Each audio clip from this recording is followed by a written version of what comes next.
Two. Jackson. Oh gosh. I had a feeling. Mandatory.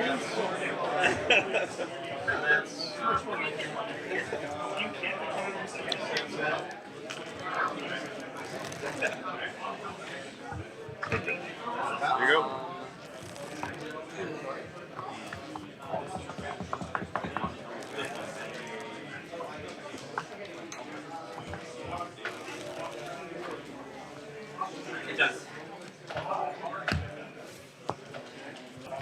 Yeah, I'm just something weird. I'm actually. Wow.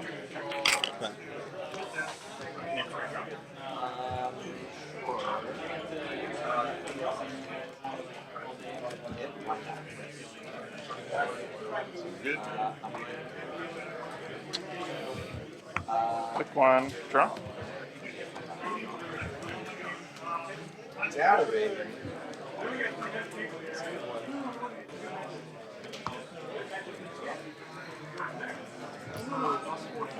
Click to install. And click 3. Take a credit. And discard.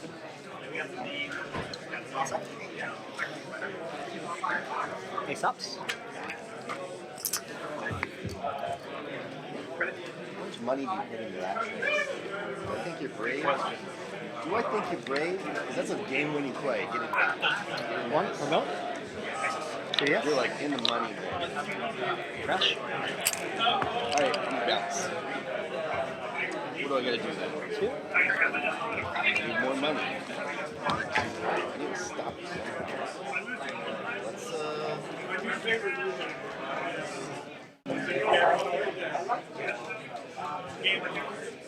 Let's have to swap in the right cards, and if you don't have the cards, blank.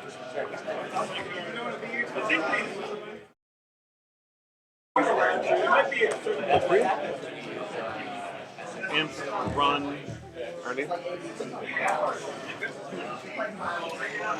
That's super duper awkward.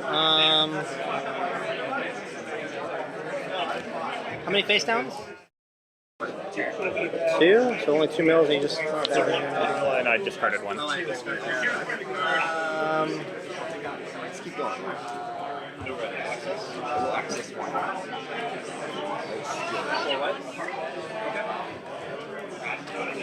Getting all the good ones out of the way first. This is dumb. One last clip, maybe? Probably not good. Probably not good. So I'll take a credit. Go ahead. Timmy Tommy clicking for credits. Best thing ever. Alright, just click one, I'll draw.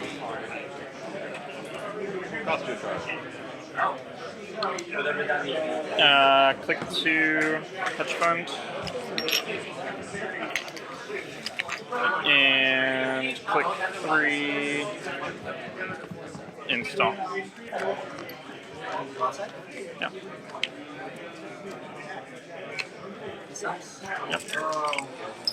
A to eat a snare. A to eat a snare. No go. One. 2, 3. It's a virus. Oh, that's Take 4. no, I'm good. This was on there, peddler, and you discard the ace option. Okay. Inventory. Access. There's like a thing.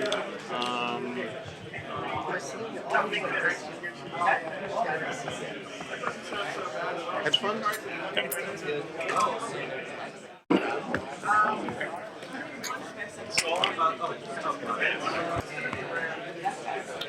Click 2.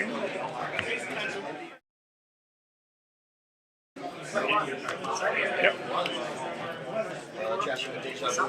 Okay.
Yes, I heard that. Okay. The sound is kind of low, but I don't know if that's something we need to. We can test it. Actually, this is what I'll do.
Do that, and then yeah, and you can see that's what it says like the levels are, but this is live on the internet, so yeah, so that's pretty much it.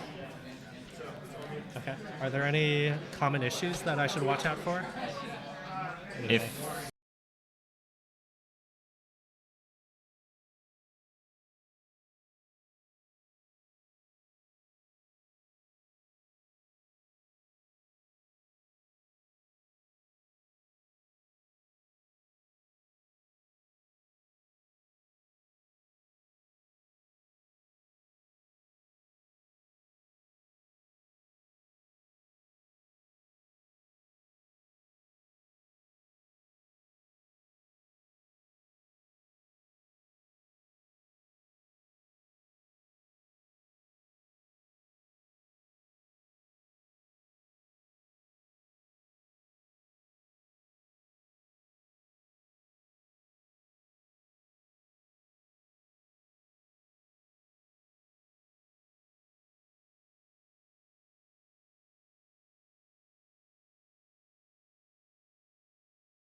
not to unmute it. If it's red, it's good. Okay. We're live? Yeah, we're live. All right. Hi, everyone. This is the Southern California regional stream. I'm Timmy Wong. And I'm Matt Zealous. Yeah, we're here commentating the first round of the regional. This game is already well underway. This is actually the second game between these two players. We're pretty new to setting all this up, so please let us know if there's anything, any issues going on. Yeah, definitely. If there's any audio levels, can't really do much about the quality of the image. They're right next to a very large window, so the sun is, and it's very early in the morning. So as soon as the sun passes overhead, we should get a bit better of a picture, less glare, hopefully. So, but So yeah, if you're watching, please let us know in the comments how we're doing. Yeah, Do we have any viewers? we do. We have 3 viewers, it looks like. Oh, you know what? I'm gonna do something else actually, real quick. We're gonna open up the chat under the actual video name.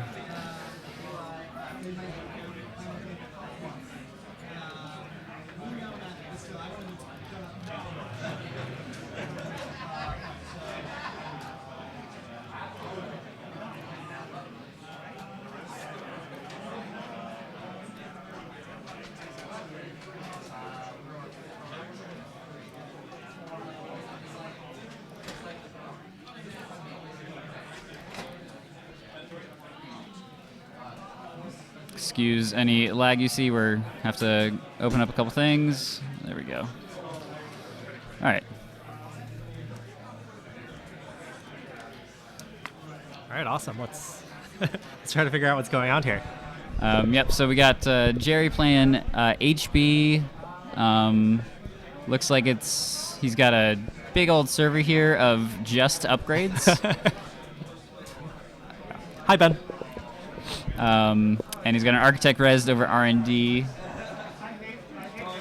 Okay, so I'm pretty good friends with both of these players.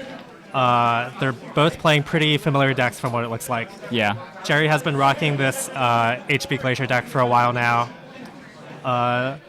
Yeah, he has a really weird remote going. I have to assume that John probably killed the remote ice. Yeah, probably had like one piece. Yeah, like that wall of static there in the trash there. Probably just got trashed out of there. Probably after he was able to score that food. It looks like. Yes. But he's it's down. It's 6-3 right now. So. But John is playing Noise.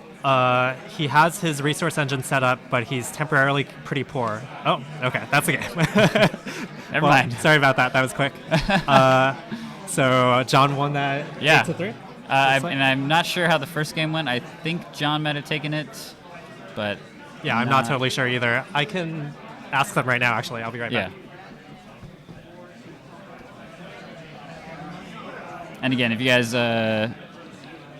think there's any issues with the volume of the audio, if we need to take it down, take it up, that kind of thing, let us know.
Hey, I'm back. So I got the scoop. First matchup was John's NEH kill deck against Jerry's wizard deck, and John scored 2 early breaking newses. Then Jerry hit a third click snare, which left him open to 24/7 Scorch. That'll do it. That will do it. A quick time. end. Yeah. Early breaking news is pretty good though. Not much you can do about that as the Anarch player, besides camp those I've had worses. Yeah, it was this is part of the Swiss. This was first round of Swiss, so we will be starting the next round of Swiss here pretty soon. We're actually this player's finished pretty early. Yeah, only about probably 30 minutes into this round. There are 28 minutes left on the clock. And we got 28 minutes left in the round. Could we move the and camera John to the won both other table? games, right? Yeah, I did. What's up, guys? Not much. There's not much to commentate right now, is there? No, Not just much. an empty screen. Hey, Ben. I see you there, dog guy. John won the first game, so John took the entire match. Did you guys not stream the first one? No, we did part of it, then we moved over here. Because I told you I could see the screen. Yeah. Sorry. Well, we moved over here Well, so we I could mean, see I this. just figured someone less scrupulous than me might like. Yeah. No, We for also sure. wanted to come over here just to like. Well, to get the sound. Yeah. Cool. Is it worth it to try to move the camera to a different game, or is that just too much hassle? Because you want the camera to look up into it. Yeah. So up on that side is probably Yeah, I think best. that's the best place for the camera. We could like tilt it up to the game that's above it, but if we wanted to. Like, we would move it back afterward, but Yeah. I'm Let me see if I can. if it's worth Oh, they're done too. Are they done?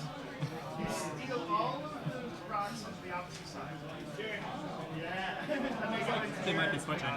Maybe. Let me see if I can get a decent picture. We're going to see if we can get another game for you guys from the first round.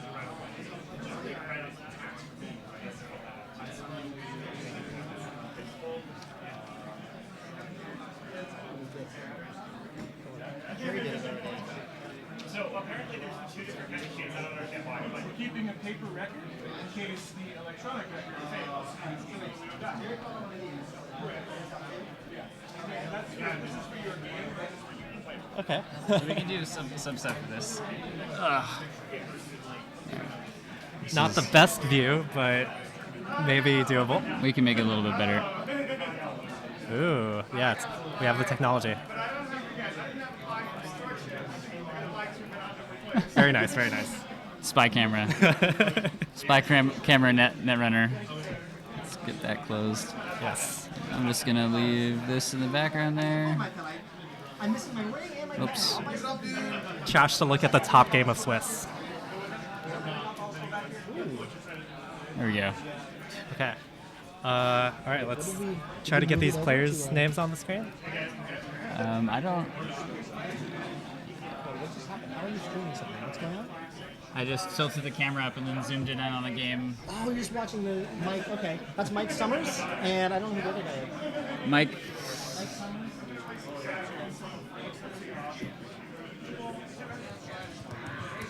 Can I hang out here You for a minute? you can. I like Mike. Mike drove up with me. He was in our room at Vegas. Do you know the guy on the other side is? I don't know who. Chris but Mike's from my Scholes. area. Chris Scholes.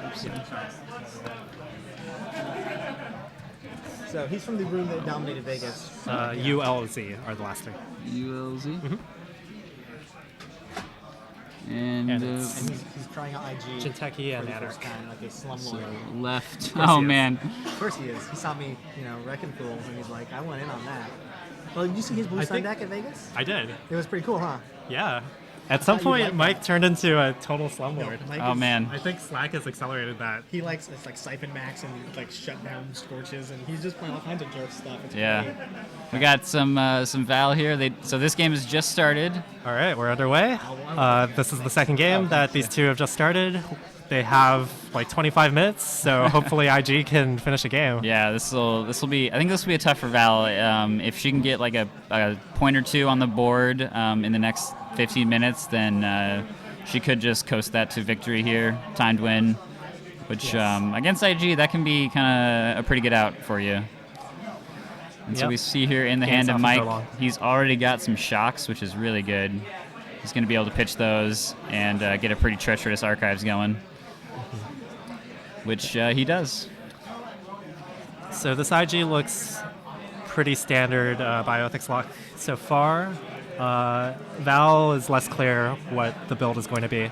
Yeah, we got Liberator doesn't say much about an Anarch deck, other than it is an Anarch deck, though. These days, Anarch decks are usually pretty much just all Anarch decks, so. Yeah, there are differences, but they Yeah. kind of blend together with how many Val good is, Anarch decks there are. I think Val is probably one of the highest potential for getting some interesting things. Like you see like SMCs, clone ships with her sometimes, so. I agree. Okay. With all these resources, it's looking like a more traditional build. Yeah. Maybe traditional breakers. Ooh, is that a Fall Guy? Oh, okay. That looks like DLR now. So now we're looking like DLR Val, okay. Very much so. DLR is Val an is interesting actually matchup. it's I haven't really not seen a this terrible before. matchup for Val, I don't think. All things considered, if you can get enough stuff in the archives and just keep their museums offline, then Yeah, those museums are going to be key because DLR doesn't do much if they're shuffling 3 cards back every turn for free. but if she can find the slums, then Val's gonna have a pretty good day here, I think. Yeah, I wonder if she's packing slums here. I feel like right now you kind of have to be packing at least one slums just in case. It's a good card against IG, but they're packing the Elizabeth Mills anti-slums tech now. Oh yeah. Mm-hmm. Yeah. The slums. I mean, it's not a bad card just in general. RFPing a card a turn can be pretty valuable. Just getting rid of Jacksons, things like that. Yeah, but it's costly. Yeah, that's true, and a pretty big tempo hit. Okay, well, this is going to be the deadliest matchup in existence, I think. Yeah, and I think no one's going around here. Yeah, Chris here is definitely just gonna take his window that he knows he has against IG and get into a position from which to win. Hopefully, so. It's kind of surprising that Mike hasn't rezzed any cards other than that Turtlebacks yet. Maybe that means he's playing a more ambush-oriented build. It's possible. Normally, I would expect to see more like useful assets res at this point. When you see Fall Gay, you kind of are. I think you're worried about siphons, and so maybe he doesn't want to get That's too fair. low on credits because a siphon can just shut this deck down. I think.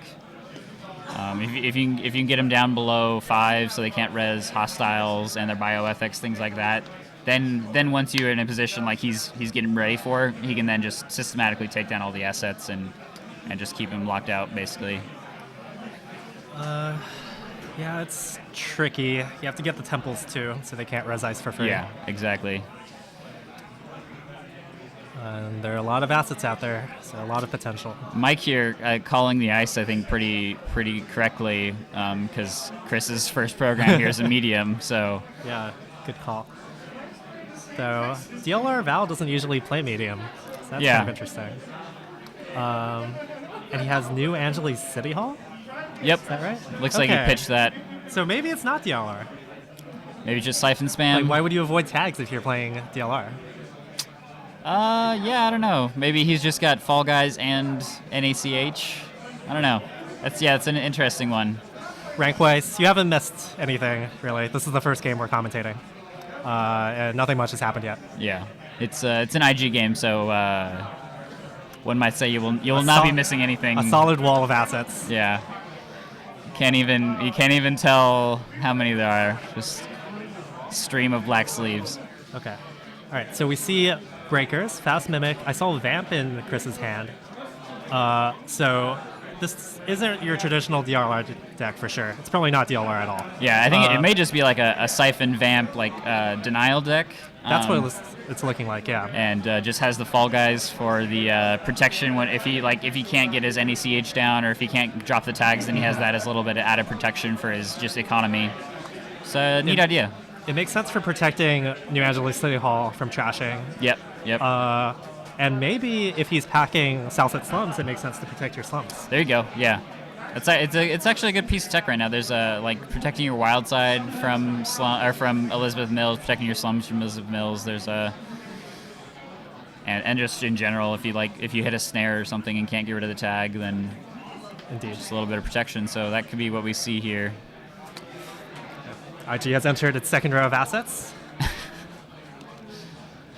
Standard. It looks like there's a Jackson there on the end. But the fact that IG still hasn't gotten anything besides its turtlebacks going is I really think he's odd. Really respecting the siphon here. I don't know how not resing anything helps you here, though. No, you need yeah. to get your engine going. Okay, here we go. One temple to res something else. Okay, yeah. So now the game has finally begun. Maybe a city hall here? And Yeah, there we go. Yep. Okay, so once they res the first city hall, then the game's really afoot. Now IG can set up all of its combo pieces in record time and do the crazy Heritage Committee trick to constantly filter the first deck. bioethics looks like. Yes, that's Genetics Pavilion. Oh, Genetics Pavilion. Okay, interesting. And So the runner can only draw a max of 2 cards on their turn. So IG has Jackson Howard, Mumbat Temple, Mumbat City Hall, and Genetics Pavilion, and Turtlebacks. looks like first click he's gonna hit the City Hall and get another Mumba.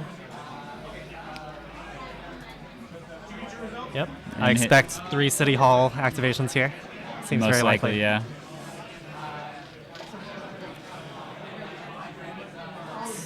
So the targets for City Hall in this deck are mostly just 3 Mumba Temple, 3 Museum of History, Yep. and the 1 Heritage Committee. Get your crucial pieces on the table, and then just bioethics at your leisure, basically. Oh gosh, the shuffle every time because you have to look at the top 3 thing. So, okay, I saw Elizabeth Mills on the top there, so Mike does have that tech. And he gets this third Mumba, looks like. Yep. That was 2 clicks, I think. And I would guess he grabs a museum with his last click. That would make sense. Yeah, and I think he's already got the shocks in the archives, so he's got I think he's set up. I think he took his time a little bit and has kind of what he needs. Yeah, this is the crux turn. When they first get that Mumbat City Hall and hit it like 2 or 3 times in the same turn. Yeah. Then as the runner, you're really put to the test. Like, you have to decide, can I deal with this wave of acid spam, or do I have to give up right here? Yeah, and it looks like he third click just installed from hand to avoid a discard, so... Okay. Chris draws, so, okay, he's drawing. It looks like Chris is not going to try to contest much of this board. Yeah, which could be a little scary. Yeah, I'm not sure about that. I feel like at least trash the City Hall here to stop the biggest part of the engine. And it looks like he's going R&D for third click. Mike has 6 free Mumbat Temple credits. I think this is going to go poorly for Chris Yep, here. there's the Kamino. And that's rough. He drew twice and then hit a Komainu. This is it's not looking good. This is gonna take all his credits or all his cards, or more likely some combination. Yeah.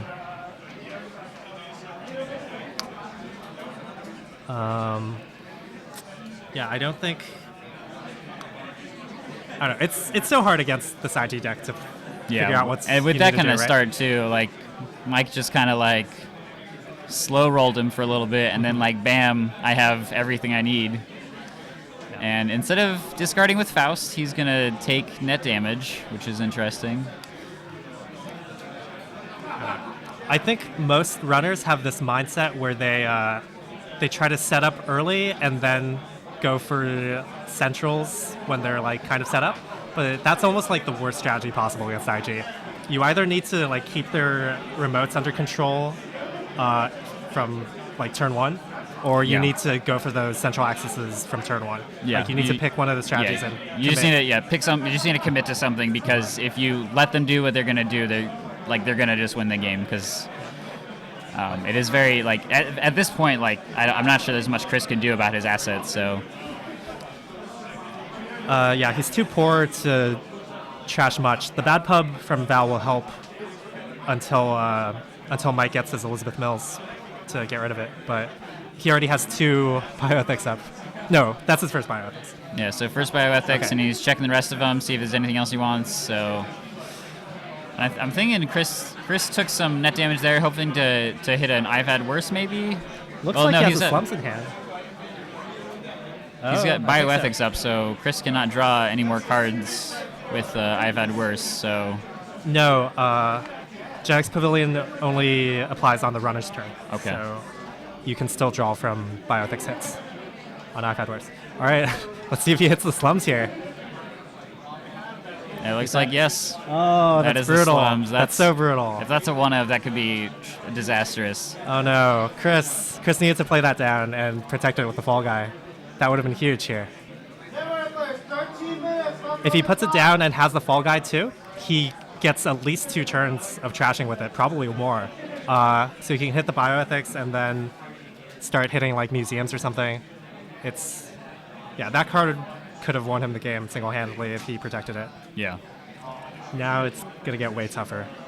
So I think Chris is really only out at this point is hope to get lucky on R&D. He's got about 10 minutes left. If he can get some points scored, then 2 damage there? Yeah. What was that from? He hit the Komainu right in the face. Oh wow. And it looks like gonna res hostile number 1 and hostile number 2. It looks like.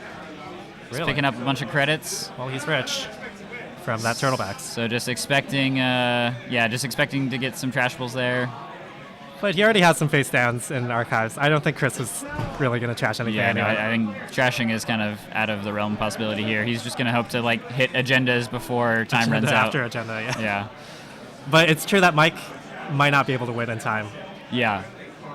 He has 1 bioethics, so 1 ping a turn, and Chris can only draw 2 cards. But he needs more bioethics or Ronins to close out the game as soon as possible. Chris gets a film critic. That's good. If Chris can film critic will be crucial here. He doesn't get hit by Feetals, that kind of thing. NAPDs he can grab. Future Perfects has a big there's one. a advanced card over there. Yeah, I didn't see him see Mike advance that. It's probably a Ronin.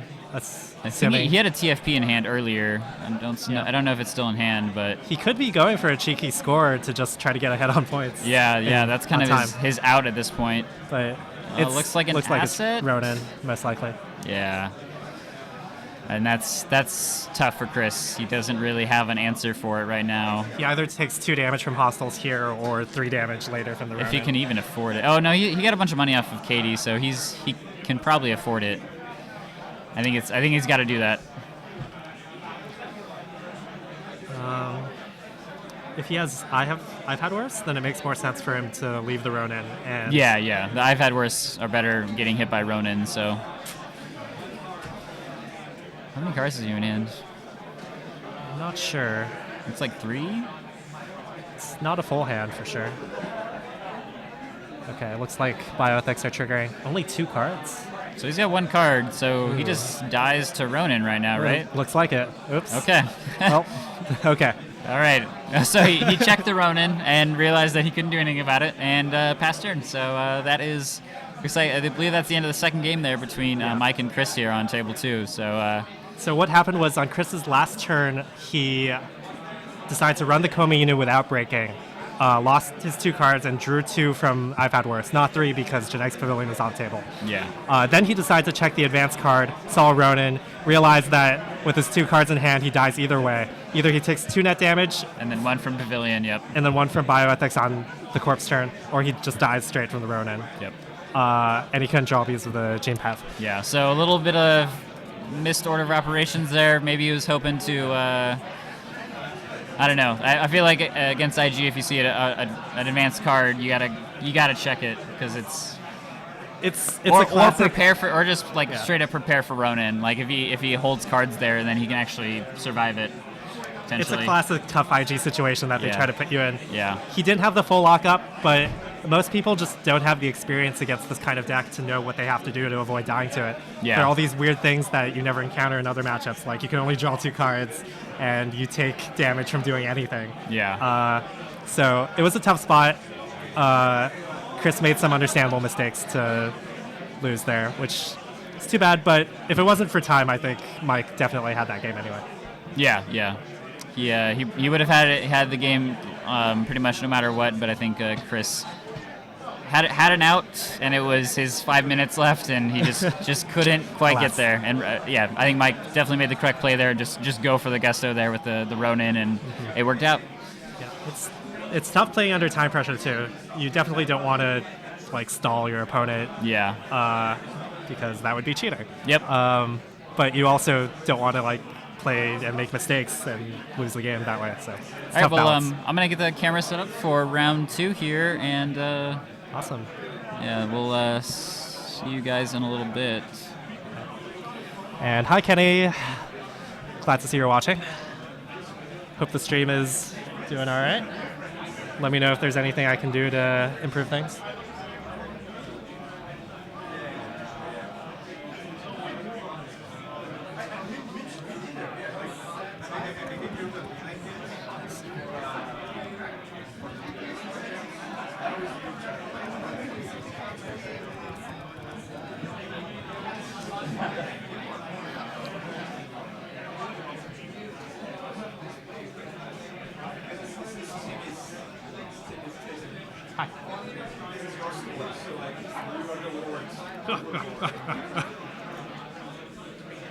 Oh, where'd my camera go? Classic heel, Kenny. I think you, Jonas, and Dan are like the only people who have this opinion, and you just do it to balance out like everyone else's hatred of that deck.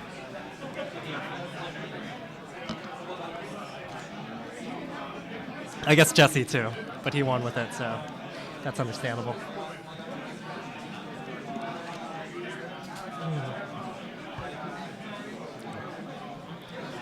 All right, we're going to have a little downtime before the second round, so please let me know in the comments if you have any questions about what's going on.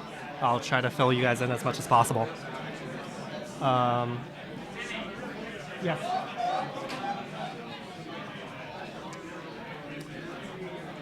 So we have 56 players here today. Dan down from 89 last year, which is pretty typical of regionals this year compared to last year. We are heading into the second round, Jodahe. We are going to have 5 rounds of Swiss and then a cut to top 8. And yeah, Kenny, I agree that FFG should do something about this IG deck. And hopefully they'll recognize that the results are pretty bad. Like, even if IG isn't winning all the tournaments, there's still some like serious logistical problems with the deck. Also, it's just kind of a huge negative play experience, in my opinion. Like, it's just not great for the game. Yeah, I agree. It subverts few too many of the standard play, like the way the game usually works. Yeah, exactly. Yeah, it definitely, like, when you try to explain to someone how like Netrunner is played, and then like they sit down and it's in their first tournament and they have to play against this, like, what do they? Yeah, it's rough. Can't even imagine. Can't be great for the like 3 new players that are trying the game now. Yeah, exactly. Okay, glad to hear that the stream is going well. Round is about to end, so we'll probably have the second round up in 10 or 15 minutes at the most. Yep. Yeah, so we have 56 players. Interestingly, the NorCal regionals this year also had 56 players. And last year, we had 89 players, and they also had 89 players. So there's some crazy coincidence going on here. Yeah. It's an interesting kind of loss of players. Like, I don't know. We had 35 up at Vegas, so that's pretty expected. There's not a huge meta in Vegas, so everyone was pretty much from down here. But there was no Vegas regional last year. Yeah. So you guys had attendance go up at least. Yeah. Oh yes. 100%. 100% increase in attendance to our Netrunner regionals. Technically infinity %. Yes. Yeah.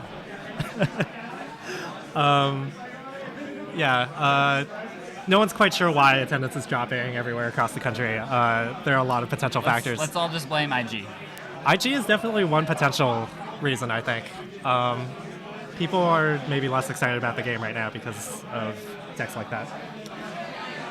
But I don't know. I think the meta is adapting slowly but surely. Slums definitely helped. Slums does help, yeah. Some people are just like going all in on the slum strategy. Multiple slums, Councilman, Fall Guy, like. Yeah. I think that would work. Another one of the problems with IG is that like it makes Wizard really, really good, which people are already like having huge problems with, and like we're not a fan of how like Anarch's kind of dominating the meta right now, and IG just forces you to play it basically. Yeah, that's the worst part. Like Wizard was already the best runner, and then the best corp, or like at least the new cool corp, like suddenly and it's not even like reinforces that.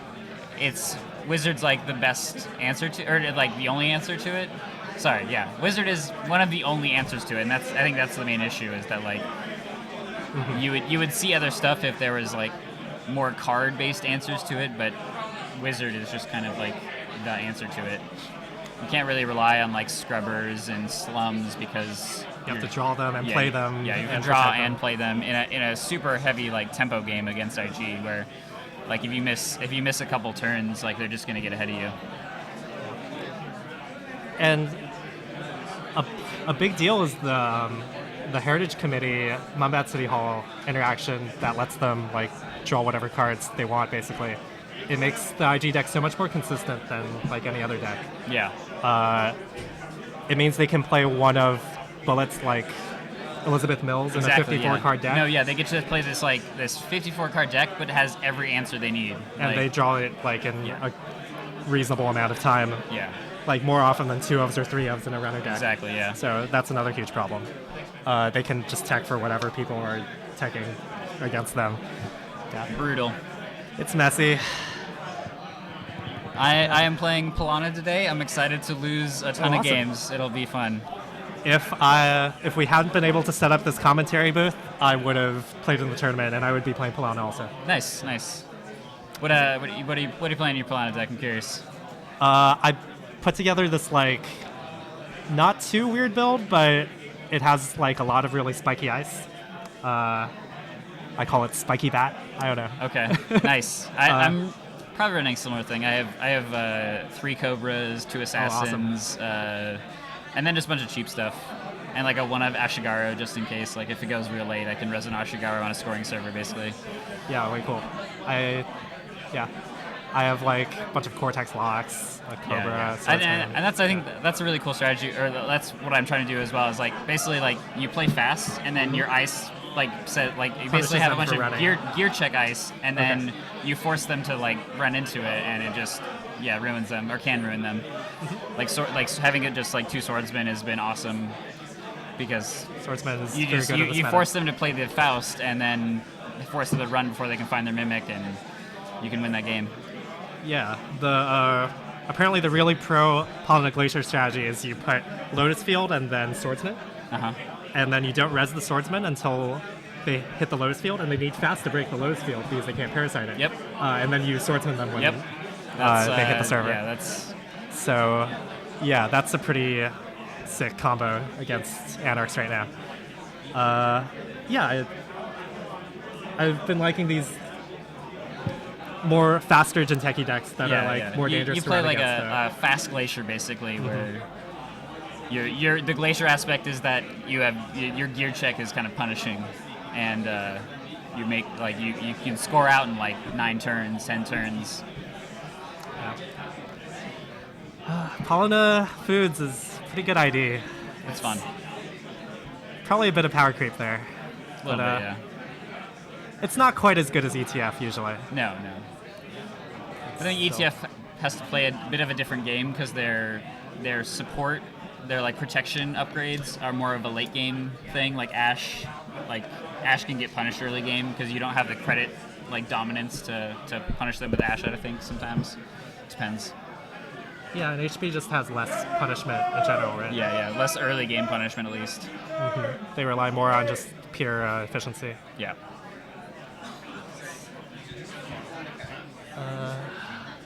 Okay, that was time in the round.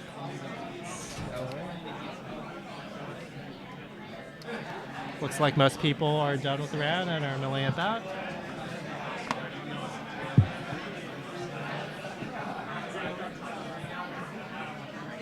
So I'm looking at the pairing chart, and it looks like there were 3 buys at the top.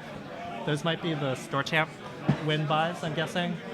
And then I think there was 1 or maybe more buys from other people, just odd people out.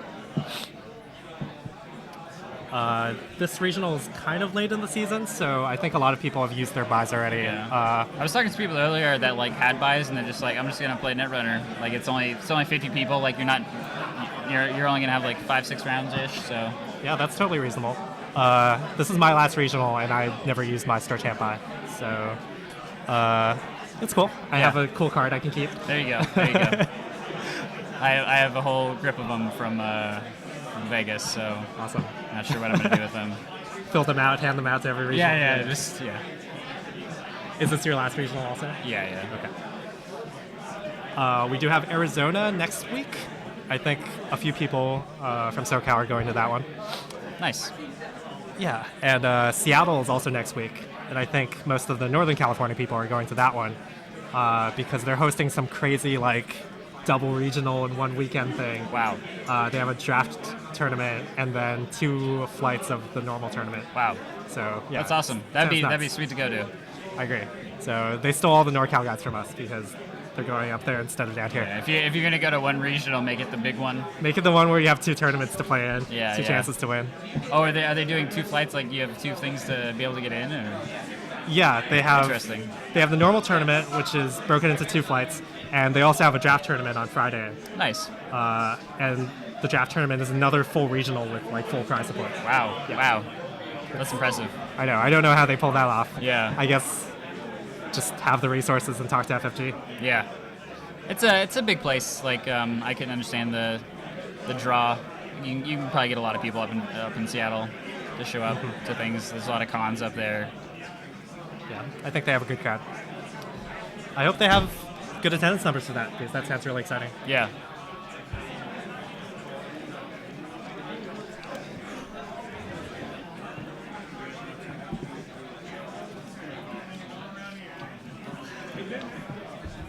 All right, Matt. So you're going to be playing in this tournament. Yeah, You I skipped out on the first round to set this up and use your bye. have zero practice. I played like 3 games on Jinteki.net this week to get ready. That's how much practice I usually get. Yeah. Like 1 game with each deck. Yeah, exactly. Yeah, I won each one game with each deck. Oh, Yeah, nice, I went yeah. 1-1 or 100%. 1-0. So I confident. feel like I felt ready. You know, like that's enough. Do you still feel ready? I'm a little nervous, but I did decently last year, so I think this year is if I can dodge IG, I'll be fine. And if I don't dodge IG, I have the tech for it, and I'll just hope I do well. What's your runner deck? Wizard. Oh, okay. Yeah. You're prepared. Yeah, I am like card wise prepared, but I've played like 1 game against it, so. Marcellus, round number 2 will start in about 10 minutes. Yep. Round 1 just finished. Yep, and we had John D'Alessandri and Jerry Salinas play on stream, and John swept to take both games. So we may see him back here later. Seems very likely. I think John is undoubtedly one of the best players in the room. Yeah. He submarined a little bit up at Vegas. We didn't really see him at the top tables until the very end. So Yeah, but he still bubbled in. Like Yeah, that yeah. guy always Oh, yeah. bubbles in, man. we didn't. Yeah, he was like 8 or something. Or it was He got in on 16th seed at Gen Con last year. nice. Classic John apparently. Classic John. Yeah. John D makes the cut at every event. It's pretty crazy. Okay. Yeah, I hope to see some Wayland too.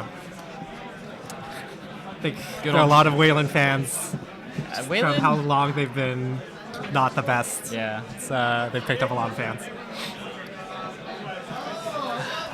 They have the tools. I think that you get the right deck that maybe. They're getting there. They have a Yeah. lot of holes compared to the other factions. And then I was a little disappointed by the piece of ice they got in this last pack. It's a little. I think yeah. it's a little weak. Yeah, it's their first positional ice, I think, Yeah. other than Builder. Wendigo and Builder. Yeah, And Builder's not really positional because it gets to put itself out the true. front. So it's a cool card, but probably not the best no, competitive. yeah, I don't think it's gonna see a lot of play. Thanks, Marcellus. Yeah, for those who don't know, we're talking about a spoiled card in the next pack called Red Tape. It's a Wayland code gate. Yeah, spoilers from the new 5th pack just came out. And Yes. Oh yeah, well, that was spoilers. Sorry. I opened up a Thrones pack yesterday, and I'm just thinking back to that, and then replacing it with Netrunner Okay. cards. But yeah, we got the spoilers recently, so they're exciting to talk about. That Yeah. pack looks so crazy, right? yeah, it does. Yeah. It's like, I don't know, maybe the most exciting pack I've seen yet. So props to the designers for that. I think a lot more stuff would be exciting if we didn't have like the ghost of IG over the meta, right? Like Yeah. the meta could be a lot more dynamic, I think. The acid spam decks really constrain the meta, unfortunately. Yeah. There are a lot of cool decks that just have like no shot against Mumba City Hall deck. Yeah, my buddy was thinking about playing a Ken deck today and opted for Wizard just because if he runs into it, he needs to be able to deal with it. Sadness. Yeah. I liked Wizard when he was hipster. Me too. Like I've been playing Wizard since 15, and then like it turned out that he was really really good, and then it turned out that he was almost necessary. So Yeah. I'm like, well, I guess I'll just keep playing this until something else happens. I'm glad that people finally caught on that he's really, really strong. Yeah. But I don't like that he's like a necessity for. Yeah. It was like Competition when he now. first came out, you're like, this is pretty garbage, and then like last year it was really good, I think, but a little undervalued maybe, and now it's Faust is insane. Yeah. Any It's- predictions for most wanted list? I don't know about predictions. I can't try to predict FFG Yeah. really. What I want to see is Faust and Wildside, and also Museum of History and Global Food Initiative. I was That would be thinking my 4 picks. maybe Faust and Chronotype to maybe punish that a little bit. I don't know, and Yeah. to not punish Wildside as hard as Faust. Yeah, either one would be fine. My reasoning for wild side is just they have to play 3, so it hurts them a little more. That's true. That's true, actually. And if you do something to chronotype, then it punishes like weird, like Right, crazy exactly. decks that use it for like value. Yeah, like don't want to punish random Shaper decks playing Beach Party and Yeah, chronotype exactly. or Yeah, something. that's fair. Like so. that's fine. No one splashes wild side because it's 3 influence. So. Yeah.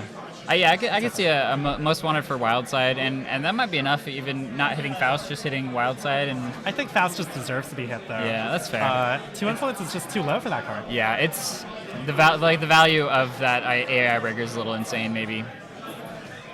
Yeah, like most of the good breakers are 2 influence. So like, why splash another breaker when Yeah. you can splash Faust, which breaks everything? Yeah. It's And then crazy. and then you have all this influence left over to figure out what your Sentry Breaker is, because if you're not Anarchs, your Sentry Breaker is probably terrible. So you're just playing Mimic anyway. And as Anarch, because Yogg is on the list, they just have no code gate solutions. Yeah. Force of Nature is pretty unplayable. So like It's playable. I don't know. I'm playing Yogg, so I shouldn't talk. yeah, like you can play Yogg, but it hurts to pay It influence hurts. for Yogg, No, right? like, when you have this. I guess fast I card can tell you because you're not playing, but I'm playing Desperado and Yogg. Oh, so, wow. So That's we're, impressive. We're going in the tank influence-wise. That's awesome. What's your influence for your wizard deck? I'm playing 2 Desperado, 3 Parasite, and a Yogg. So I think I have That's what? 8, 11, Yeah, and then 12. Levy. Levy. Yeesh. That's some heavy influence expenditure. Yeah, before Most Wanted, I was playing just reg breakers, no Faust, because Still I was Desperado? Yeah, and still Desperado. But then Most Wanted list, I'm like, oh, I can't fit everything anymore. Like I can't fit my answer to Lotus Field, that kind of thing. So I basically have to play Faust for Lotus Field now. Okay. Yeah, that's the biggest issue, right? Yeah. There's still this really good anti-Anarch card that happens to die to their best, like Yeah. really broken breaker, Exactly, and yeah. nothing else. Yeah. It's like as a Jinteki player, like do I play like a bunch of Lotus Fields, or do I play like 1 or 2 because like I know there's gonna be Faust? Do I just like couch it behind my swordsman, or do I like spam it everywhere? And if I think if Faust was maybe on Most Wanted list, maybe I put 3 of Lotus Field in my deck. But as it is right now, I think I have 1 or 2.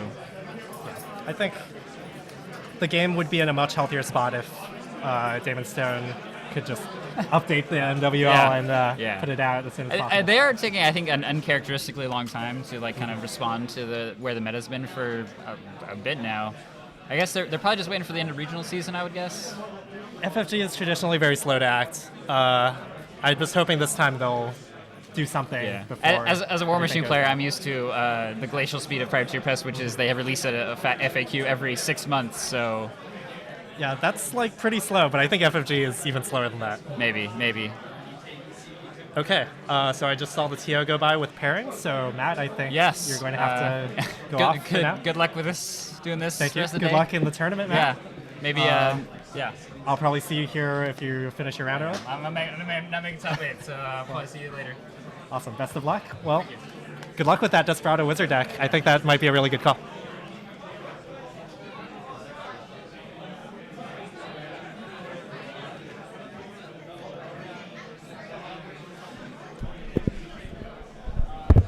Yeah, more MWL stuff. I don't know. It's FFG just needs to come up with a regular schedule for updating that list, and I think people would be a lot cooler with it. Like if we knew that in 1 month there would be an update, people could just bitch less and speculate more on if FFG is going to do something to help things become more diverse. As it is, we're just speculating on if things will ever get better, and that's a kind of bleak attitude to have. Yeah, I don't think FFG needs to be really fast, but I do think they should have more transparency and announce when they're going to have an update to this list. If they're just going to leave it like it is right now, it's just outdated and not useful anymore.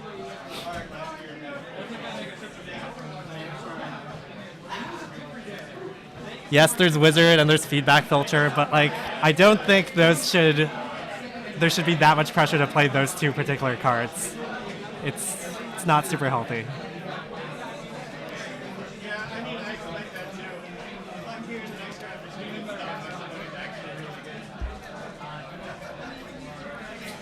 All right, I'm going to find out who we have here on the top table and type their names up.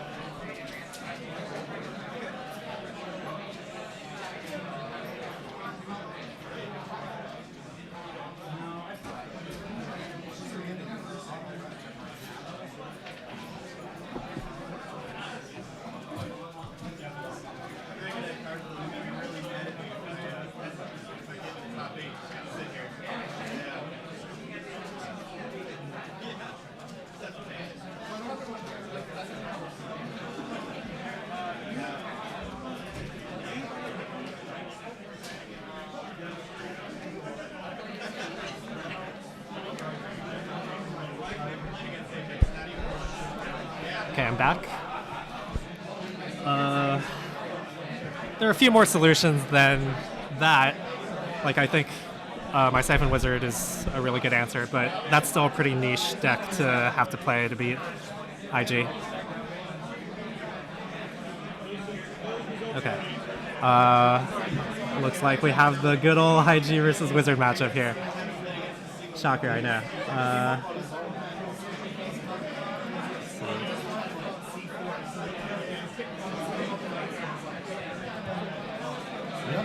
Nope.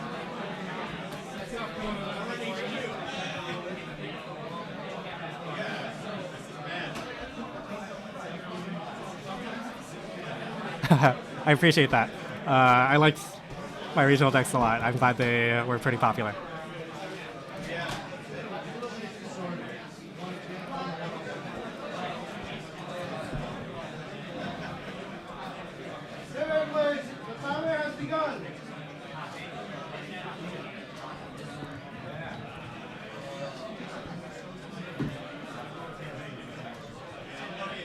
Okay, there we go.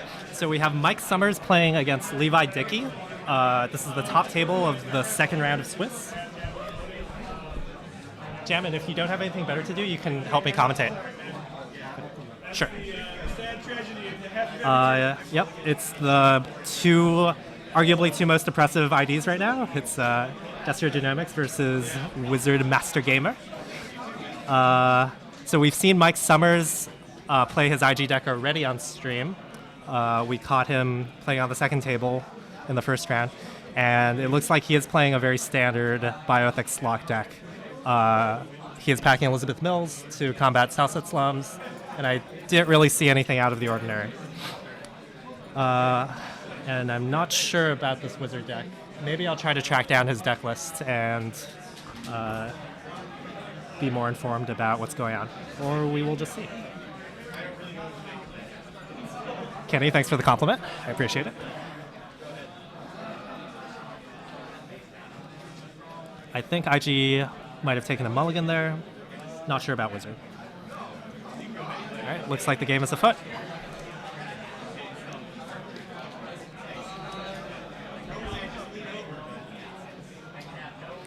In Wizard's hand, I see Data Sucker, I've Had Worse, Southset Slums, and a cutlery of some kind. So this does look like a Dumble Fork deck. That's the Ice Feast, Ice Destruction heavy Wizard deck that's been dominating metas everywhere. I'm sure everyone's heard about it at this point. I don't know why I keep introducing this deck. Mike is deliberating on his first turn play. Play remote. Good plan.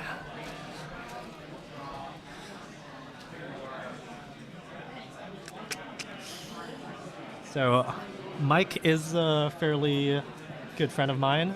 He's from John D's meta in Ventura County. And he's been a really rapidly improving player. He just joined the Slack channel. He's been starting to do deck building of his own, and he's really coming to his own. I think Vegas was his first major top 8, so it was really cool to see him do well there. I had to ultimately knock him to loser's bracket there, so I'm hoping that he can redeem himself in this tournament, now that I will not be doing that. It'll be exciting to see who does well in this tournament. Mike is definitely one of the better players. John D was on stream the first round and also swept. And there are a lot of other good players here. Kyle James from Portland came down, and he's playing the same decks he won with in Portland, so I definitely wouldn't bet against that guy. Okay, in this game, looks like that was a hostile infrastructure on R&D. And Levi chose not to trash with his slums. Interesting. I would have strongly considered trashing that hostile infrastructure permanently because it's a big part of the log piece. I could be mistaken on seeing what that card was, though. It seems like if you play the slums down, which is good because you don't want to get discarded, you really want to try to use it every turn as Wizard because you want to use those recurring credits anyway. And you want to remove as many things from their deck as possible before they find an answer to your slums. Okay, cool. It was hostile. Yeah, probably Levi or Levy. Sorry for pronouncing your name wrong. I think he probably didn't want to spend a bunch of his money so early. He's feeling like he wants to be able to set up his econ. But against IG, I think you just need to go more aggro. Click for more credits, trash things with the slums. Like, that's how you win the game. Mike got his Turtlebacks triple install set up, which is pretty good for him.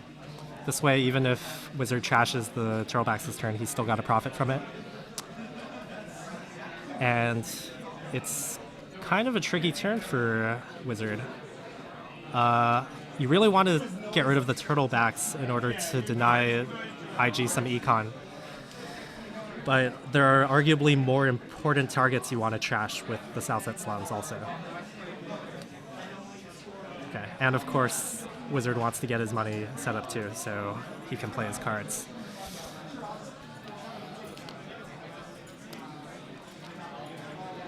Still, I definitely think he should be trying to use these Wizard credits every turn if possible. So I think this is a mistake. Better would have been to click for a credit and then trash the Turtlebacks. Thank you very much, Alex. I just got the deck list here. Awesome. So if you guys see anything weird, I will look up the deck list and explain.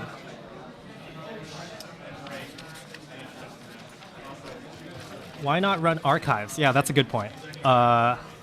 I did forget about the IG increased trash cost there, so maybe he couldn't trash the Turtlebacks and play the Daily Cast in the same turn.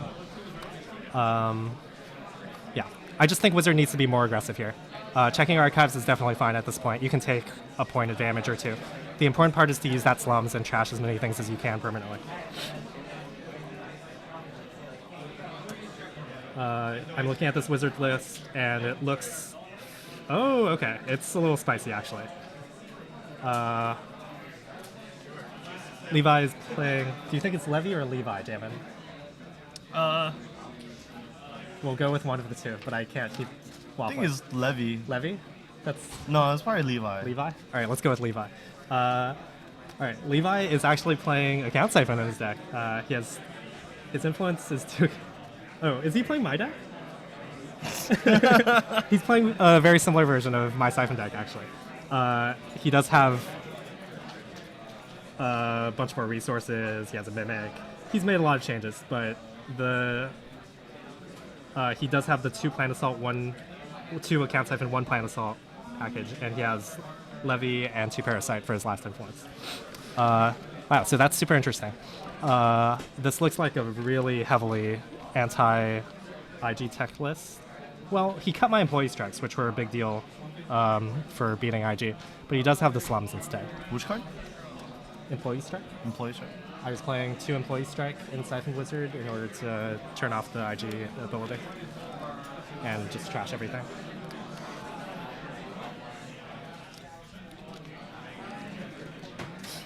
Is this on too? Oh, Yes, wow. it is. Say hi to everyone, Jamin. What's up, guys? Jamin here is a TO here. He's not TOing this event, but he TOs a lot of Netrunner events in Southern California. And he's helping run this one too.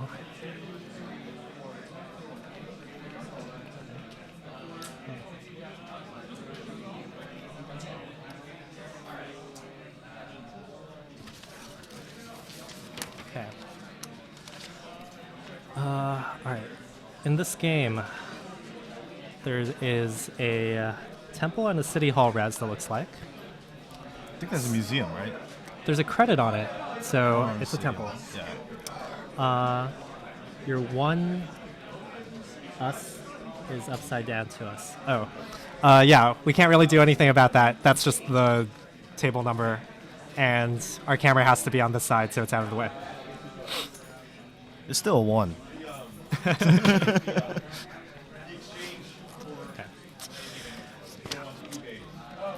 So IG is getting set up here with the City Hall asset spam. Like, as Wizard, I mean, you have the best card against them, Southset Slums. Like, Wizard is in a good spot, but he just needs to, like, press his advantage here before IG can get its Elizabeth Mills. Like, Do you think there's a reason he's not trashing the city hall? Because it seems like a very key part of the combo, or the part of the deck where it seems like you should auto trash that card right off the bat. it's not quite so cut and dried, but I agree with you. It probably needs to die right now. Like, right here, Mike is using it to look at the top 3 cards and choose whether or not he wants them with Heritage Committee, and then shuffle away whatever card he doesn't want. Filtering his hand.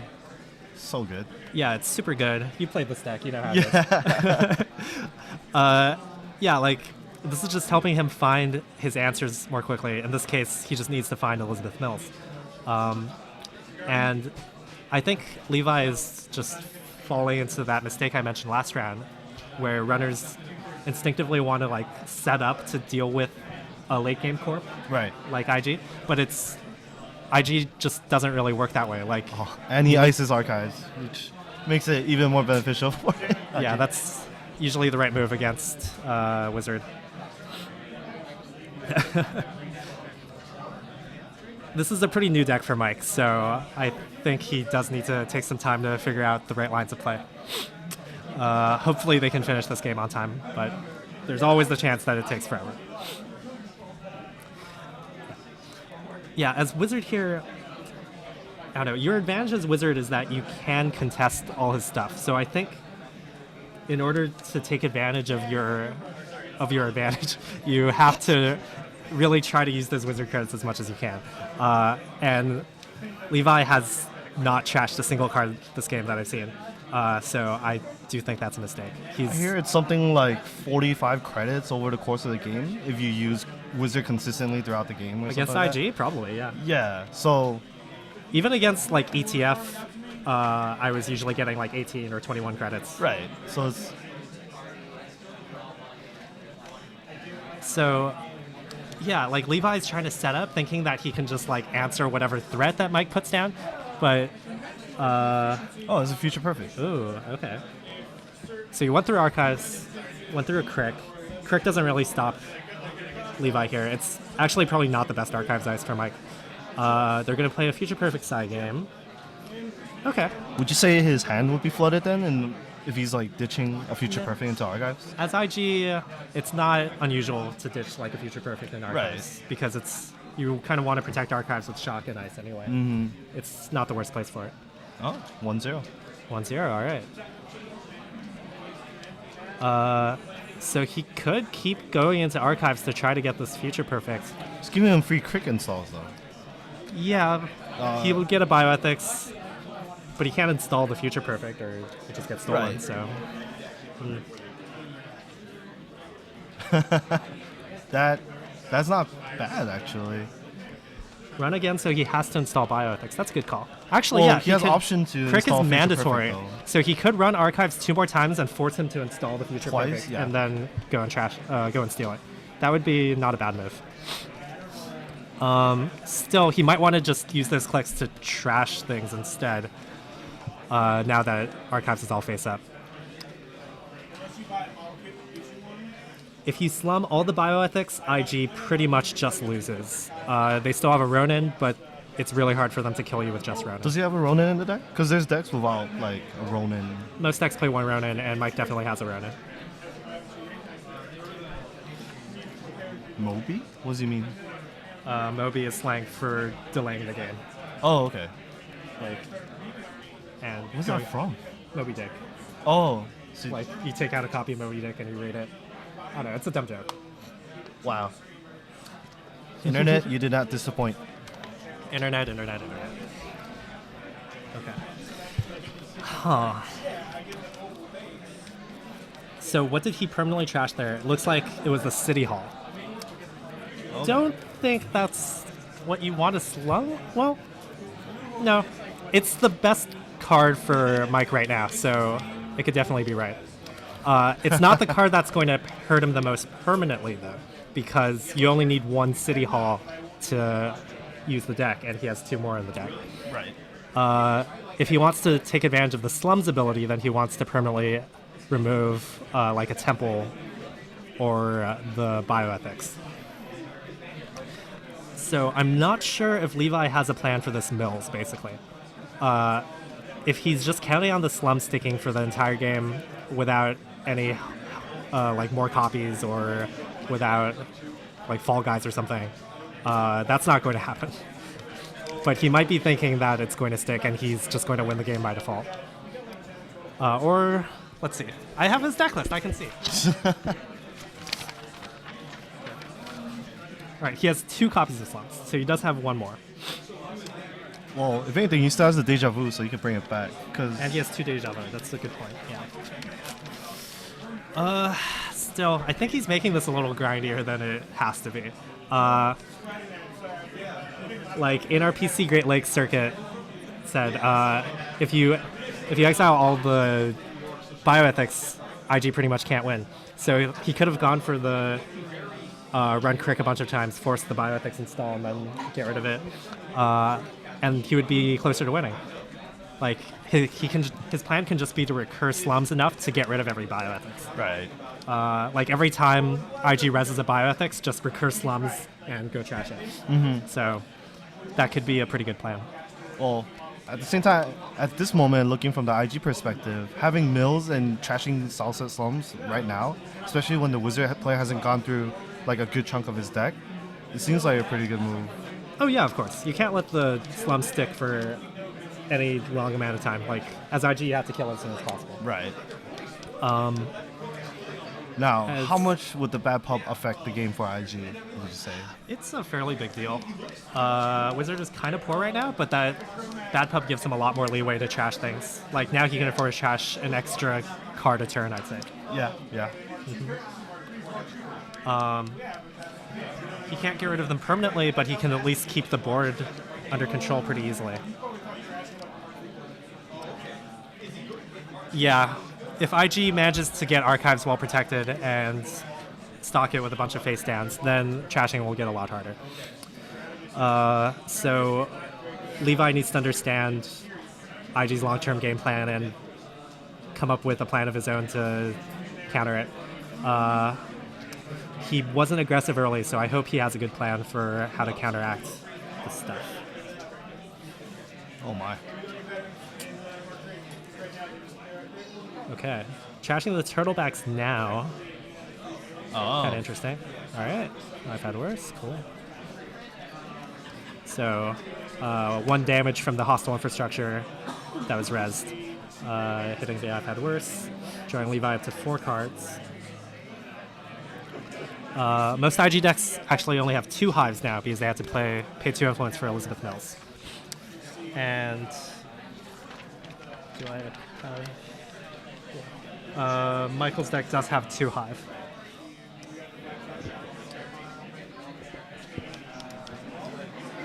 Is it 2 hives? Yeah, it's 2 hives.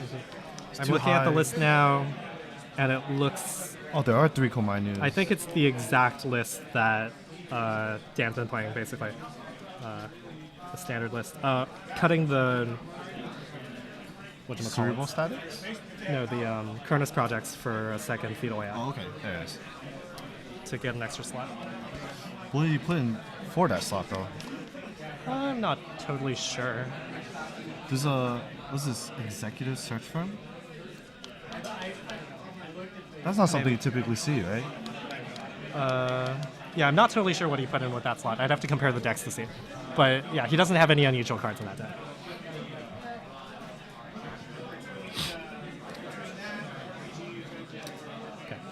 Did I miss anything happening in the game? No, nothing not too really. crazy. One Shuffling, probably. shuffling, Yeah, thinking okay. about their turns. Yeah. Wizard has a wild side up now, so That's probably pretty good for Wizard. be able to somewhat keep up with IG in terms of the City Hall combo wombo. In terms of card draw. Yeah. And there's a museum up. Oh, Yeah, the problem is Levi can trash like one card per turn, but IG can outpace that right now. right. Search firm for mills. Okay. To kill the wild side? Okay. Yep. Well, it looks like he only has one mills in his deck, and it's in the archives right now. So He has to shuffle it back with the museum. with museum, yeah.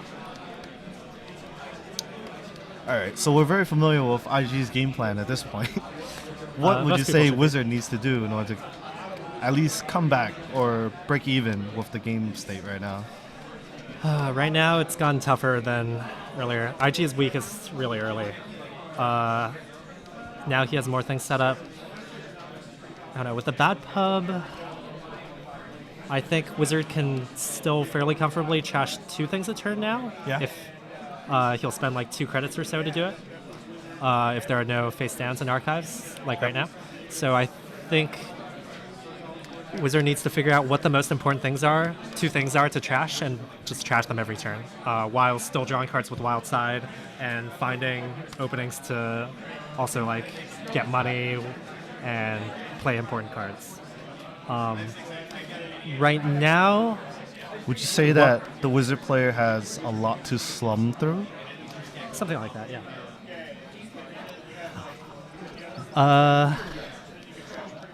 I don't know what 2 cards I would trash here. Probably Museum. Yeah. So you And- could keep mills in the archives? That hostile infrastructure is rough though. Probably hostile and then Museum is what I would go. Ice over hostile? No, it's another server, right? It's another server, yeah. Okay. IG has entered second row territory.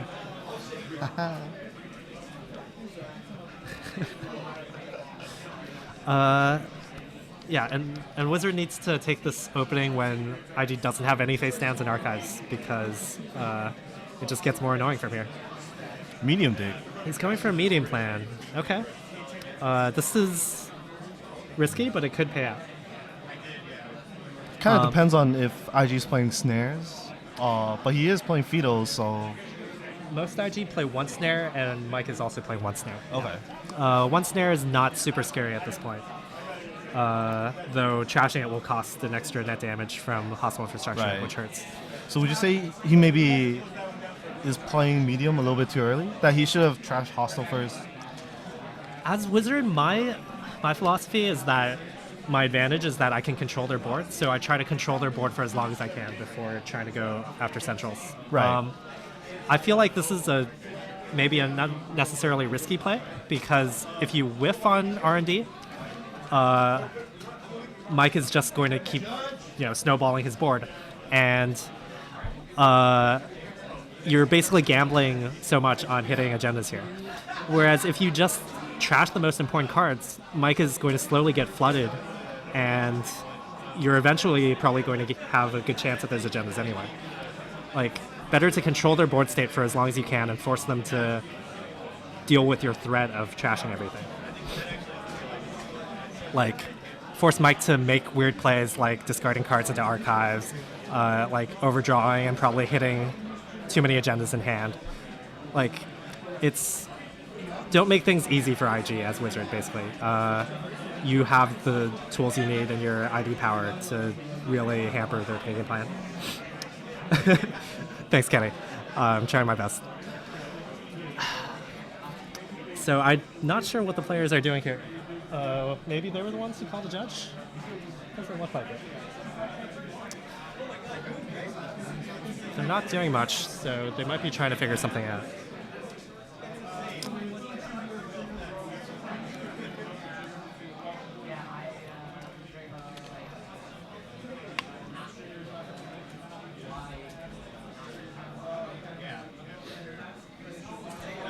Yeah.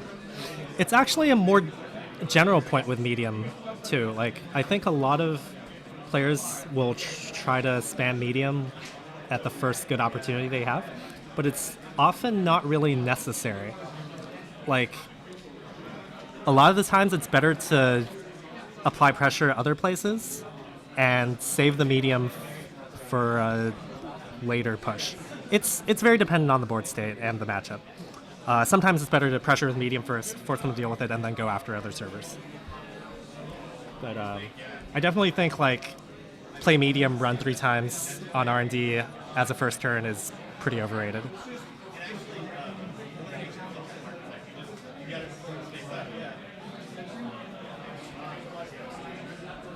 Jammin, what happened there?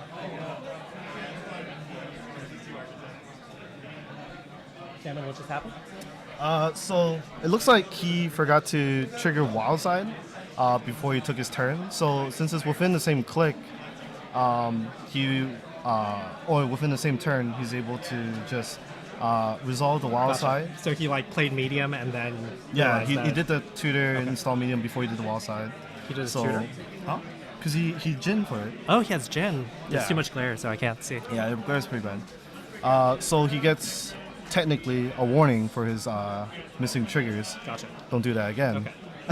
And then So- game continues on. So his turn was wild side, trigger, and then use Jin, play medium, run R&D, I think. And he hits a shock. Ouch. Which hits the I've had worse. Yeah. So he's- Looks like he did not trash it, and I think that's probably a mistake, actually. Because now...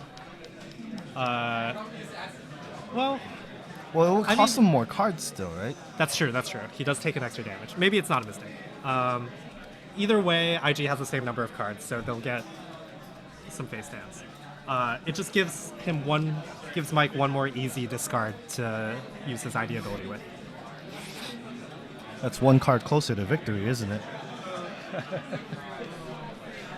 I don't know, man. The old forgot to Wildside movie. To delay the game. Call a judge. Wouldn't it be more beneficial to IG? No, because if time runs out, then whoever has more points wins. Oh, And IG right. doesn't score points. Right. But I'd be surprised if this game actually lasts the whole entire round. Since they're playing it first, more likely is that they just don't have time for the second game. Right. Be careful. I think we will have to apologize for not knowing how to teach you guys how to Moby.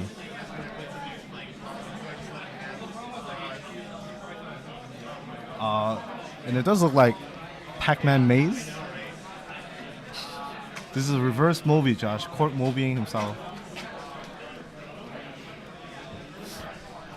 Man, I'm like getting a cramp in my back.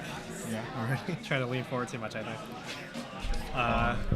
Hopefully you guys can hear me fine from back here. You won't have to teach me, you already mastered it. Yeah, these players are not playing very quickly.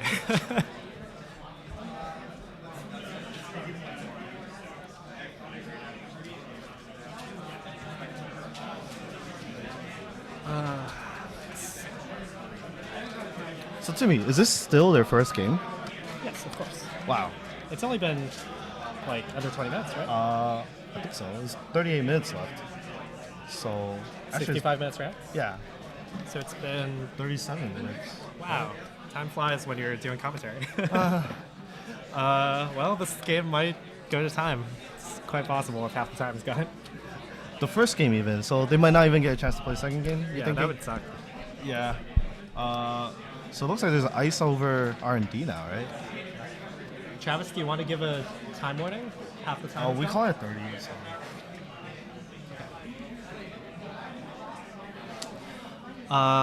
So IG has. He just got a bunch of money somehow? Oh, with diversified portfolio. Okay. Yeah, so IG has most things set up. IG has basically the economic structure set up. He has one museum and all the money he needs, basically. So, and one hostel infrastructure. And the city hall up. So IG just needs to get some more museums up and then really draw into the kill pieces of bioethics, gene pavilion, and more hostels. But it looks like at this moment, there's no real win state for either players, right? Yeah, that's why. Like, neither player is really close to a win here. Mike does have to shore up R&D against the medium threat, so he does so. And because he has all those museum credits, he can res whatever he wants. It's going to very likely to be a Komainu or a Hive, so tough ice for Levi to deal with. Levi needs to find a solution to that ice and go for R&D if that's going to be his plan. He has no credits, so it's really tough for him to do much.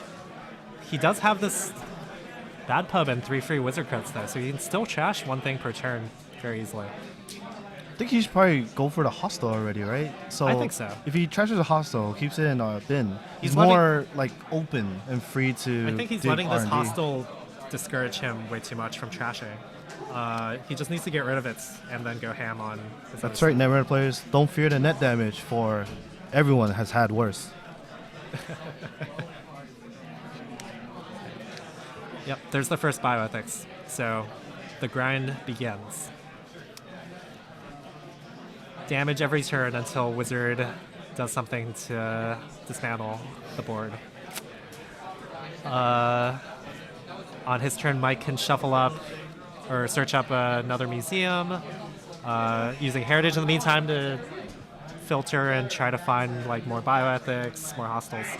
It's basically IG is going to get to their like end game board state very quickly, I'd say, in 4 or 5 turns maybe. Yeah, especially now with all the options already on the table. Hostels there to protect stuff. Bioethics is on the table, start sniping cards. City Hall is already in place, so you can start digging for everything. And there's a museum. So even with just a copy of like all the tech cards, like IG's already just so strong at this point. Yeah, but Wizard does have these Wizard credits. Like IG does not have any face down cards. So Wizard hasn't been taking advantage of his Wizard Yeah. credits either, right? Like, Wizard, this is why people are playing Wizard, right? Like, you're the only one who can just deal with this stuff. Like, IG actually needs to do something in order to stop you from just trashing everything. And Levi is really not using that threat. But you know what we are witnessing, though? We are witnessing the true art form of mobying Yes. in its finest. I mean, much joke, much meme, but, like, this is what industrial genomics really does to the game. Like, there are just a lot of games like this when people play IG. So let's say we're from, in Mike's perspective, and we're already so far into the round. Like, what does he need to do in order to seal? Oh, is it Siphon? Here comes the account siphon. Wacky stuff. We see the crazy twist of this wizard deck. But does it really do anything against the IG, especially Not when they super have so impactful much here, money? unfortunately. Like, Levi's playing all these resources he wants to keep, so he has to spend time getting rid of these tags. It just gives him a bunch of money, which is pretty nice. He gains 10, and then he has to spend 4 dropping tags. So he gains 6 and maybe slows down IG a little bit, but IG still has enough money, so Wizard needs to siphon again for the credit loss to really do anything. All right, so back to what I was saying. What does IG need to do in order to seal the deal right now, in order to move into the next game? Second bioethics, second hostile would be great, and genetics pavilion is a big part. Once he has Gene Pav up, Wild Side will be the only card draw that Wizard can draw on his turn. That makes I've had worse way worse. And he's already gone through 2 Yes, and he's gone through 2. So that Gene Pav, it's a one of in the deck, unfortunately. But once he finds it, that'll be a big deal. Is there any way to tutor for bioethics? There isn't, right? You just have to draw into the card. Yeah, it's just the Heritage Committee thing, right? Right. Yeah. And I think the Heritage Committee is still in the bin, so unless he museumed it back and we didn't see it.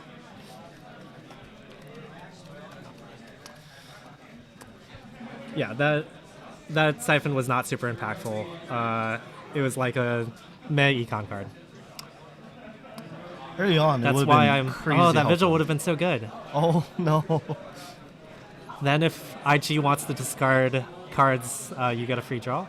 So Oh, but it triggers on your turn, so if he has Gene Path up, it's not as good.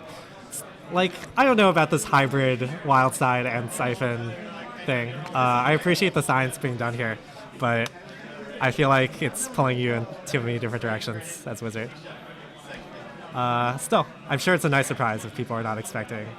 2020 hindsight, do you think he What would have been better that he didn't play the Siphon until later, install Vigil and do a little bit more setup to try to propel himself further? No, he needed the money. He needed was the so money? poor. Is Vigil and IG meta call? Vigil is quite good against IG. The reason I had it in my Siphon Wizard deck is it tends to also trigger more when the corp is poor, because then they can't afford to play out their cards to deny Vigil. But it also happens to be very good against IG because they want to have a full hand to discard cards, and then you get free draws all the time. And free draws are great against them because they're trying to grind you out with incremental damage. Right. So Vigil would have been really nice here until Gene Path comes down. And it sucks that he had to discard it. Okay, so it looks like he's doing City Hall. What's he digging for? Oh, Heritage Committee, of course. Good cards. The cards I've mentioned, basically. Yeah. More lock pieces. I'm new to this game. This board state looks really confusing. There Well- are a lot of stuff going on right now. Yeah. The thing with horizontal corp decks is that there's a lot more things going on if the runner lets you get to this point. Ice is more passive, but assets just like constantly do crazy things. Yeah, and he just gains so many abilities on the board because of the asset spam, as opposed to something like a Glacier deck where you can easily break it down to server, server, server. It's a pretty powerful feeling. It is.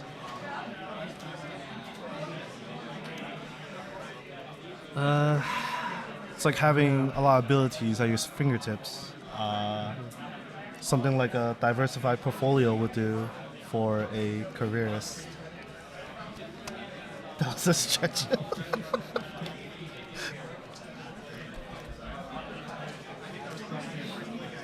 Well, there's the Hive on R&D. And the fact that Levi has to read it is not bode well. I think it's Like- shock.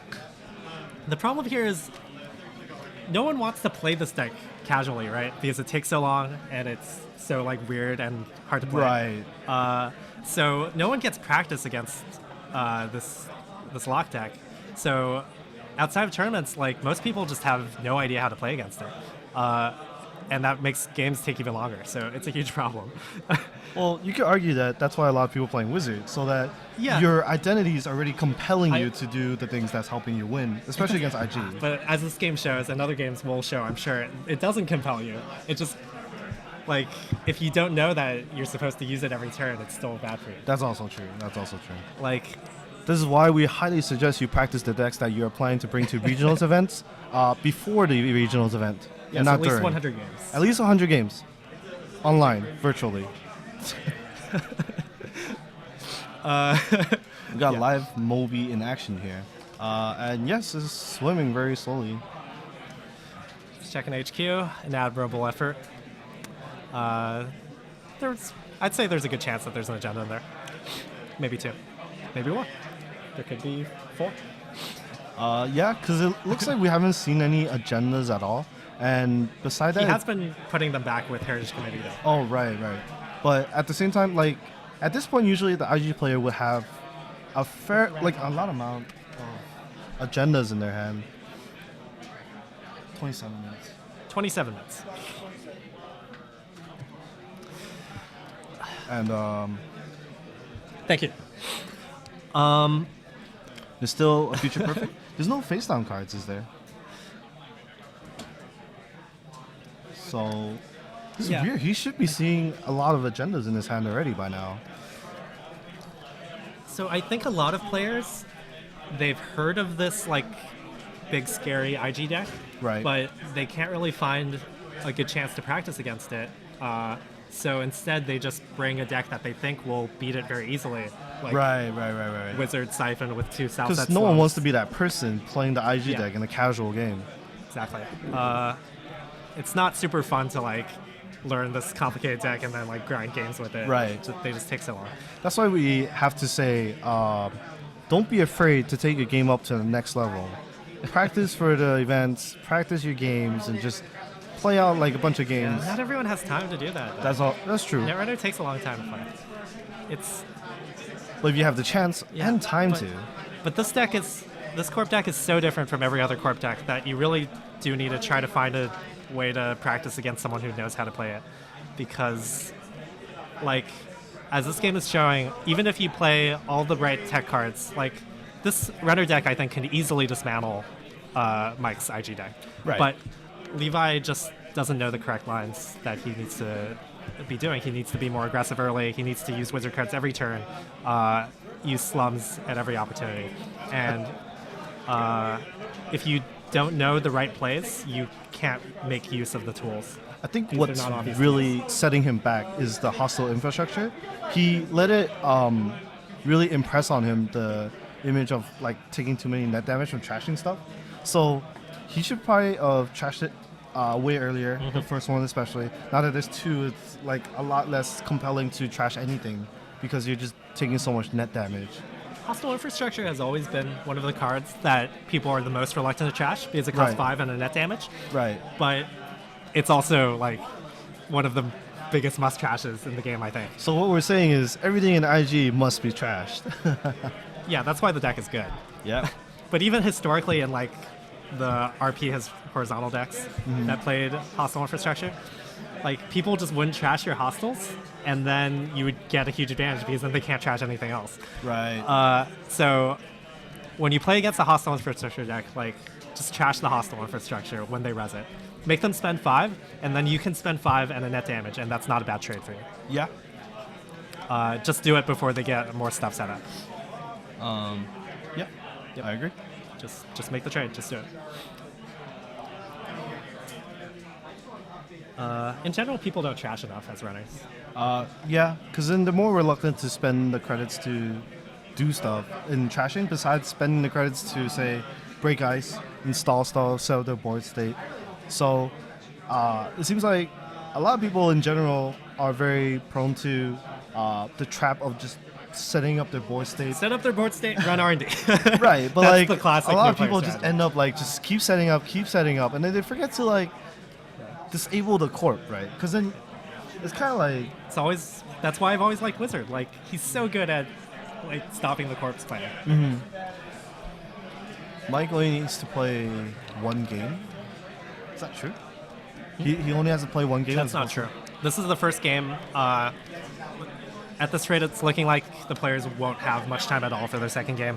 Right. Do we know and what they're that's- playing for the second game? I don't. I do. Like, the power. So it's noise and PE, which is also just as much of a slugger. Yeah, but it could theoretically end fast. Also, There's just so much to slum noise through. can just play very YOLO, and it can be a fast win either way. That's true. That's true.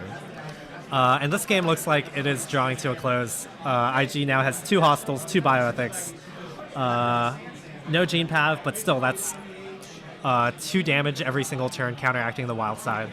And this is very much the winning board state that we were talking about earlier, right?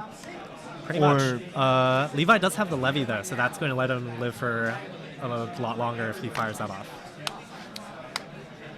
And It looks like we really are witnessing professional mobbing in its finest. thanks, Jamin. You're giving the people what they want.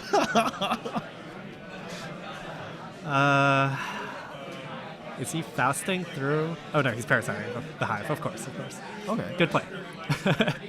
All right, so Levi's just going to try to use this wild side to outlast the bioethics and get through R&D. Hey, How's it going, guys? how was your first round, man? Split. Anarch split, you know. Awesome, not bad. Desperado Wizard doing its thing. Yeah, I did. I was one tournament with my Polana, but couldn't get it done. Awesome. Well, shucks. Yeah. Games are close. I found Polana games are often really close. Hey, what round one? Huh? After what round one? I think it's second round?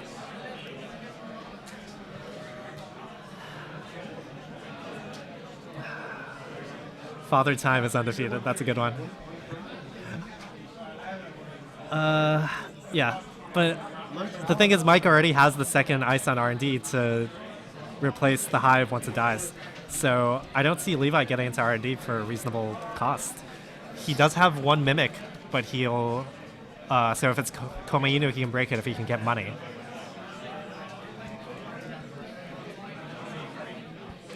He did get a Vigil down, so that's a really nice card draw boost, actually. That's going to make the IG kill a lot slower.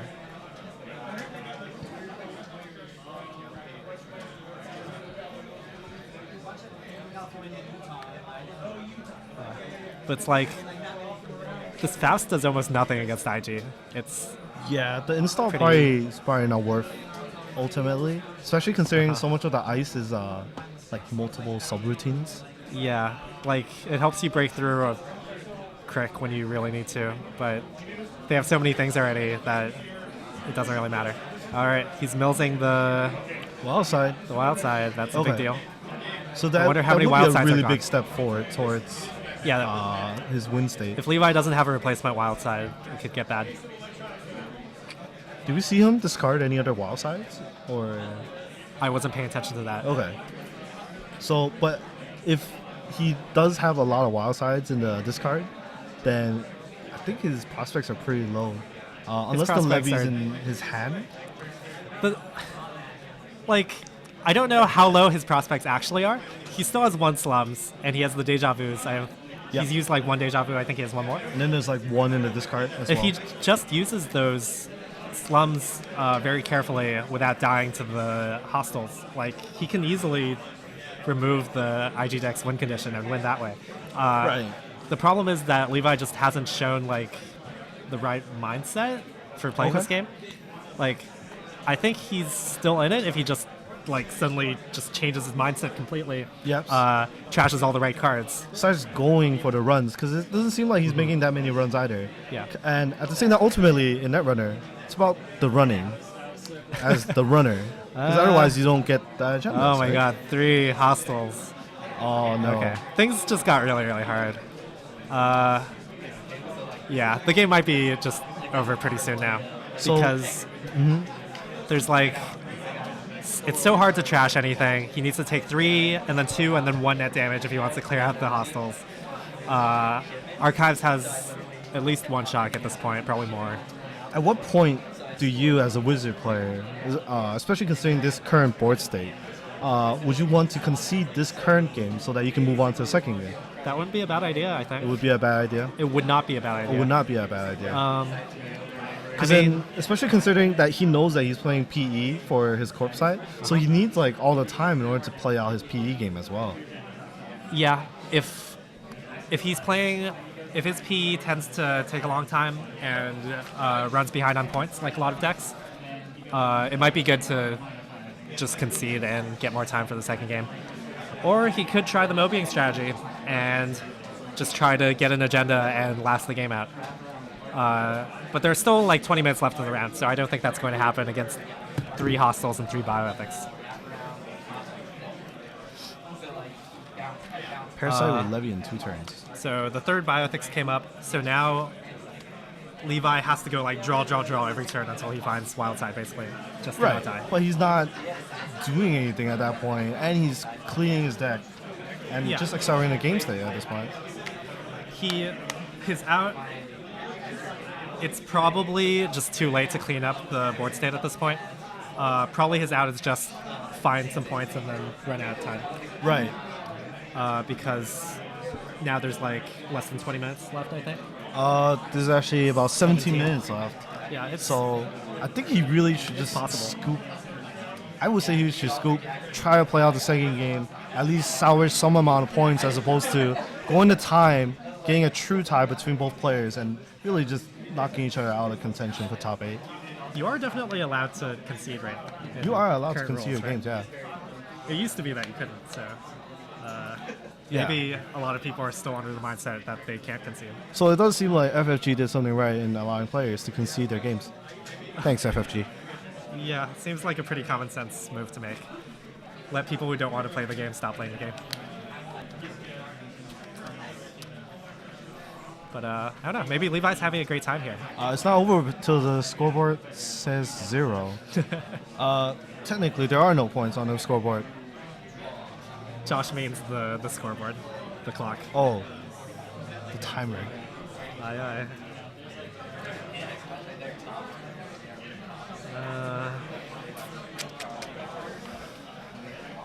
Reading Mumhead City Hall. It's a pretty confusing card. I agree. Explaining the Heritage Committee interaction. Oh my gosh. Ooh. It's fine. Is it? Oh, the lunch break is after this. It's right now. It's right now. Okay. Next round starts at 1:30. You guys go tops in particular. Harry wants to order anything, 2 fries, big What's good from Tops? Cheese fries. Something lighter than that. The gyro is pretty good, but that's pretty heavy too. But it's not like a lot. There's the hamburgers, there's a California burrito.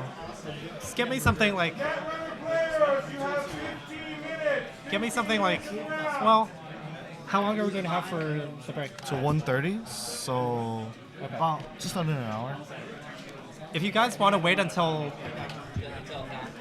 If you guys wait until after time, I'll come with you. If you don't want to wait and go now, you can pick me something up. You sure? Put in your orders Okay. now and then have it follow. If you go at time, you're gonna have. It won't matter for you. Shut up. Okay. Just get me something like cheap, like a burger or a gyro or something. Yeah. Thanks. So it looks like we have about 14 minutes left on the clock.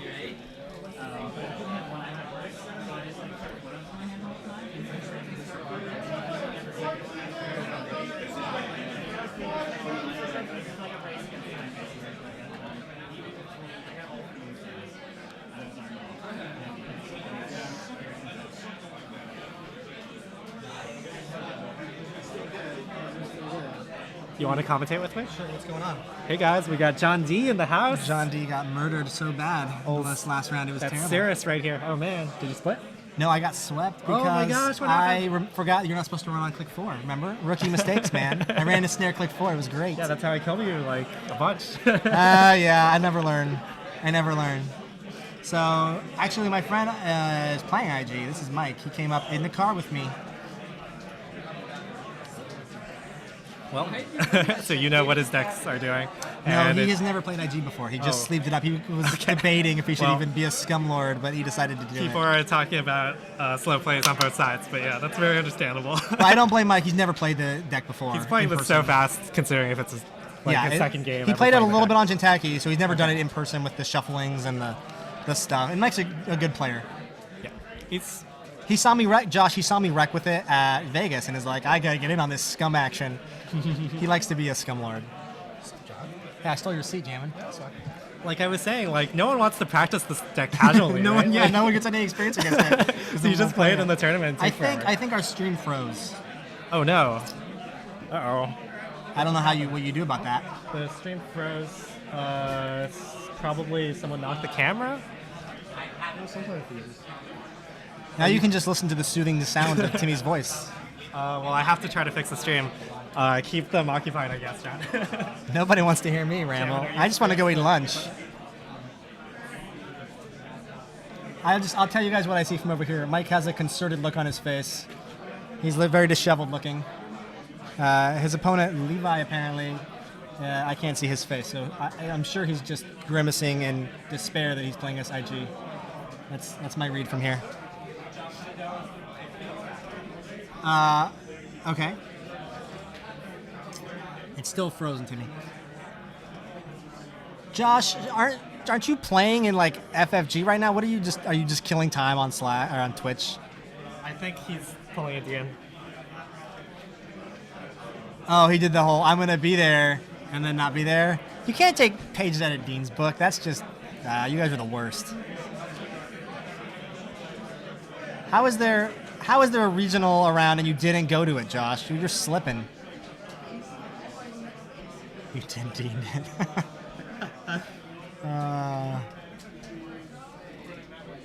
Parasite does in fact trigger hostile. Warshadar.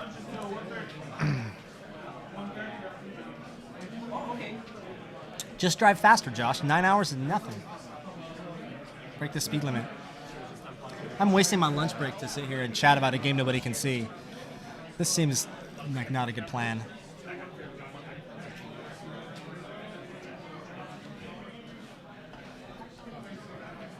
The smart people will get it fixed. I'll sit here and talk about stupid stuff that nobody cares about. It's probably the app and not the camera, right, Timmy? Because like I don't want to push buttons for the fear that I break something. But can't you just like click a thing on here to restart? Like stop streaming, start streaming would be my guess.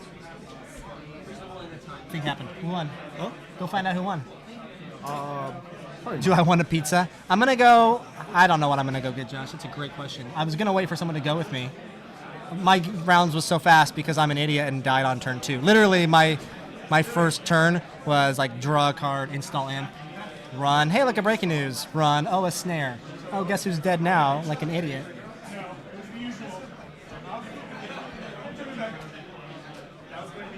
It should be working again now, guys. At least I can see stuff.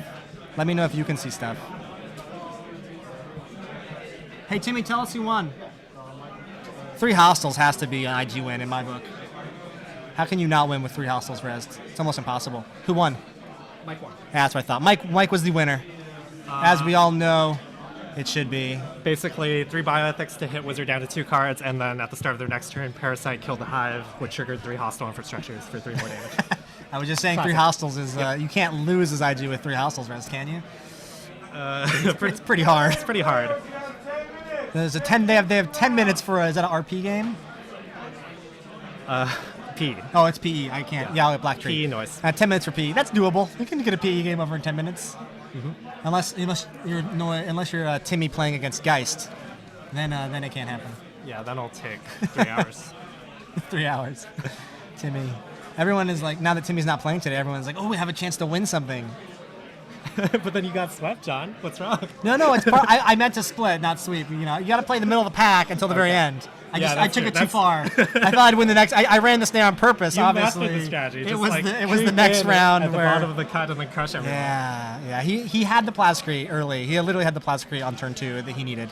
So 1 Plascrete in a 45 card wizard deck. What are you gonna do, right? Are you playing like Jason's deck? No, his deck is too lame. Okay. Playing mostly his deck. Mostly his deck. I cut okay. Psychic Field for the 3rd Astro. Why would you play Psychic Field over Astro? Psychic Field's so good. Only if you can win Psy games. Yeah. Maybe if you're Josh. Dude, I've gotten pretty good with side games practicing Paladin. I was crushing Ben last night in practice. It was great. You should open up like a side game boot camp or something. They're gonna have to play a lot faster. They're not going to finish this game unless he Mike dies just to a like PE murders trick. himself, Yeah. But I respect him enough. His to think that goal won't should be to get an agenda or 2 and then like not do anything. Archives interface, inject, trashing, fast, and imp. Okay. He literally is like playing my noise list, but 2 cards different. I think we were talking about it in the car.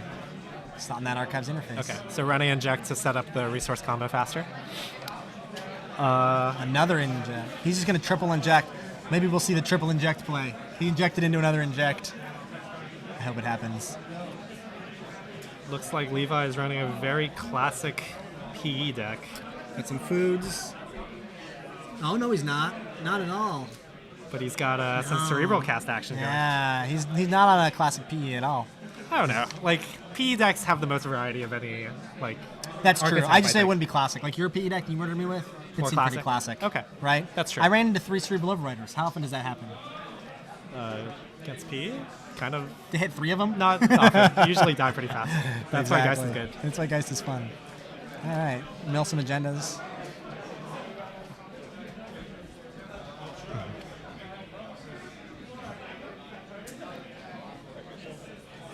Good. So, Good. How are you doing? So tilty. What? So tilty right now. Okay. I hope these guys can play a little faster for this game here.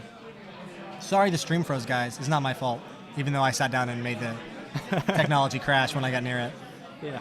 Streams are like black magic to me. I don't understand how they work, and they just like I break did and fix fix themselves it though randomly. with my push a button Yeah, plan. that was going to be my Brilliant plan there. my plan. Timmy's Good scrolling fight. back through the chat to read all the stuff he missed because he wants to know what happened. Do you think Noise should run some of these remotes? That's a tough call. It's hard to make these calls when we're not at the table, when we can't see like the court players' expressions and see Mike like still has a disheveled Noise's look on his full hand. face. All the injects. Run yeah. all the... Oh, I don't know about this there's the actually. wild side. I'm not sure. When I played Inject in like Wizard, I would just not play Inject against Personal Evolution. I mean, you are, depending on what they're trying to do, you're Yeah. burning through your deck at a fast rate. Now, if it wasn't an 8-minute round, I might agree with you, but he's just got to go For sure. get some points at this point, right? And he has Levy, right? He does have Levy, yeah. He has the same plan as me here. I think he's... Well, that's the thing, is he can't want to mill too many in check because he could die to PE's damage. So I think he needs to poke before he puts too many in the bin. It's quite possible there's a... Oh, Well, here comes the agenda. profiteering. Be profiteering. Could be Profiteering, could be House of Knives. That's also It's pretty fun. classic. Classic. Ping a ping. I think Mike might die before the game's over.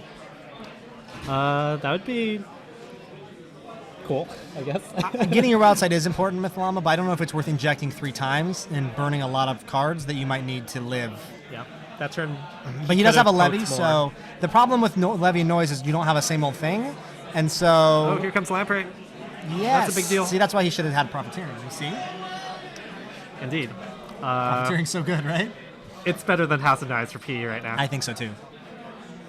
Especially with And better than Heal Hands Arcology too.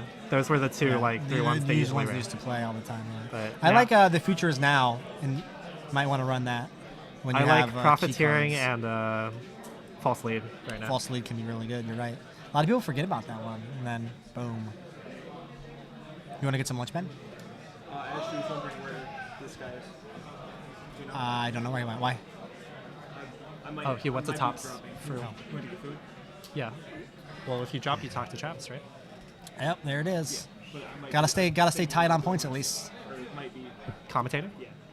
Okay. Yeah, of course. You can just sit here. Like I've been getting random people to sit. Jammin sometimes gets called away to judge. You're not playing? I'm not playing, no. He's he's commenting though. That's cool. I thought you were playing. Yeah, no. I sat out to do this all day. Brad, that's sweet. Gonna give everyone else a shot. That makes me want to commentate more. Yeah, join me. So he's saving his House of Knives tokens, even though this game is not going to go very long. I think he should burn one. You know what I mean? They only have like 5 minutes, so Yeah, I I don't think agree. I think you save one. They're not really but- playing under like in the mindset Oh, he of sees the 5 cerebral minutes. cast, right?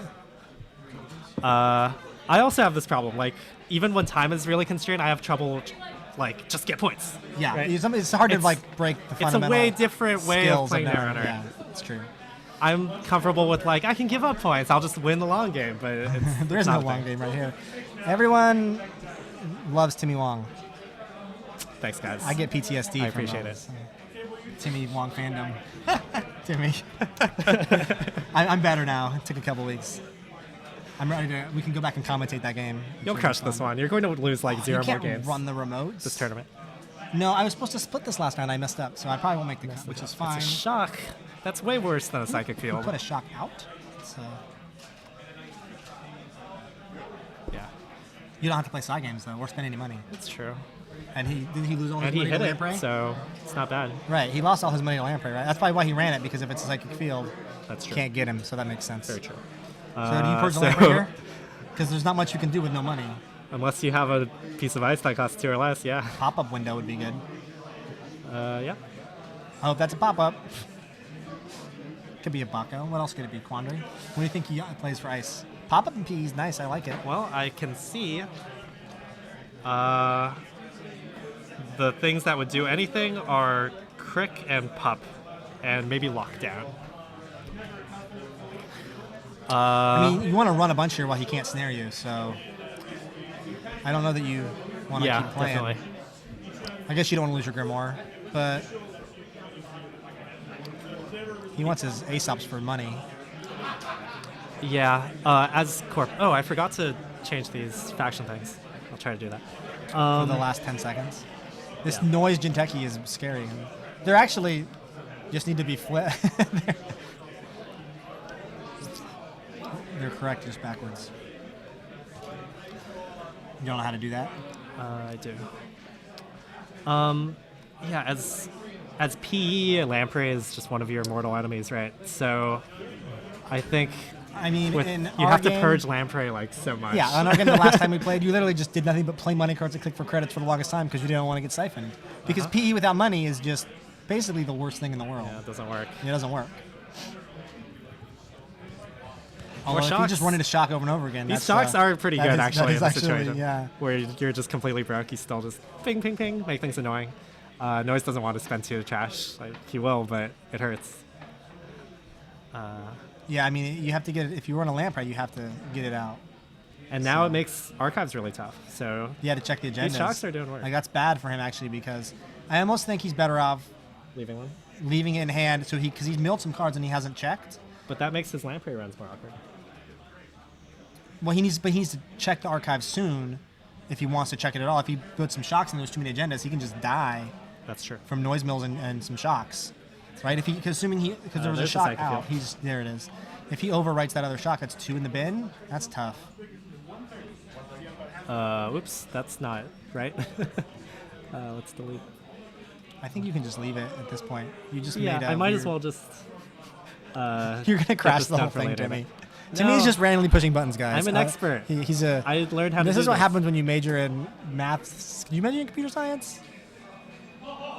Math and computer science. Yeah, he majored in computer science and literally is just clicking random buttons. Timmy, you're worrying me, son. No, this file's just wrong. Oh, see, that's time. So he wants more agendas. Whose turn is it? He ran that psychic field and they were playing a game. So Mike might have 1 click left. I can't tell. But the Okay, thing well, is right now it's timed. So he needs to run archives, I guess. no, he doesn't want to die, and PE can't score an agenda. There's literally Oh, so they're he going should to just tie do on 1 nothing so point. he doesn't die and tie and get a point. Yeah, I mean that's what you do. It's- Yeah. because a tie and a timed win are both worth 1 point. So To Mike, I mean he knocks Levy down if he gets another agenda, but it's not worth risking dying and losing your point. arguably, you even want to give him a point to boost your strength schedule. That's actually a good point. Like unless you're worried about him keeping it out of the cut, it's probably better off for him to have that extra point. So I think the best move here is not to play. Yes, and there's no way P can flatline or score a point from this Not with situation. 1 credit.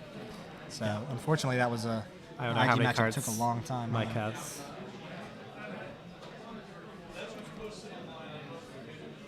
Cerebral cast. Okay.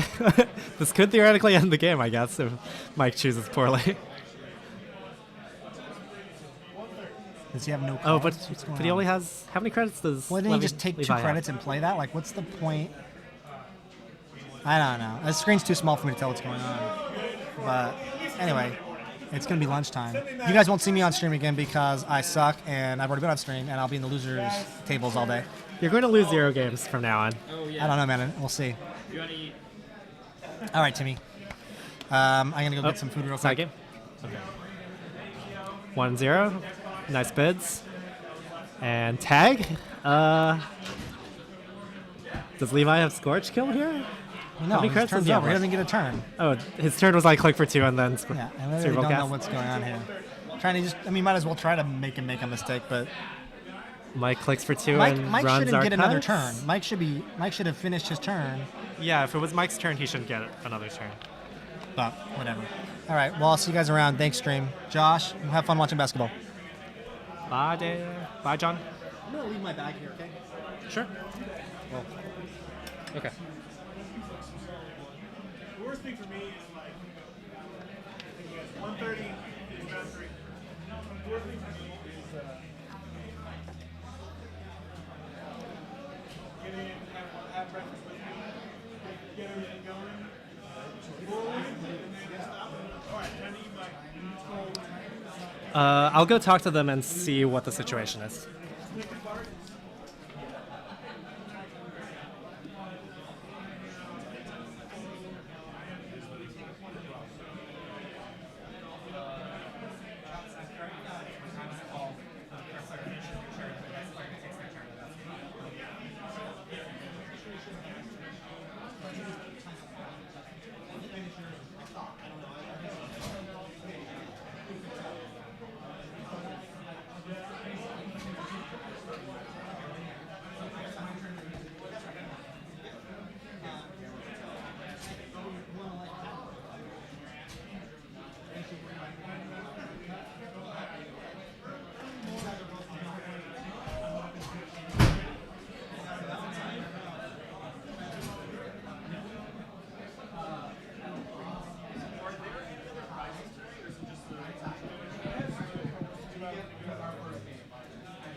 So it looks like time was called when Levi started its turn. So they played it out correctly, and it didn't really matter.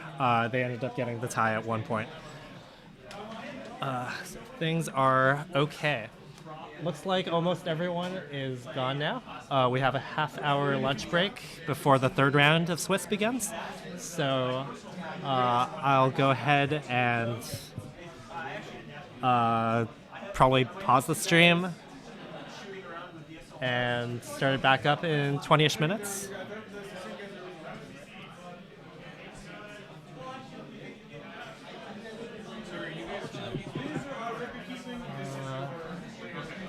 Samala.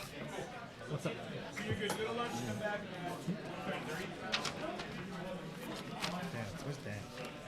Thank you, Marcellus. See you all real soon. 1:30? 30 minutes? Yeah, so we'll be back at 1:30.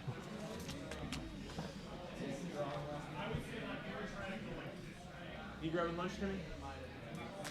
I think some people might have picked up something for me.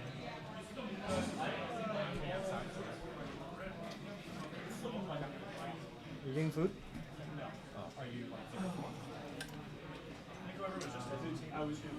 That might have been Mike, yeah, or someone at 2. I mean, we're doing lunch right now? That's help, man. That's help, man.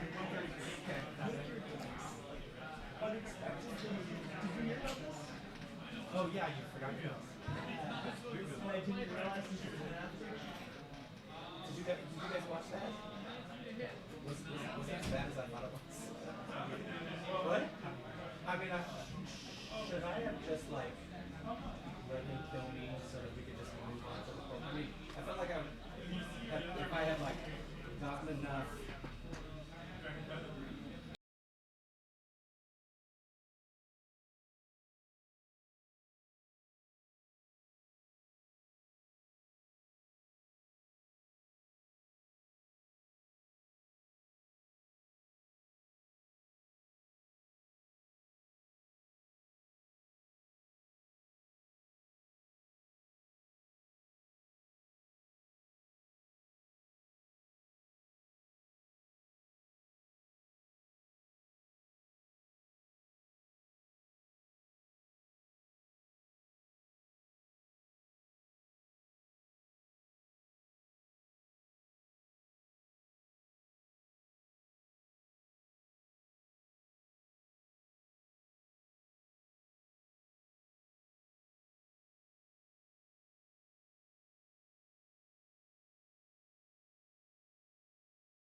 All right, guys, we are back. Pairings have been posted. People are trickling in back from lunch. And we should be starting real soon.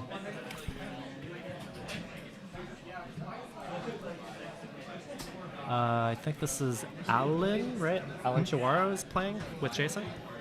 Yeah.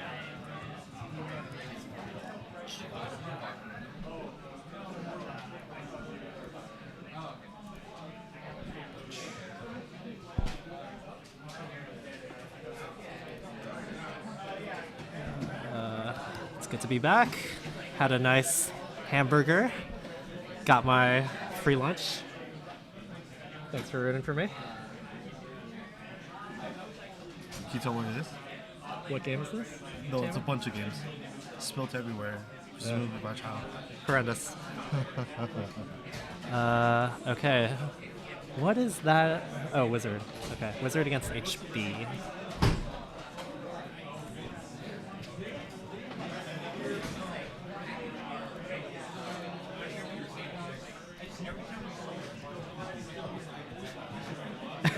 It was just a hamburger, Marcellus.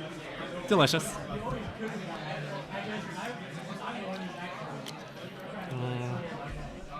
Okay. Dude, check out those playmats. They're huge. The Game Empire playmats? Yeah. No, it's just because it's double stacked. Oh, I see. Yeah, little known fact, these top tables in the store are like super gigantic and I hate playing on them. It's so hard to like even see across at your opponent's board or like hear your opponents talk. They're just too big to be comfortable. They're actually really good for X-Wing, though. I believe it, yeah. And they're not bad for streaming. I think there's a lot of room for stuff to be laid out at least. But still, like, if only they were a little smaller. That'd be nice. Oh, okay. Looks like they're doing the other matchup first? Or are they just shuffling all the time?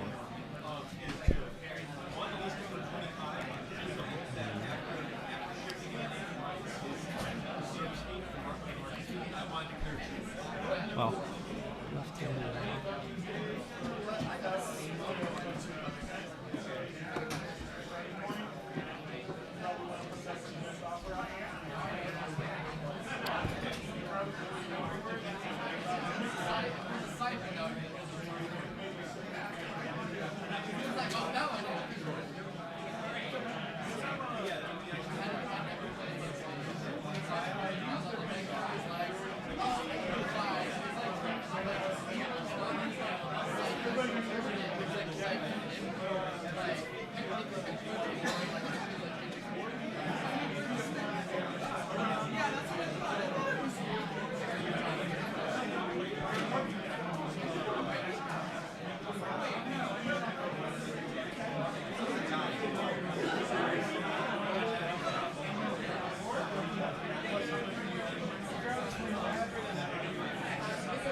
sorry about that, guys. I'm back.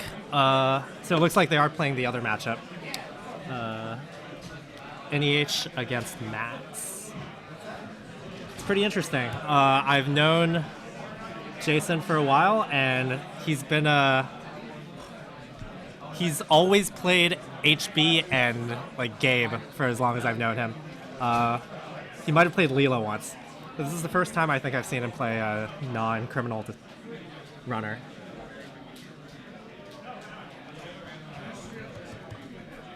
Jason is a very good player. We've been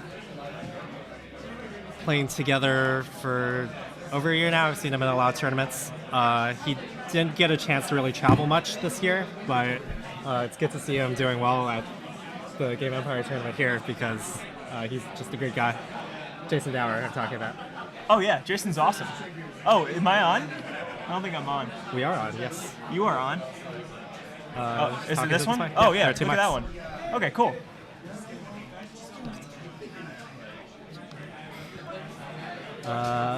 Okay. Looks like they're just waiting for the okay to get started. A lot of people are still trickling in from lunch, so the round will start momentarily. Yeah, we got a couple people still trickling, just some stragglers. Everyone seems to be in their seats for the most part. So we'll be kicking it off. I just saw someone I went to college with that I haven't seen in like 6 years or something. Oh, that's awesome. Yeah, like her boyfriend works here apparently. That was like a crazy coincidence. Small world, man. Small world. Full of Netrunner tournaments. Good place to meet people. A lot of awesome people here. Hey, I was a lot using of those them all play sleeves. Netrunner. The sleeves that Jason has. Oh yeah, where are they from? I don't know. Robert let me use them today, or he bought like 8 packs of sleeves, and I chose those ones. It was NEH, and they said boom on it, so I thought I could try and go for some mind games. I don't know where Robert gets all these crazy joke sleeves. He just bought them. He just finds them, yeah. Yeah. Probably on the internet, where all weird things come from. Ben, do you want to introduce yourself? Sure. Hey, this is Ben. We just got the okay. My name is Ben. You might have heard actually Timmy and myself comment on T3. So I hope you enjoy that. Hopefully we got some good games. It looks like we got a great one coming up here, NEH and Max, and we're off. So check out Ben's YouTube channel at youtube.com/T3Productions. I'm not sure if that's my URL, but Something like that. Google T3 Productions. T3 Productions, yeah. A lot of Netrunner videos on there. All right, here we go. Okay. NEH opens up with Ice HQ. It's always tricky when you have one ice against Max. Do you Ice HQ or R&D? Either way, you could get screwed. I think you got to be prepared against the Siphon more, unless you got something you can dump money into. But I think there's an upgrade over R&D. Oh, really? I can't see it. I can't tell if that's how the cards are or not, but yeah, choosing to defend against Siphon or Keyhole is always a nice fork that Max can give you. And Max drawing after her Max ability, so not an ideal hand. I wonder if Jason maybe. mulligan. He mills a Grimoire and a Corroder, which is kind of an unusual mix for Max, right? Yeah. Signals a more Regas build. Yeah, most likely. So we'll probably be seeing like Mimics and Parasites and things like that. More of like Dance List with mediums, I believe, too. To play Grimoire right now, you kind of need to set up a more traditional rig. Otherwise, the other turntable mostly usually outclasses it. Turntable's a vicious card, too. I think that's... A lot of people play it, and rightfully so. I was hesitant when it first came out, but I'm a convert. Card's good. Max checking the Jackson, opting not to trash, and playing the Faust. So interesting turn from Jason here. Just kind of... Here comes the Siphon. There we go. You called it. So draw a card makes sense to have more cards for Faust. Check to make sure he can't dump his money into Sansan. Okay, so MBN's first turn was install new remote, draw a card, Ice HQ, play sweeps. All right. So that means they do have almost certainly enough money to get siphoned, unless the HQ ice is like Toll Booth. So he doesn't even res, which I guess it's not an ice that does very much against Fast, or he just wants to save some credits. Yeah, I think so. I think you can safely rule out wraparound. I think if you have to discard 3 or more cards here, I think you res the ice if you discard a significant amount of cards. Especially early game, and Jason seemed to have a little bit of trouble trying to play his hand out. So I don't think the thing in front of HQ is a very hard piece of ice. Oh, using the tags to psycho out the Astro. What a great play. That's the earliest Psycho I've ever seen. For an Astro, no less. Who needs Biotic? Oh, that's so good. It's so good. Okay. And he has the Jackson in play, so that Psycho I'm sure we're going to see back pretty soon. Absolutely. Yeah, that's really, really cool. The classic MVN tag punishment right there. Mm-hmm. Who needs to play like Scorch or whatever? Just punish their scout save on the Psycho. That's so great. Oh yeah, and Max just milled, I believe it was the Yogg and the medium after this turn. So it's definitely more of a Regas style build, I think. But still with siphons. That's still with siphons. So regular breakers and siphons. Right, yeah. But I'd probably also expect like a DDoS, maybe EMP device. I'm sure this is... Oh, and Agenda. Hitting more agendas. Looks like MBN is a little flooded. that cycle play makes more sense here. Yeah, Jason checking again. I wasn't paying attention to these mulligans. It's possible that either or both players might have mulligan. But still, it's quite a game here. They're tied 2-2, but the Astra token is like 3 points. Right? It's pretty big, but NBN doesn't have a lot of money, and I think Jason can threaten a siphon. I mean, same old things are plenty. I'm sure Jason's running 3. I figure at least one more siphon too. So there's a lot of outs, and I think the economy is really putting Jason ahead right now. I mean, he has free accesses on HQ. He just took out the second, and R&D, and he just took out the second Jackson. It should be a very close game. The thing is, once NBN scores the first Astro, they almost don't need money anymore to score more agendas. If they're using shipment from Sans, yeah, against the Siphon deck, I think they can often just stay really low and like draw cards, draw into Astro scripts. So but he still needs to res some ice to defend his centrals against Max. Right. I mean, like, Jason can take a free HQ, free R&D access until NBN does something about it. And Alan here is drawing up a couple more cards. Ooh, deck list. Yeah, we got some deck lists here too. So actually, interestingly enough, this looks like it's a kill deck. I'm seeing some traffic in Scorch in his list, so he might be trying to sneak a kill at some point soon. So it's interesting. I think that's a Cujo. Whoa, cool. All sorts of cool things on Jason's side here. I guess he just wants a more reliable way to break high strength sentries. So.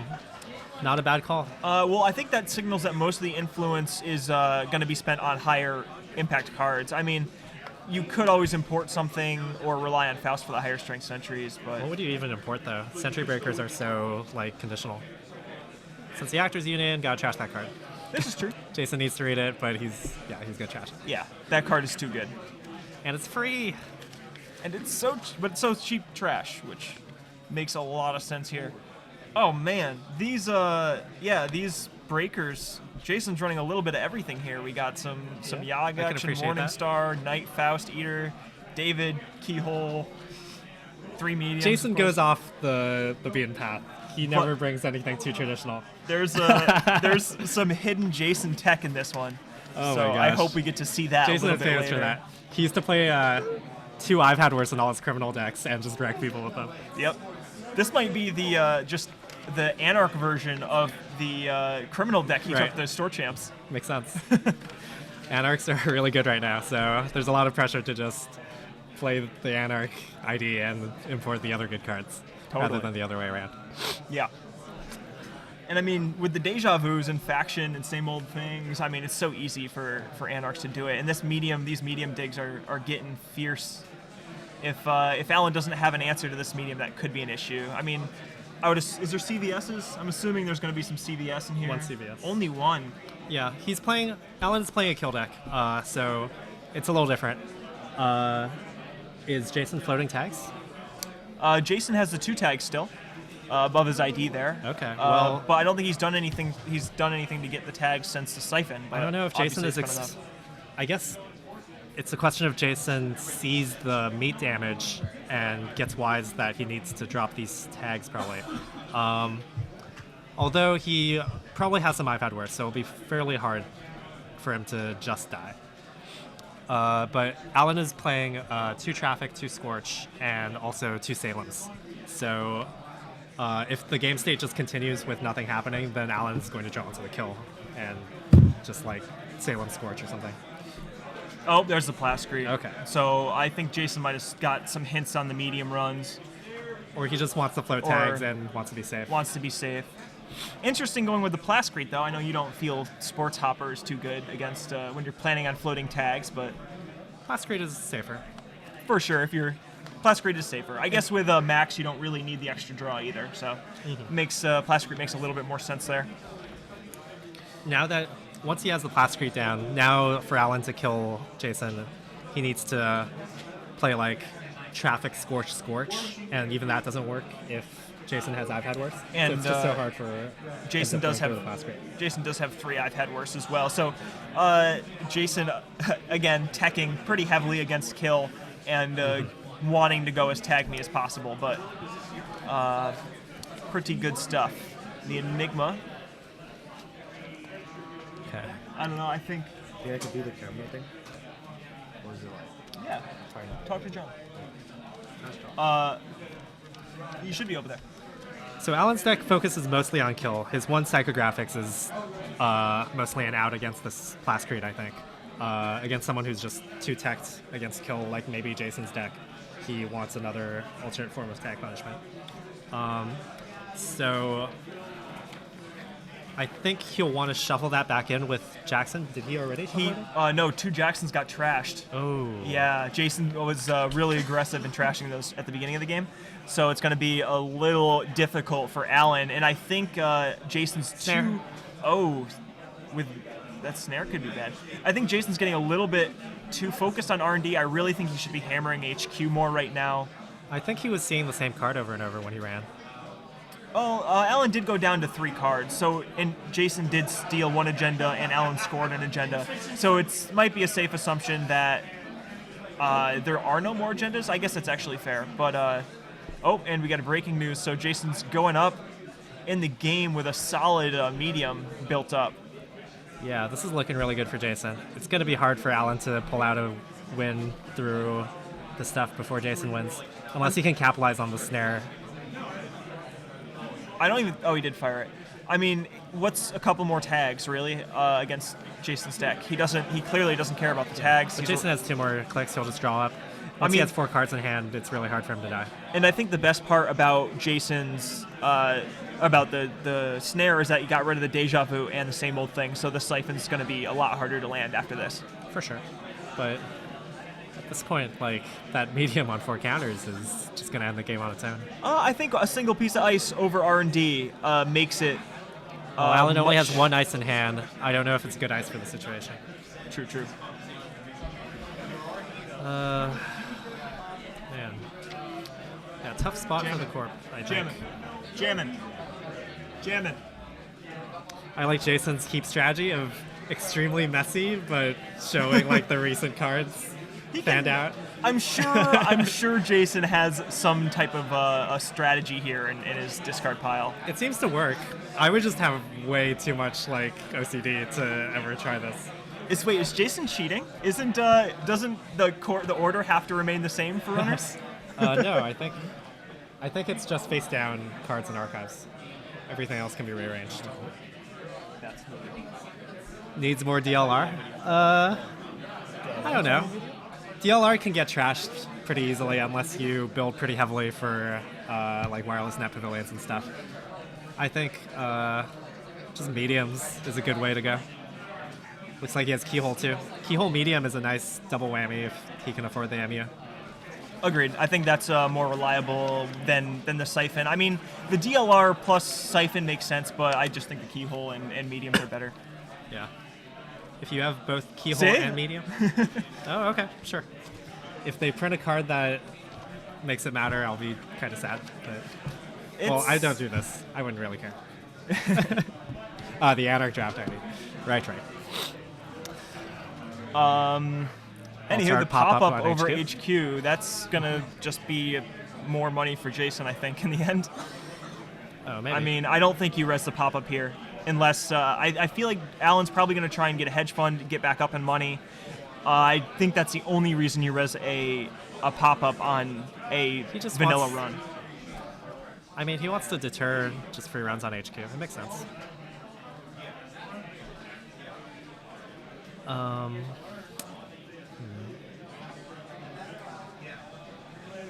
Yeah, I wonder what Alan's plan here is. He has a Salem's. Oh, he got a Sensi trigger? Yep, getting that. I think the plan with Salem is to fish for I've Had Worse. Jason does run 3, and it's not damage. So that's a really safe bet. I think that's one of your better plays with Salem's, unless you think Jason needs a breaker or he has a breaker in hand, I feel. So if he Salem's I've Had Worse and gets Jason down to 3 cards, then he can double Scorch for the kill. But to do that, he needs 8 credits at the start of his turn. And he only has 2 Scorch in the deck, so he needs to draw both. But the Sensi is going to make it really much easier to try and find any of those cards that he needs. Yeah. I mean, he's only going to get 1 hit, I imagine. Jason has 2 credits, so he's pretty poor.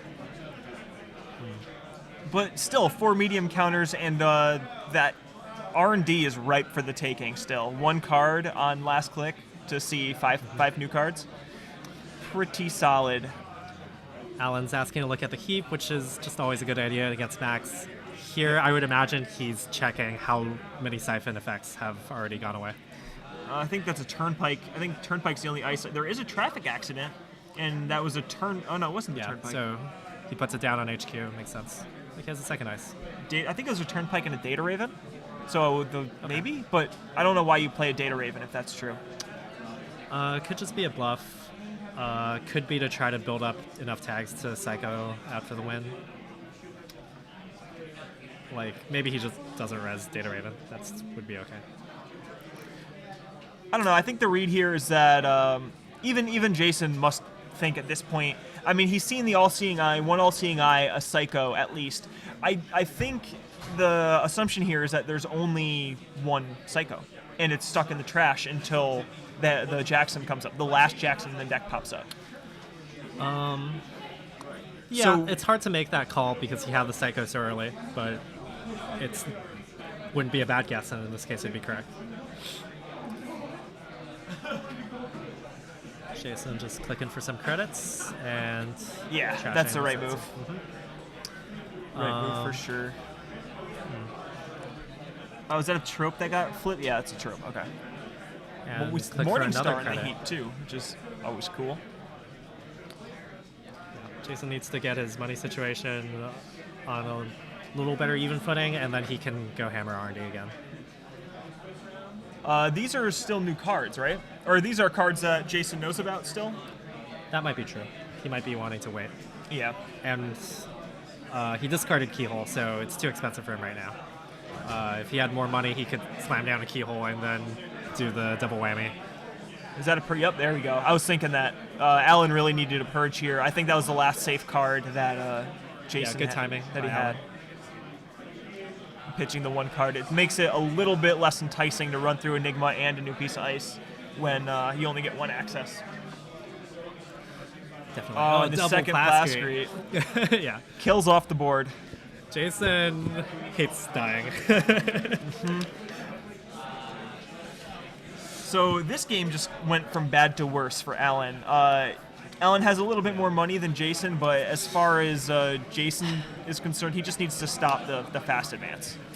Yeah, I think Alan was probably trying to build toward the meat damage kill, but I don't see how he gets through double Plascrete and Max constantly refilling the hand. Okay. Double pop-up window on HQ. That's not bad. That's good. That does a lot of work against those siphons. So Jason just bounced off that. Crazy. All right, so we're starting to get the game stabilizing pretty quick here. NBN now has a really strong board state. The 2 pop-ups over HQ. That's a 4 credit swing for Jason to get an access. I don't, maybe if he's going to account siphon, Jason it's worth won't it. make random runs anymore. He'll just account siphon through sometimes. Check if he thinks Alan is holding a lot of agendas. Alan has to go onto the fast advance plan almost certainly. He does have the scored Astro, which is a big deal, so he just scores out of breaking news, which makes sense. So now he just needs to get a second Astro and then score the 3rd Astro or a Beal. So the good old backup plan is working out pretty well for Alan. It's a good A plan. It doesn't have to be a backup plan. That's just a good idea in general. Yeah. But for his deck, I think it's pretty solidly a backup plan. Oh yeah, what do we got here? It's pretty similar to Fiery Inferno, to Chai Z. There you go. Thank you. But he did cut Jason's Psychic Field for the 3rd Astro Script, which is probably pretty good for him here on the fast advance plan. What was it before, an Exploda? A Psychic Field. What was the agenda? Probably Exploda. Yeah. Exploda, okay. Though Psychic Field does help kill through Plascrete often. Oh, here's the second siphon. 3rd siphon. 1's in the discard pile. 1 got flipped last turn. Okay, I just meant the second siphon that actually got flipped. In the game. Got it. Yeah. Yeah, the pop-up windows do take a little sting out of it. I mean, yeah, a net loss of 3 credits instead of 5 is a lot better. But Jason does have money again. I think Jason just wants to get back into R&D here. I don't know how Jason has any idea what's happening in the archives or discard heap, whatever. Yeah, this is ridiculous. Upgrade on R&D. Okay. That might be the CVS. I think that has to be the CVS. Or it could be that's the a only upgrade in this Sansan deck. bluff. Yeah, it's the CVS. Oh, yeah, there isn't even a Sansan. Makes sense against the medium, but seems I don't it's think... not the most ideal time because you'll just purge away one counter. Yeah. Still, he probably just wants to get cards out of his hand instead of discarding. That is the worst max heap. Yep. Yeah, okay. It's maybe not the best system. It's definitely a contender. I'll give you that. It's tough to come up with a good system that lets people see what's going on. I think Jason's running out of siphons here. I saw 2 Deja Vus, 3 siphons, 2 same old things in the heap. Does he have a levy? I don't know. We can find out. Right, we have deck lists. This is nice. I know, right? I like deck lists. No levy. No levy. Crazy. So, wow. This is YOLO max here. Yeah, It's Jason's... tough to play max without levy. That's really tough. 3 Yeah. DDoS. He really goes all in on So siphon. Jason's on the clock here. He needs to make a move. Yeah. His deck... I think he has like 4 or 5 turns left. I think fewer. I think he's going to deck himself in like 2 turns. And then it's just clicking for credits. And he doesn't have, like with Faust, you can't do this with your only breaker. You need something else. Even a data sucker. That's why he plays all those other breakers, right? He doesn't rely completely on fast. No, that's true. But most of them... Double medium can end the game pretty quick. Wow, yeah. I mean, I saw the Eater in the discard pile. I saw the Knight. The only Faust is out. 1 Yogg and a Morning Star is in the discard. At least 1 Corroder. The Cerberus is out. So I think the outs here are a single Mimic and a single Corroder are the only breakers left in Jason's deck. He might have more Deja Vus. I think there's only 1 more Deja Vu at least, or at best 1 more. I saw at least 2 in the trash. So He does have DDoS also, so he could maybe stop a Problem Ice from being rezzed. Yes, David. Okay. So Jason's playing a really interesting deck that really requires understanding what his options are and what he has to play around. So he's playing as many tools as he can get to try to get into R&D here and close out the game. He just needs 4 points. And he really wants to get the second Astro before Alan finds it. yeah, and I think Jason's play here is he's running R&D right now, forcing Alan to make a choice here whether he wants to res that piece of ice. If Jason can get in and trash the CVS, and a no res, this is going to be really good for Jason next turn. He can just drop the DDoS, pop the DDoS, and just hammer R&D for tons of accesses with medium, and just kind of eat the Enigma cards. But Should give him a pretty decent shot to win the game. yeah, He does have to trash a bunch of cards continually to that Enigma, though, to in make order to it break super it with worth fast. it. Yeah. Okay, so trash the CVS, he Yep. purges the medium counters, and then he sees one Gets card. 1 card. Scorched Earth. Oh, well, that doesn't matter. If he can go back in on his last click here to only make it 1 card that he loses, unless that was last game. I mean, if Jason just discards all his cards to fast, then maybe the Scorch plan is on the table again. Oh yeah, Scorch traffic. It's just a question of if Alan can keep these cards in his hand without discarding more important things.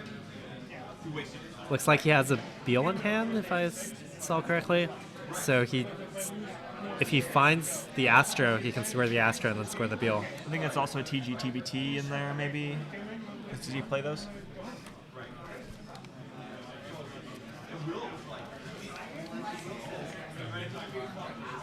Nope, that's not even a card in this deck. So Alan's digging for the Astro, but Jason's digging for agendas. There's the last Deja Vu.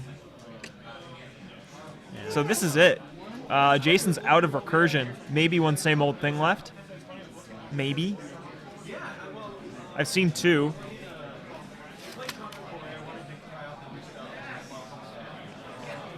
Jason's decks are such a pleasure to see. They're always so different, and he does Yeah. so well with them. He's a great player, Yeah. and it's really fun to watch him play.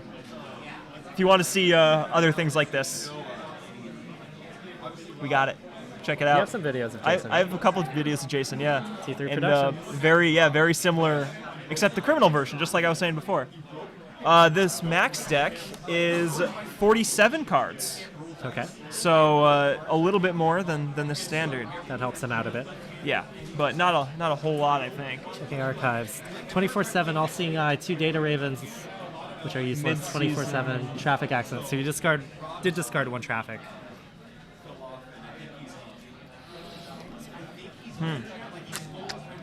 That was the right time to check archives because he doesn't want to get medium counters and then get them purged again. Yeah, for sure. Any breaker, man, that Yogg that Jason lost in the beginning of the game, that hurts. Yeah, but that's how Max works. You're All code gates all the time. This could be more free likely to accesses for lose any given days. card than actually draw it. Yeah. Oh, well, All code gates. that's not good. Interesting choice for Jason to run HQ there, I think. Well, it doesn't cost him cards, so if he doesn't want to over Faust, like that's the only place he can get accesses. And Alan is holding a Beal in his hand, right? Mm-hmm. It's like in the situation where MBN has like 2 or 3 points, they're often just like waiting to draw into their Astro, so they're picking up all these other agendas that they can't score in the meantime. Right. Yeah, for sure. Checking HQ is often a good call in the situation. That's true. And you really haven't seen any Jacksons all game. Well, since the beginning of the game. Oh, did we get it? How did he install 2 cards there? I think this was installed. The first remote was already installed. Oh, really? Yeah. So top decking the Astro here. It's bound to happen eventually. And Too bad so Jason didn't run R&D that turn. Alan, we can't say this too loud, can we? No. Alan has the game in hand too. Yeah. I didn't think about how close they were. When the store gets quieter, we'll definitely have to moderate our voices. Yeah.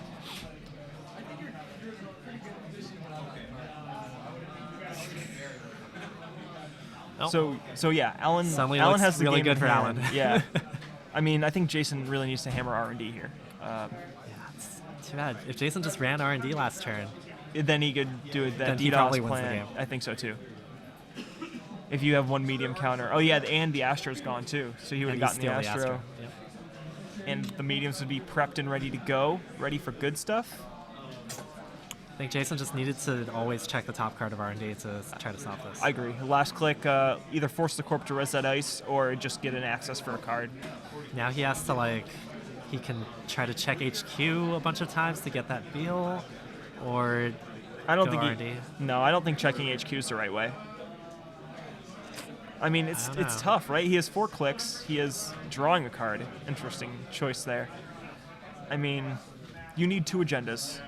Yeah, how likely And is it that you it can has get to 2 be in the agendas deck. with empty mediums? No way. I think you go to the deck here. You haven't seen many agendas. I mean, you figure this deck might run foods, maybe. I don't think so. If you see scorches, I just don't think. I think your odds of winning off this plan is so low. well, where else are the agendas going to be? In HQ. In this situation, it's so likely that MBN saves At like least a Beal one. or something. Sure. in I hand. think the win is in HQ, but I don't And think if he- Jason gets enough accesses, and I think Alan has a full hand too, right? I think it's a better play than going after R&D because if you miss on R&D, you straight lose the game. If you go HQ enough How- times, you have a good chance of denying MBN the win, and then you get more turns to try to get the win. Right? Like this is such an all-in play to go after R&D. It's I could see it, but I don't like drawing 2 cards and then running. I don't like twice the at drawing most. 2. I think the You're drawing just 2 not was getting enough accesses for it to be worth it. Okay, and Jason discarding down or going in again. Right? He Okay. sees 3 cards, he gets 1 agenda. Gets the Beal, but Yeah. does he have a click left, or is that? I think that was his last was click. the last Draw, click. draw, run R&D twice. And Jason still has cards in his hand. See, I think the right play is don't draw the card. There. So Alan had both Astro and Beal in hand, it looks like. So Ooh. Okay. tough beats. Yep. I would really like to see the top 2 cards of R&D. I feel like if Jason runs on R&D again, he gets it. With 3 fresh cards, I think he gets the game there. It's possible. I think it's 50-50-ish. Yeah, which is about the odds that you get an agenda from hand. I think Jason was still a little worried about putting himself open to Scorch, maybe. So he didn't want to just completely get rid of his hand. He wanted to save some cards in hand. But once Envian gets to 5 points with an Astro token, you just need to throw all caution to the wind. Yep. Like, they're just way more likely to beat you with that route than anything else. Yeah, that's a completely different game. I mean, like, NBN at 5 feels better than NBN at 3, and Jason didn't really get the accesses either, which really hurts, I think. He had a that really... Enigma just, like, kept him out. I know, that Enigma really did it. Again, this is kind of the downside of Max. All of your good cards go into Max mills and no real recursion besides. It's going to be hard. It is hard. I'm sure Jason played it quite well. I just think he needs to be a little more aggressive on R&D. Really try to check R&D every opportunity he could on the last click to discard only one card. Agreed. I think every single turn, every turn of the game, Jason should have been running their last click. And Alan played it well too, getting past the double pass grade and pivoting to the good old Astro plan. Well, Alan played it pretty tight to the chest, and I think that's where a lot of that success went. He was able to ice up both of the centrals. He purged at the right time. I think that purge was a key too. Yeah. And Alan was just able to put up enough to make it really taxing for this Max build. It didn't have that much econ. All right. Besides the siphons. And we're off to game 2. We have Wizard from Alan against HB ETF for Jason here. HB engineering the future from Jason. I don't know if he knows how to play this. I mean, so he has this to is switched up his corp at least. This is a really weird thing to see from him. No, but for real, Jason plays this all the time. I think every single game I've ever commented from him is with HB engineering the future. So very well versed, and you can, I guess it'll be a long time before that ID gets bad. So I don't think it'll ever get bad. Yeah, maybe not. So Jason is probably just going to stick with it for his whole life. HB ETF 2.0. Okay. Ice Ice Hedge Fund. Going to 10 credits as HB first turn. Doesn't get much better than that. Career fair in the wild side, so Wizards partying out now. Yes. Oh, we have more decks to look at. More decks to look at. Let's see if this is a normal Wizard build.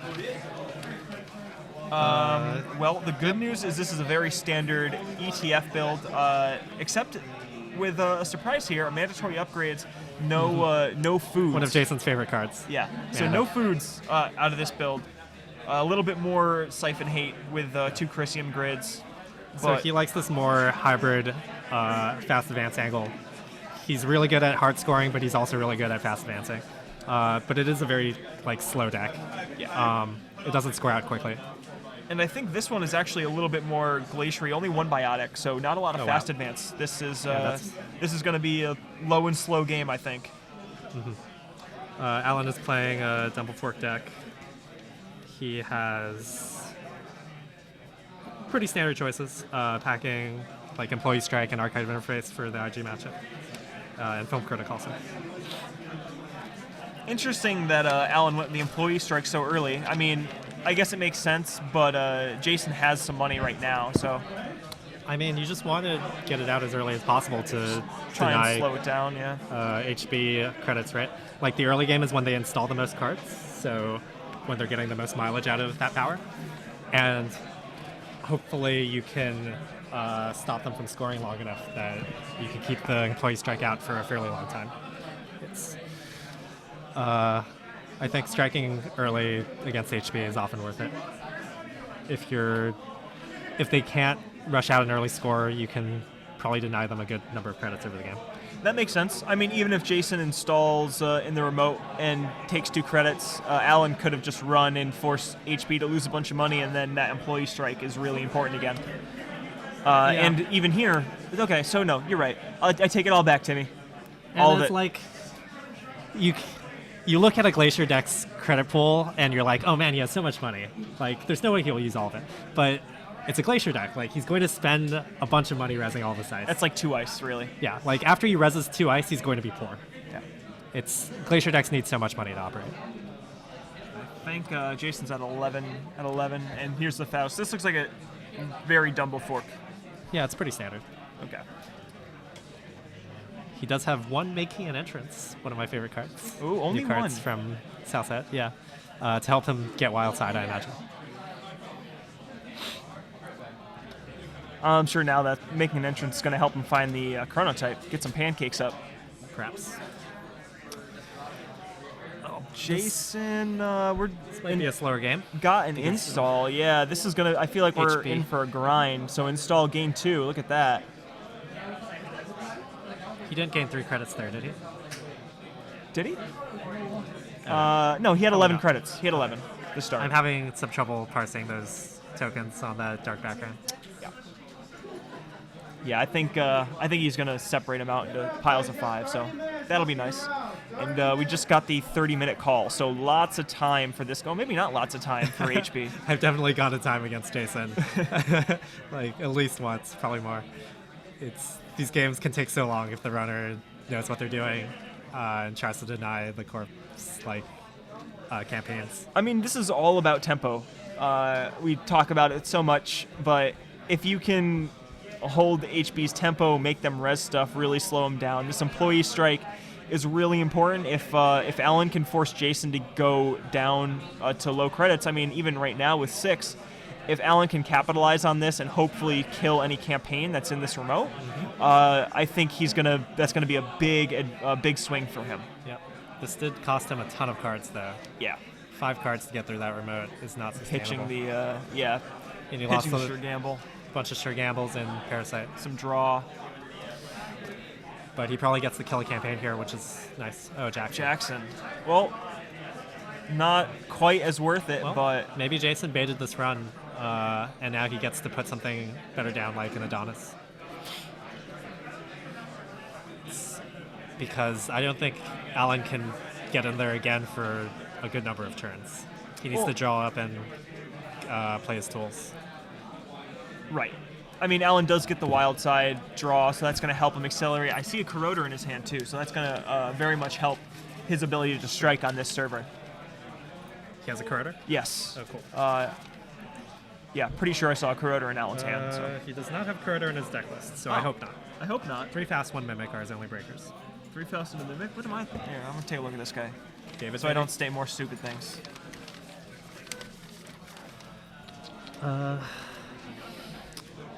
Yeah, so Wizard is rich for now, and HB is pretty poor for now. Well, That pretty, employee strike is definitely doing some work here. pretty poor by I'm HB interested to see standards. what Jason put down here, though. Is it an agenda? Yes, it is. To get rid of the employee strike. Makes a lot of sense. Nice. And I hope he fire. Oh, no fire. But the employee strike goes away. He could get credits out of this. So much value from firing ABT. It's a bad idea. People, I don't know. If Jason feels like really unfavored and just needs to take a huge risk, I don't know, it's good. man. I mean, but it's so risky here. Is it? Yeah, he's already played out 5 ice. He has archives is like wide open. I don't think it's a great gamble for Jason. What's 5 ice out of 17? And he knows he has a cheap one in his hand. I mean, there's a lot of upside to firing that ABT. I mean, Jason plays Heimdall too. I've had way too many bad experiences with ABT to condone this sort of irresponsible play. John would be disappointed with you, Timmy. No, I'm of the never fire ABT camp. That card loses you so many games.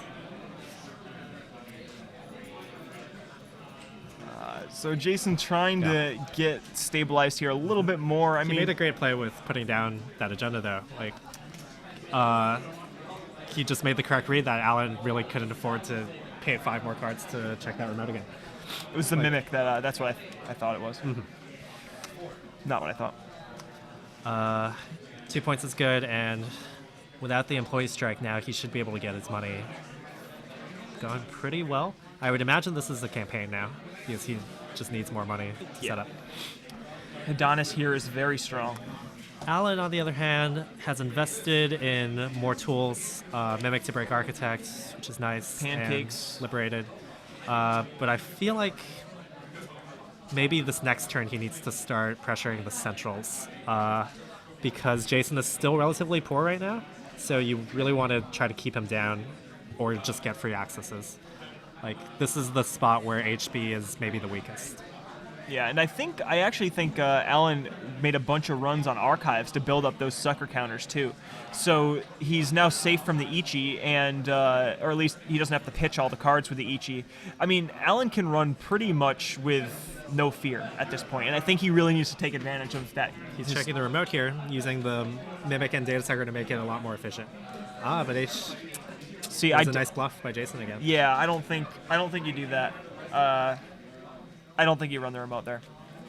I mean, you know that. I agree. You know that Jason knows you can get in.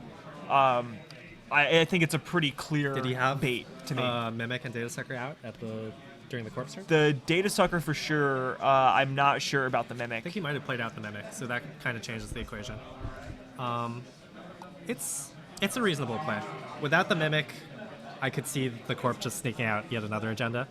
But the thing is, as Wizard, you're not super sad about that, because then HP is just super poor and you can hammer the Centrals for probably 2 turns. So I think it was... I don't know. It's not a horrible play to check the remote, but maybe not optimal. Like, better to wait for like a campaign to get res, because that's what I would expect. Yeah, and I mean, now you also just turned off your avenue for easy suckers. You have to pay money for suckers now. I don't know. I think you just try and take advantage of your board state a little bit more while you can. Manverupti, you should clearly be watching our stream, because it's way better than Jason's stream. Clearly. Stream loyalty, boys. Jason getting the money, though, is good. Finding some more hedge funds. Yeah, those are huge here. He's not getting any asset economy going against Wizard, And he so plays, Wizard's doing a good job of suppressing that. 3 Adonis, 2 Eve. Or Jason's just not drawing them. Yeah, I think Jason's just not drawing it. He really isn't seeming to draw any protection. I feel like Jason's hand is probably maybe an agenda or 2, an archived, and some ice that doesn't help him, although I don't know why you would not install the ice. Well, he installed over the Architect, which is good. He's showing up now. R&D a little bit tighter. Yeah, this is transitioning into the late game pretty fast. Yep. Oh, the money of Wizard is nuts. Yeah, Jason he got 2 liberated. is way behind in the economy war. That employee strike did a great job of keeping Jason down early. Yeah, those hedge funds are climbing him back out. Jason still needs a solid campaign, though, or he's going to be really slow. Get out of here. I've had enough of your jokes. As long as we have the audio, I guess we'll be happy then. What's that? Manverupti responding to him. Or her.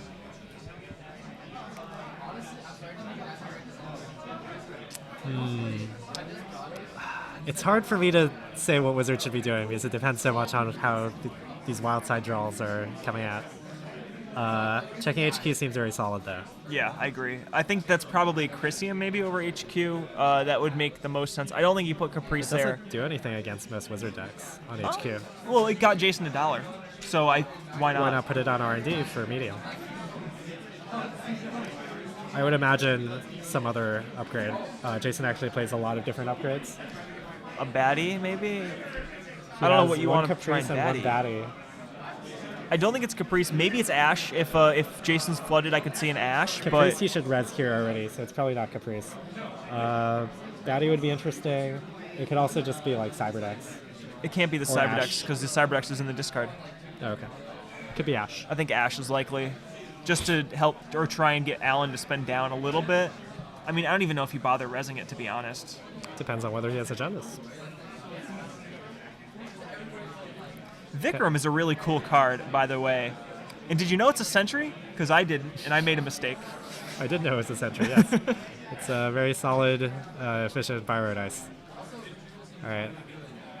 Sees an Itchy in HQ. So Jason's saying he doesn't have anything in HQ. And it is a Christian. Christian Grid. Okay. Jason plays 2. That's why I think you install it there to bait I guess it. he's playing around like, what if it's a Siphon deck? But after seeing all these cards, I would definitely just put it on R&D.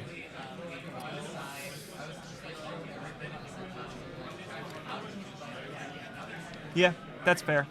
I mean, I can see it both ways. The Eli over R&D there is pretty good. Pretty good. Eli, good card. Yep. As it turns out, 2 cards for Faust, which is going to Such be a grind. It's be like resing ice, making things tough, but getting poor. It's gonna have to start clicking for a bunch of credits, I think. It's just a contest to see if Alan gets taxed out or not. Like, all these sufficient ice, it's tough to get through, but Alan does have some cutlery to kill the ice permanently. I mean, Alan can also just check that remote that Jason installed so easily. So easily. It's not trivial. Costs him a data center counter, And 3 2 credits. 2 credits, and a card. Oh, and a card. Oh, right, not Corroder. Faust is not Corroder. So that's not an unreasonable tax. Right. Was that Parasite on Eli? Or Knifed? Knifed. Yeah. Best answer for Eli. Yep. Only break it once. R&D is now very vulnerable. That looks good. But he really wants medium if he can find it. There's a making an entrance, but it's just trashed. Yeah, I don't think he needs it at that point. You gotta trash this, I think. Yeah. It doesn't feel good for Jason to not have to res it, but you're in now. You may as well. Definitely. So that leads to some of the like lower stakes mind games in HP, where you just try to guess every card they put down. If it's a campaign, you want to wait until they res it. If it's an agenda, you have to go get it now. Or it's just like some trash card that you don't even want to run. So those decisions are tough. Yeah. It's it's almost a shell game. I don't even know what to call it. Never advance or something. But it's cool that the campaigns reward you for not checking them, right? Had campaigns and all the campaigns. That's a really cool feature of those cards' design.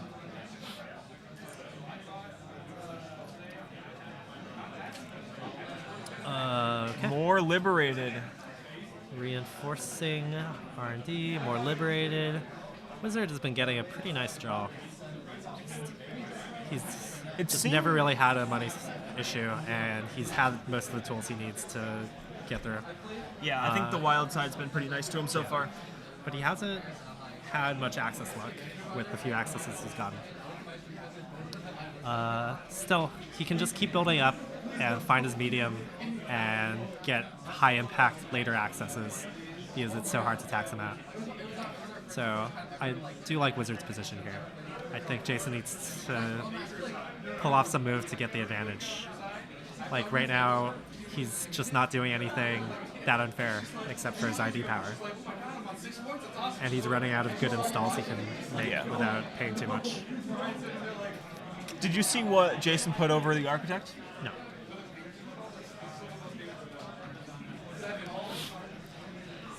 But like almost any ice is fine, honestly. When that's the only ice or the only icebreakers that you have at your disposal, you're right. Yeah, the thing about HB ice is like they're all just like various costs for various tax. Like all the ice is just there to tax. It's not to like land any subroutines or anything. No. Though Jason has one baddie, so that changes things slightly. He can resolve a subroutine without it being broken. But I mean, like, what is he gonna really resolve? An ETR or a trash seems to make the most sense. Nothing else, I think, is really that impactful for the most part. I mean, what else do you HB want? has a bunch of trash programs, so that's usually the best thing to baddie. True. I mean, if Jason trashes or is able to trash the Mimic before hitting an Ichi, that's going to make it really hard for Faust. So that's reasonable. Yep. Especially if Jason catches Alan running in his later clicks. I like this play, though. Jason installing the remote after the ice. How do you mean? He installed the remote and then... He installed the ice over the remote and then installed in the remote. Okay. So threatening out something there. And the Ichi is still a threat, or doesn't take that But he server only down. has 5 credits. Like, Wizard, I think, almost certainly runs this. and probably forces him to spend all his money.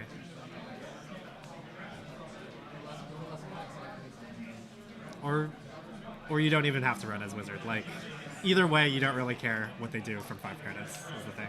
Right. As HP, you have to be rich to really thread things. Honestly, I think Alan doesn't run this. Worst case, it's an agenda, and Jason scores it and goes down to 2 credits, and then Alan can just hammer HQ. And I think that's a really good line of play for him right now, because he hasn't gotten a lot of HQ accesses. Well, I mean, he really that only had Vikram the is one. pretty taxing. Is it though? Yeah. Oh, the 2. Okay, 5 it's two brain damage, but 2 sucker counters and 2 credits. So net 1 sucker counter and a credit is not bad, or 2 credits isn't Net bad. 2 sucker counters and 2 credits. Net 2? I thought it net 1. Strength 5. You're right, and then it's a successful run on a central. Oh, I see. Yeah, you're right. Tichaizi Wizard does not have South Set slots now. I think you let this Viper just. I don't know. Alan should let the Viper fire here. There's no reason for him to really try and worry about getting in that server. Jason doesn't have money to score, doesn't have money to res, and the Viper's just going to cost him a lot of cards. But it looks like he's going to go for it. Yeah. He was just discarding from down. hand size. Well, that makes you want to kind of get in because you're going to discard anyway. 1, 2 cards, 3 cards and 2 credits. For 3 cards and 2 credits, I don't know. Basically, breaking the Viper is free because you're going to discard those cards anyway. So true. If he was willing to run the server, like if he was willing to run through if Jason didn't res, then I think he might as well still run through when he does res. It only costs him DSR counter, 2 credits, and a card. I think because he was discarding anyway, it was probably fine to run through. Yeah, I think you're right. If you have the 7 cards in your hand anyway. Oh, there we go. We're getting a medium. Yep. That We're Ichi doing will it. do some work, but still, this is dangerous. We're There's the getting, mandatory we're getting some upgrades. points. That wasn't going to get scored this game. Oh, and the Adonis, nice. I think if Alan can get in R&D again, this could be real bad for Jason. He has the money, can. so He I think has you the do money. it. Yeah. Yep. This is the Wizard endgame right here. Yep. This is going to be 3 new cards. Yeah. Jason just couldn't get any money going, so he's been too poor to defend the hell out of R&D like he really has to.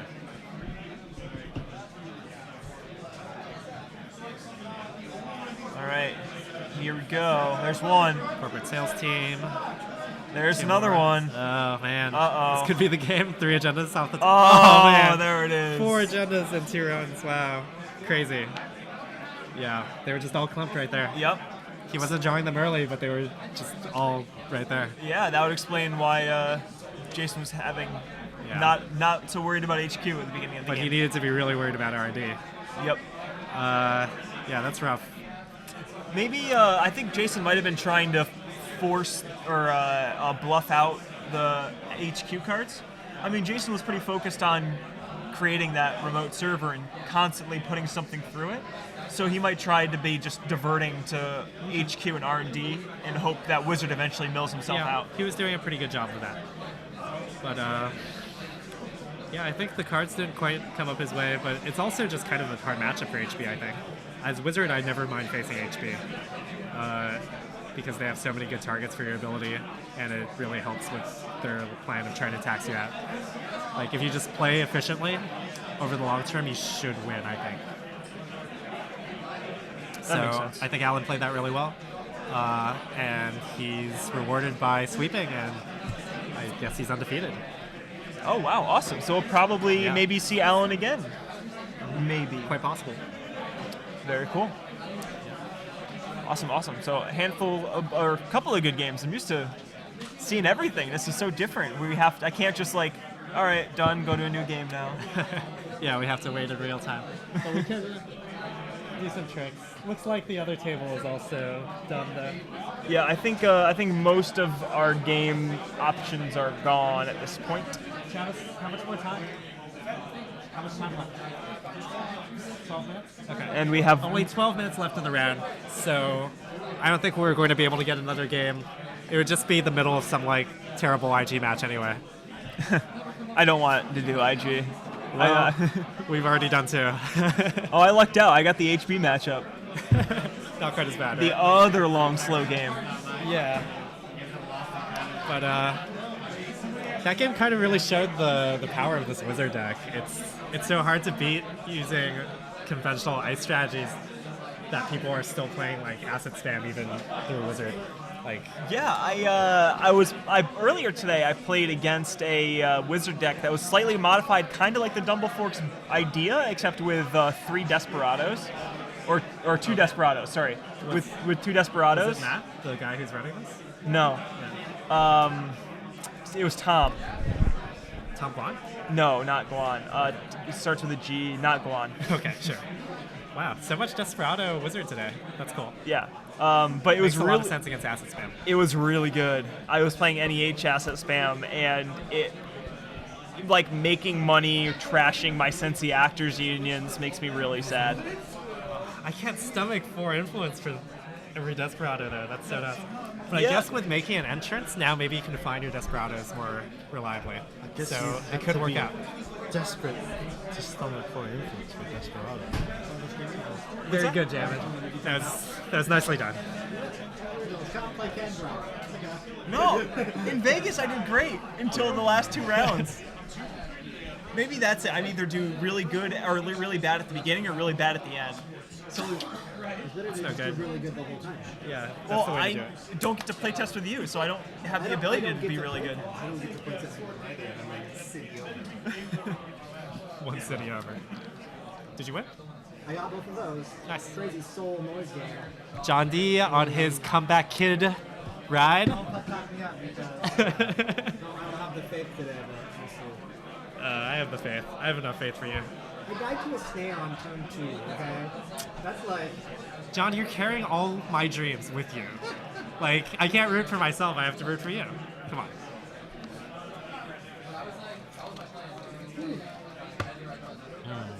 I split. You're going to pass me, don't worry. Split. You're 6 and 15 now? Time to run Sorry to interrupt you, James. I asked you guys for the URL, and I'm like, no, they're talking. Just ask them, and I'm like, and then you guys are like, what's going on? It's never mind. twitch.tv/Frontier Gaming Channel. Okay, sure. I wouldn't have been able to answer that anyway. I know. I was like, no, tell them. I'm like, no. Oh, cool. We have a link and stuff. Yeah, we do. I don't know how to do this Twitch here thing. This is very confusing. Okay, so I'll keep my setup. next round should be like 245, 250-ish. I'll should put something up for that, I guess. How many IGs are there in the tournament? That's a good question. Let me. I want to go find You that can out. check. Ask Travis if he knows. Hey, Travis.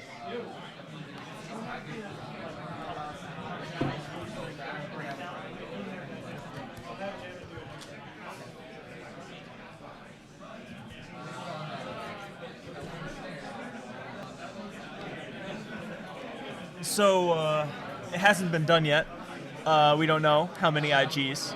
I'm just gonna throw a number out there. Just a total random guess. I'm gonna say 17. That's, So I think, an overestimate. it I'd be surprised if 17 people were willing to play that deck. okay, fine, 11. We'll go with 11. Check back for more soon. Okay. All right, guys, we'll be back soon. Those numbers were completely random and are not accurate. We'll try to find out for you guys later. A more detailed stats breakdown.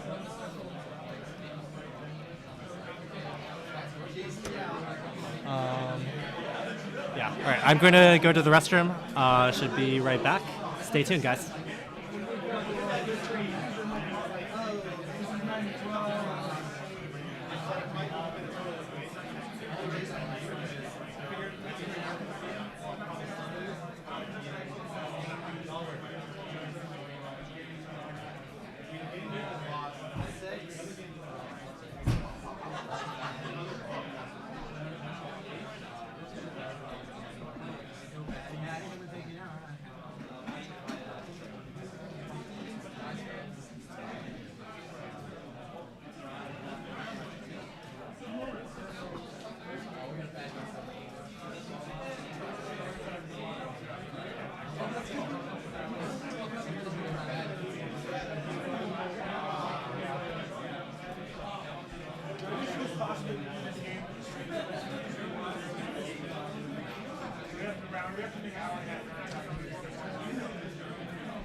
Hey guys, before round 4 starts, I'm going to try to get in like an interview or two with some of the players who are doing well. So here I have Jason. How's it going? What's your last name, Jason? Jackson. Jason Jackson. All right. Jason, I think you're undefeated right now, right? Yeah, 6-0. By far the best I've ever done. I'm usually Awesome, well like done. just above 500 at every tournament, no matter how many people are playing. I feel like I usually see you doing a little better than Yeah. that. Well, I mean, reasonably above 500, but you know. Did you win a store champ this year? No. Okay. Yeah, mostly, like 60% win at most of those. I made an 8, a top 8, and a top 4 in San Diego, actually, now that I think about it. Maybe I did better than I think I did. I feel like you were usually Yeah. doing pretty well. Pretty Yeah. close to the top. Did like Raph keep knocking you out or something? Of tournaments and stuff, I actually play usually in Fullerton at Dice House. Oh, okay. So, yeah. My bad. So those tournaments, I mean, Ralph's been there once or twice. Usually it's Stephen Chung, who I just beat twice. Once because I had Nice job. scored 1 and he ABT'd 3 agendas and I just won the game. Don't trigger ABT, guys. He It's had a 4 bad agendas idea. in hand, I had scored 1, and he ABT'd 3. Okay. Well, that was real bad luck. Wow. Okay, well, good job beating Steve. I can like never beat Steve. No, actually. he's hard. No, I want going in. I'm like, oh, he's the one that plays at Dice House in League this month. He's got lost 1 game. Steve out is of, so like, good. Yeah, It's- he's just it's super crazy. consistent. Yeah, like he's super busy, so he doesn't show up to many tournaments. Often he has to like play Swiss and then leave, but he just crushes every tournament he goes Yeah. to. It's amazing. He plays that Haley deck a lot with 3 chameleons. That when I play it, like I tried it, and it's like really strong when I play it well. But I get all-seeing eyed all the time for some reason when I play that deck online. So it destroys all your workshops and everything. And you're like, I've done that a couple times. It's pretty brutal. Matt Zealous. Matt Zealous. Okay. Sorry, what were you saying? Yeah, I don't know. Okay. What are we interviewing about? Just those are the games so far. Well, okay. Tell and then me. I've had kills all the way through with my Corp deck, with my NEH. Tell me about your decks. So NEH, I ended up putting. So everyone was playing Soul with targeted marketing and Newshound, and I was like, NEH is so much faster, and I can have 3 Scorched Earths. So I've just been playing Newshound with that to like stop because targeted marketing stops. Oh wow, interesting. What's it called? Account siphon, which is a big weakness there. So you just when you're trying to ported kill. a Soul deck into NEH. Yeah, for more to some points. extent. Then I have 2. What's it called? The one that gets rid of Film Critic, Snatch and Grab, because Nice. that's a huge thing, and it also can get rid of like Aesop's. I think Aesop's a location. Huh? Anyway, so that's Okay. pretty much that What's with your- 3 senses to just What's your influence on power that through deck? it. The influence would be 3 Scorch, 2 Traffic, 3 Astros. Okay. Real solid. Yeah, and try and simple. get to the I like it. Scorch Earth as quick as possible, because that's what you're trying to do, I figured. Yeah. And then you got the, you can play that now a lot more comfortably because you have the hospitality, Salem's hospitality to Right. get rid of the I've had worse. So good. You know, a lot of times your turns like mid-seasons, hospitality, or mid-seasons, yeah, hospitality, and then the next turn because then the next turn you can kill them with 3 cards if they have their. Man, I can't remember the name of the cards apparently. Okay. If they have their class greets out. Sorry. So you mid-season first, so they're tagged, and then on your next turn you play That same hospitality. turn you play hospitality. Oh really? Because then what do you name? if they have, I've had worse. Because Okay. if they have class greet out, now you can kill them with 3 cards. Okay, so say they have like 4 cards in hand, you get rid of their I've had worse with Salem's, and then but you only have 1 click left. So how do you kill them? The next turn, well, because if they have class greet out, you need 3 kill cards anyway. Oh, I But see. the I reason see. it was so hard to kill Anarch was because they'd have class greet and I've had worse. Gotcha. And on the whatever click you played, Scorch, Makes sense. they let So you hit you- the I've had worse. You get rid of the I've had worse first, hope they don't draw into it, and then just triple. Yeah, but I haven't even had to do that. I've just traffic accident scorched on the mid-season turn and pulled it off. So The thing about Ambient Scorch is that you get so many like, oh, I win. Cool. yeah, Awesome. that was my plan. I was like, if I'm gonna somehow do well in the regionals, like really well, it's gonna at least take some variance. And I was playing Max X all week too to try and like make that happen because that's super variance too. But I just got too frustrated against Polana Glacier. Like if they get a Caprice down on HQ turn 1 or 2, you're just like, this is a very low chance of me pulling this off. Yeah, you're just running out your own clock and can't do anything. Yeah. So what'd you end up going with for runner? Wizard, but so I've been having a lot of trouble like with that. The reason also I want to play Max X is because I just love the draw, and like Wizard, I somehow like all these games in the like regionals when we went to Vegas and stuff was I just spent half the game drawing for Wildside, and by the time I got to it against NBN, like 2 different games, they had a breaking news down, and they just got rid of it, and I was just like, oh. So I just put in 2 injects, and actually after talking to Big Boy on Jinteki, and he like, and it just gets you through to those wild sides so much faster. So those 2 injects and 3 I have that worse you found are really good for accelerating. Yeah, so that way I can get to the Wild wild side. side, because once you got that out, you're golden. And I went up to 3 clone chips so that you could risk throwing away your 2 FOS with the inject. 3 clone chip?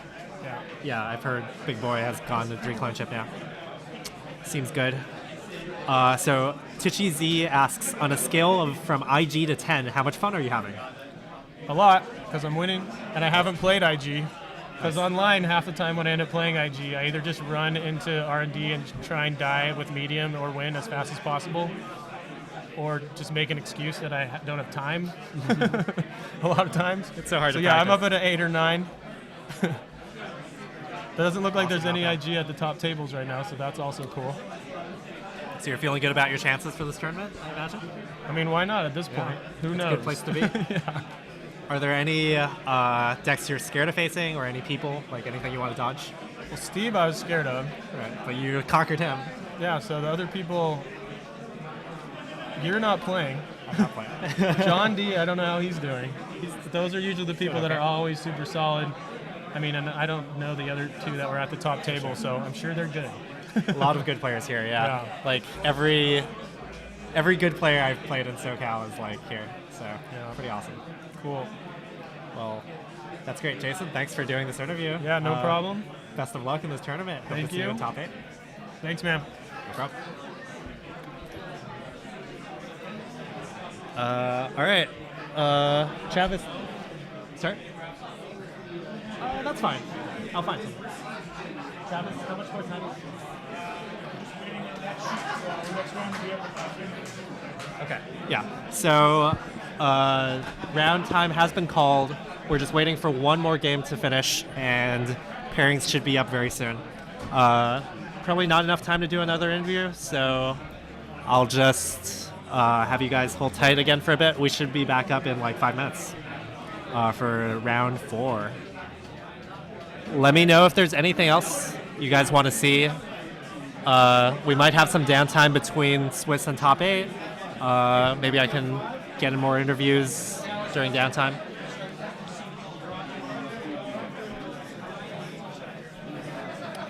Yeah. All right. Be right back, guys.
All right, so we're back. Pairings were just put up, and on the left we have Jason, and on the right we have Alan. So if this wasn't throwing you off enough, now we're switching sides for the same person.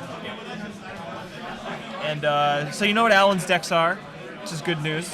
And I just interviewed Jason on the stream, so people who are listening will know what he was doing. Oh, awesome. So you've met Jason, and it looks like we have NEH and Wizard on in Jason's side of things. How do I spell Alan's last name again? Chihuahua?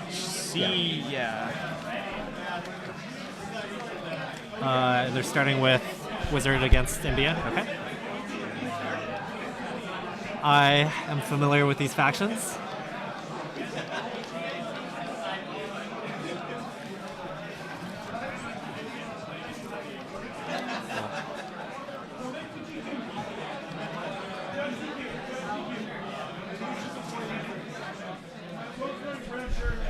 Okay, so these are the last two remaining undefeated players, and after this round, there can only be one at most. Undefeated? 1 or 0. Yep, 2 6-0 players. Going into the 4th round, we have undefeated players. It's not too rare. After this round, I think often there aren't any because these two people very likely usually split. Yeah. What other fun stuff do we got? So Jason is running first. I believe this is a pretty Dumble Forky build. Yeah, from what he was saying, he just he talked with Abram, who made the deck originally, and adapted his recent changes, which were to go up to 3 clone chip, cutting career fairs, and adding injects for extra consistency. I like that. It makes a lot of sense. Yeah. Inject is such a great card. The only drawback is you lose a bunch of programs incidentally. So 3 clone chips is the best way to mitigate that as a recursion card that you can find with your inject. That's pretty cheap and easy to use. Interestingly enough, though, the resource selection hasn't really changed. We still have the 3 wild side, 2 chronotype, 3 casts, and 2 liberated. So none of that's really changed. He's just relying a little bit less on, or a little bit more on clicking for credits or hitting those economy. Well, he is playing Dirty Laundry, which most is he? Which the career fair lists usually don't. Okay. So he is. Okay, that's fair. I think that's good. This is all good kind of things. The big boy's newest build. I think he's probably playing it in Minneapolis today at FFG headquarters. Wonder how he's doing with it. And turntable. That turntable is going to be good. Yes. All right, and the game's afoot. All right. New remote, Ice Ice. It's the NEH version of Ice Hedge Hedge. Ice Hedge, rather. Ice Ice, yeah. Yeah. So we know Alan's deck now, and he's on a scary kill you deck, which Jason is also on, actually. So he might be a little more prepared for this. Where did all this kill come from? I haven't seen any kill until today recently. It's making a resurgence. Jason from New York won the Pittsburgh Regional with a kill deck, so that kind of brought it back into prominence. And Salem's Hospitality just came out, so that's a big deal. Okay. Making waves. Oh yeah, Salem's Hospitality is a really good card. There's the inject, I think, revealing I've had worse cutlery and something else. Faust, I think? I think he injected the Faust. I think so. Yep, getting the wild side. So Wizard setting up quite fast here. Got the standings here. This is, I think, a pretty tough matchup for Wizard, though still high variance.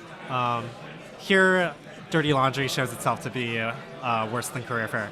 Because if he had Career Fair, he could have just saved himself a click, saving 3 credits on the wild side instead of wasting a click on the Archives run. Well, why? Because he was afraid of the Jackson, I guess. Yeah. Yeah, that makes sense. Yeah, it turns out in this case, it would have been much better to Dirty Laundry the remote because it was since the Actors Union. Oof. But he was also scared of random crap like Snare or something, I imagine. I suppose. I don't know. With Sensi Actors Union, you really need to kill that card. Remote. Yeah. That card made naked remotes even more dangerous against NBN if that was even possible. Yeah, and especially in this early, if NBN can get that online, and there's no way Jason lets us live, I think, this turn. but being able to get that first turn is a huge advantage. Filtering out your hand a little bit more, getting a really aggressive card draw, which is what NEH wants anyway. Find some of the hedge fund. Yeah, all things that NEH wants to hit. And an upgrade on HQ. What's with people keeping upgrading on HQ all the time? I guess they're afraid of my wizard deck or something. It's Alan. And okay. I guess people are running like Siphon Wildside Wizard now, so scary stuff. Oh, that has to be a CVS. So. Okay. Alan Maybe he doesn't just wants run- to like bluff, or maybe he's planning to res the ice on HQ anyway, so it's the safest place to put a CVS, something like that. That's probably maybe a wrapper, Enigma or something. So Jason just puts down the Plascrete without any central accesses yet. He's like just saying, I don't want to die. I don't care if maybe you're fast advance. That's really interesting. Yeah, that's an interesting read. I wonder if does he Jason heard and Alan about know Alan's each other? deck. I'm not sure. I don't know where Alan's from. Okay. Jason plays in Fullerton. Yeah. So you might have a little bit of foreknowledge, or just playing it really safe. That Plascrete is a big deal. It really swings the matchup in Wizard's favor, I think. Otherwise, Wizard has a tough time keeping up his credits up enough to be able to dodge a midseason at all times. And Ambien can just go really fast and land a kill. But that is much harder now with Plascrete. Well, that is also Jason's only Plascrete, so it might just be a completely preventative play it, not have to worry about it. If it's going to happen through one, it's going to happen anyway. I mean, it's just interesting that he plopped it down. With no knowledge, for sure. Yeah, but maybe he heard about Alan's deck or something. I- Alan's playing on stream, so I actually it's a little more can't- publicized. I can't believe you play the Plascrete instead of trashing the Cincy Actors Union. Oh, that's true. That's crazy. That's what's crazy to me, because you can't do this. I mean, It's a really bad move if Alan is on like a fast advance deck. That's so risky. he just filtered 6 cards. I mean, that's too big of a risk, I think. Maybe Jason hasn't gotten a lot of time against it, but every time I play that card, it's so high impact. Yeah. And opting to get money, does Jason still have clicks left? I don't know. Looks like he has at least 1 click left from his click tracker. Has he? Okay, so we got the There he Cincy, goes. but not even checking the remote. Jason's playing it very hands off, letting NEH do its thing. Yeah, I mean, nothing I guess is he just rezzed. doesn't want to deal with the ice. Maybe it could be like a Cobra or a Turnpike or something annoying. And it turns out it wasn't an Astro, or Alan would have very likely scored it. For sure, especially with that amount of money. Does Jason play any Clot in his deck?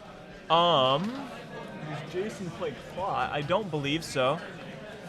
If he does, then maybe he feels more comfortable just building up and setting up a Clot. That's a negative. Only 3 Icebreakers in his deck, 1 Mimic, 2 Faust, and then besides that, a couple Suckers, a couple Mediums, and a few Davids with 3 Parasites on top. Okay. So really going with the Destruction plan along with a knifed, or 1 fork, 2 knifed, and a spoon. But I guess Jason just really has a read that this is a murder deck. He probably just picked up this information somehow. So he wants to be really safe and not die, not check remotes when they could be traps that could hurt him. yeah, it does seem like Jason's playing with some type of foreknowledge. Because this has been He's an definitely interesting playing way as to if play it's a it. kill deck and not a fast advance deck, which Yeah. is not what I would normally do against Near Earth Hub. Not because- without the accesses. I mean, like once you see a couple cards, you may maybe see Yeah. a traffic or a midseason or something. Then you can slow it down. But Because often you can tell pretty fast if you run centrals and get a few accesses, so that's usually the plan. Alan getting rid of that remote. Install double advance Install in the advance, remote. advance. Cool. And sweeps? How did he get clicks to do that? Oh, is he taking it back? What? Yeah, okay. Yeah. Okay. There we go. Ye old 4-click turns without Jeeps. I wish I could do that. Can I have 4-click turns? If you score a 6-2 agenda. Oh, that's really hard. Or res. Jesus, fire it. It's a little easier. That's a lot of influence. Not if you I just play want 4 6 clicks. HP cards. I want the runner to play Akshara Serene. That's what I want. Okay. So before the game, tell them, hey, what's behind you, and sneak Akshara into their deck. And then during the game, say, hey, what's behind you, and then spend one of their clicks to play Akshara Serene. And profit. Perfect. Sneak it out, not even them knowing. In their hand, I get it on the table. Interesting choice here. Okay, so Jason does check, and he hits a Data Raven. So I think he just jacks Bounced, yeah. out. Data Raven on a remote is really interesting. It really makes the NBN kill deck pretty formidable. But, I mean, you have more money than NBN, and you know NBN has the sweeps, so they can recover.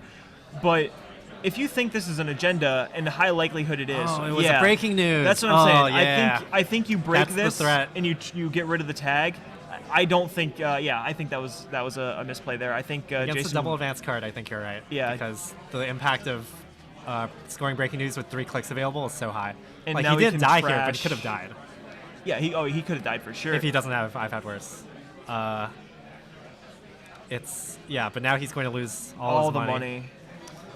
I mean, I guess he was thinking like it could be an ambush, and also if he just runs through Data Raven like Then it could 2 be a times, quantum. then it's going to crush his economy anyway.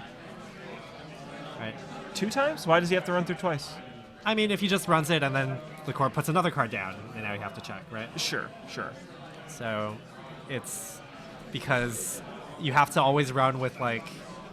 Also, I think the corp had enough money to boost the trace up to get a guarantee tag, maybe. I don't think so. I think Jason had enough money. He had like 8 credits, and the corp has like 7, even after trashing all. But he sweeps. He sweeps, but still, I think it was like 8 to 7, so pretty even. Oh, maybe. Yeah. You might be right. Basically, it was a You could have scary also. thing either way. Oh, there's no Faust. That's a David. Never mind. It's.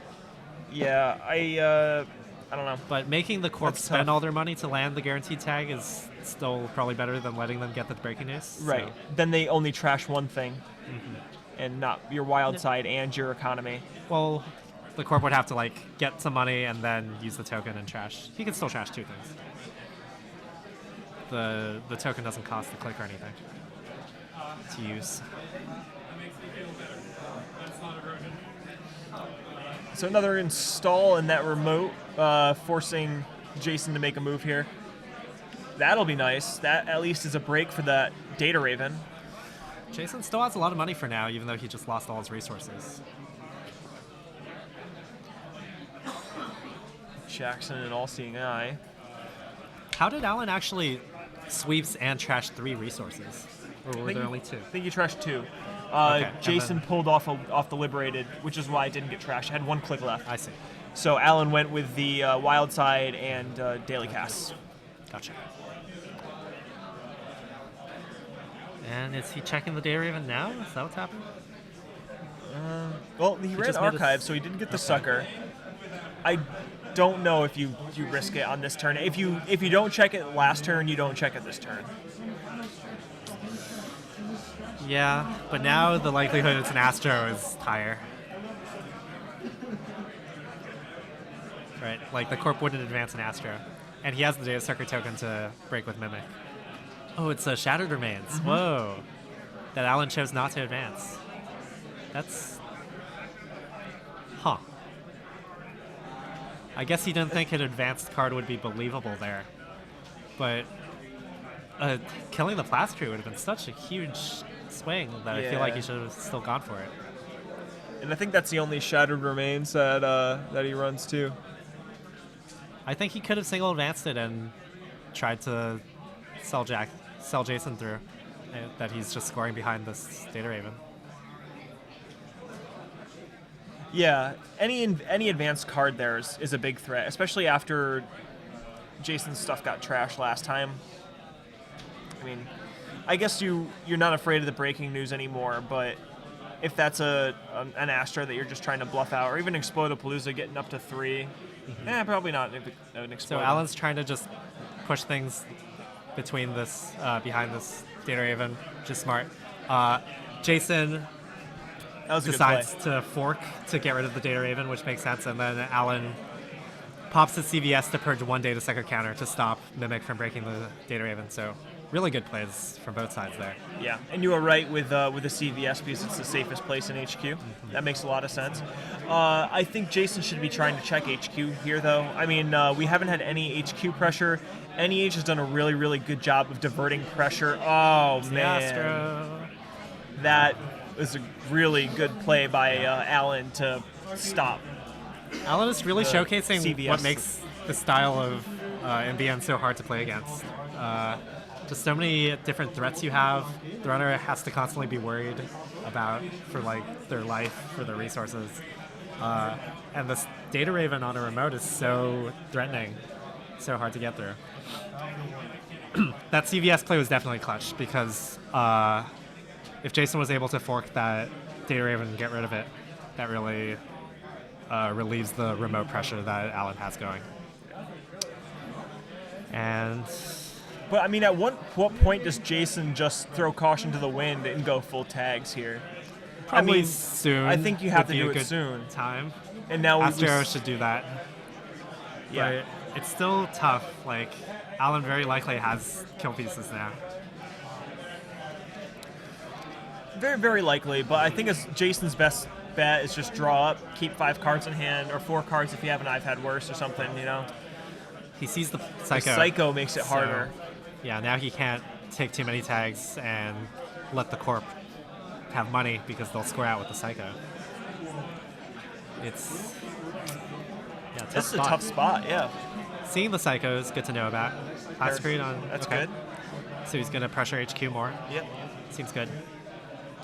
Was that the last click that he parasited the... I guess so. That's not so good.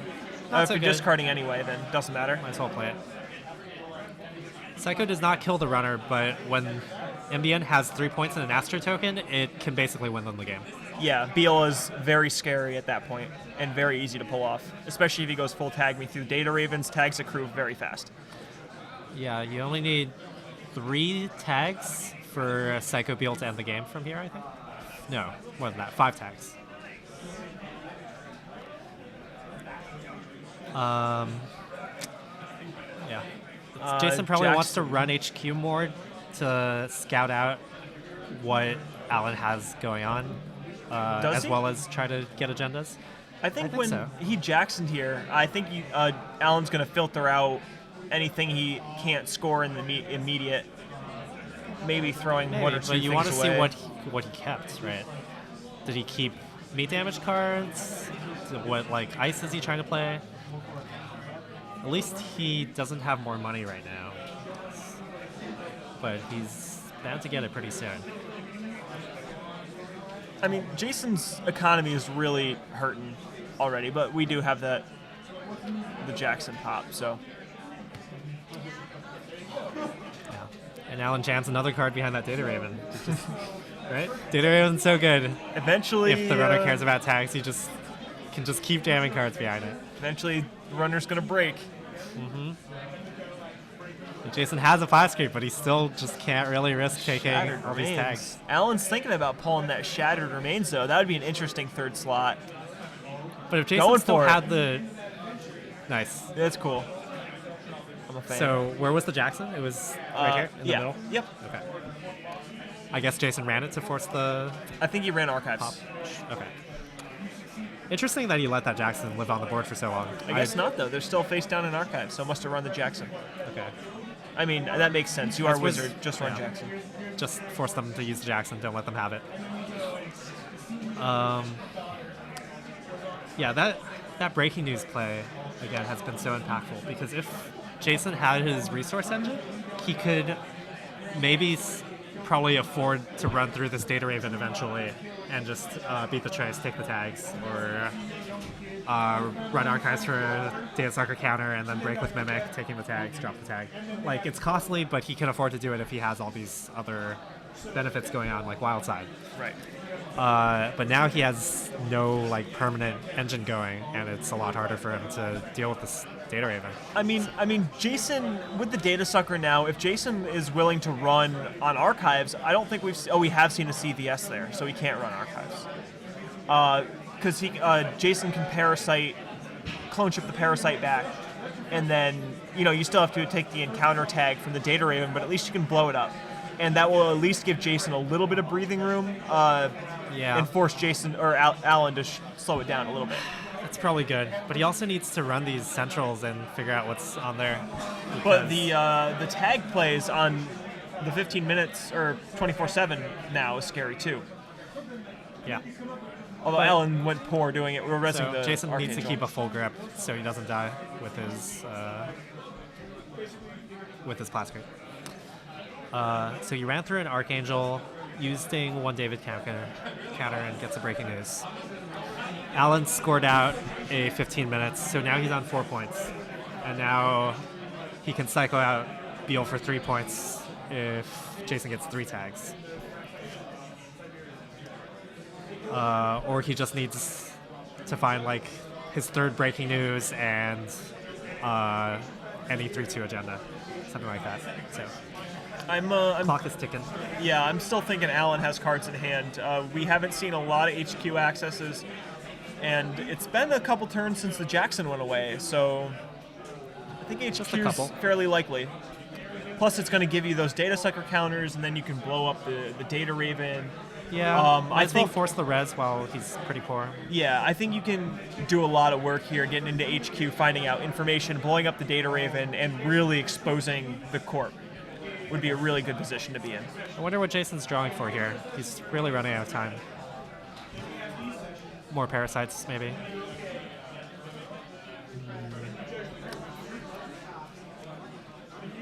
You don't like using a clone chip for a parasite here?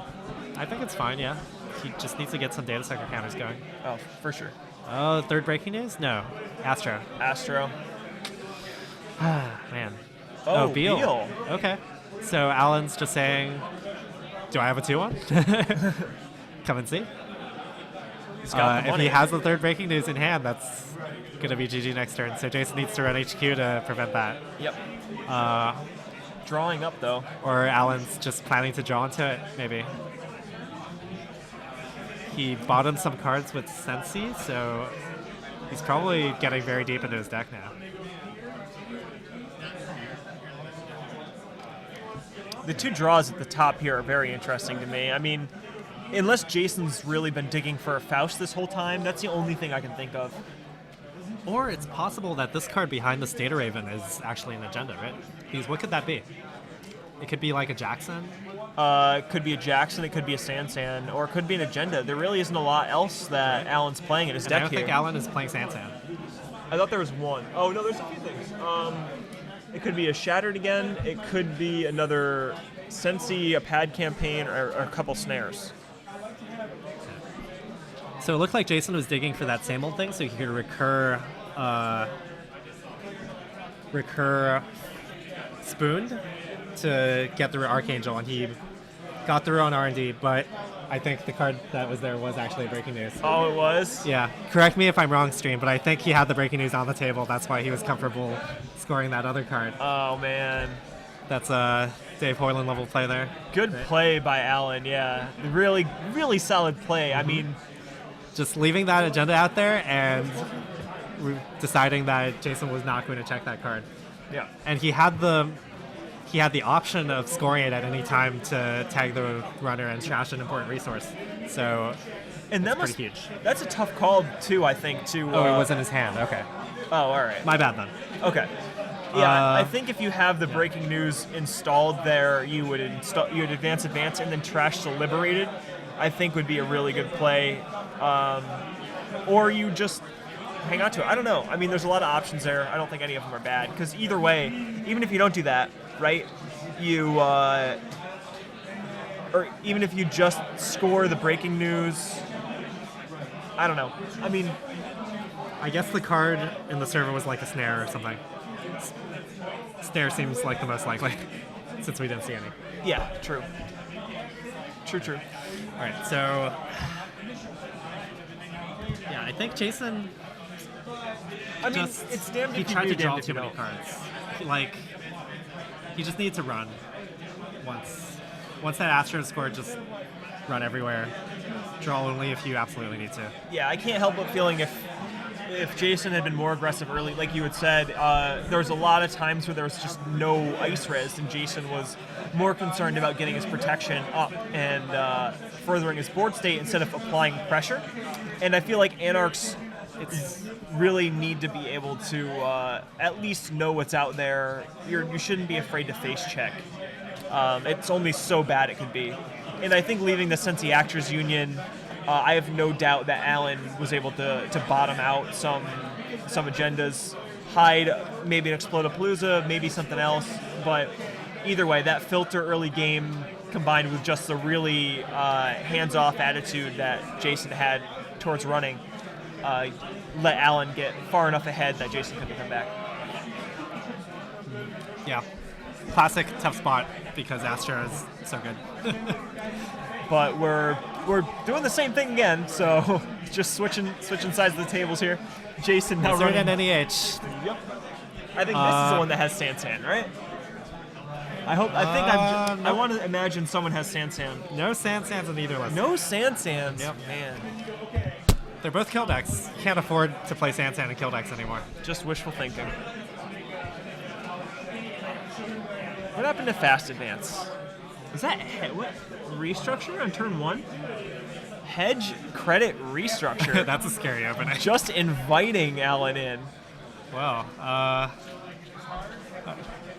as Alan, I would be thinking of one card here.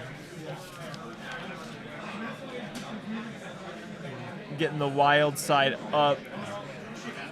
So again, Jason is playing. It's like a mirror match. Yeah. NEH kill against Double Fork again.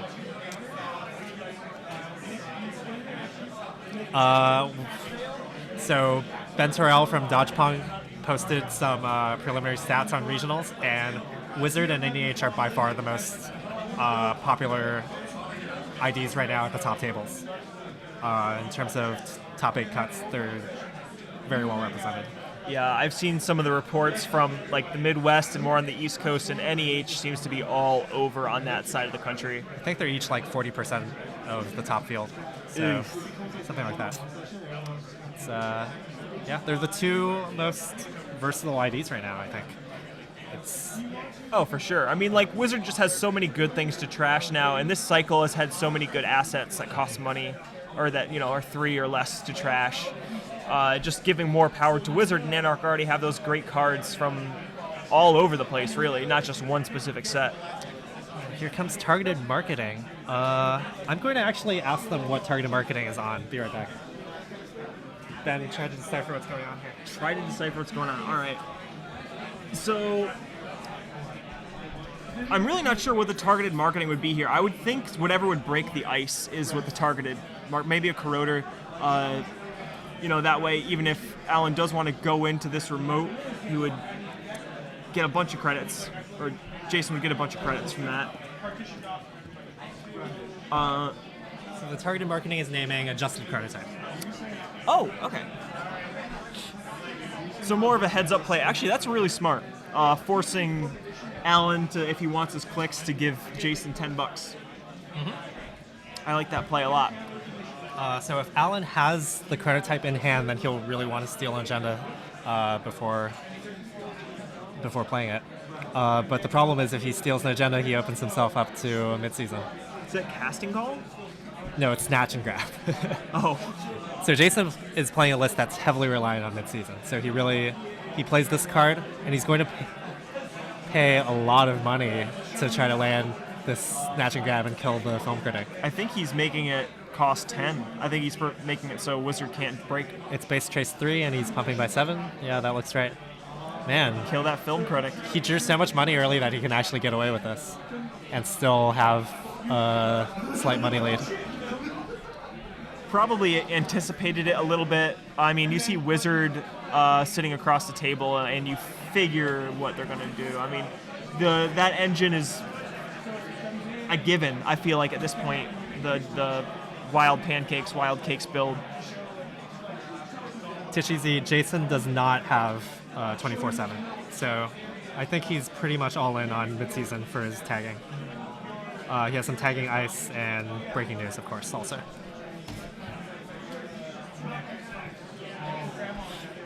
So What is this remote going on here?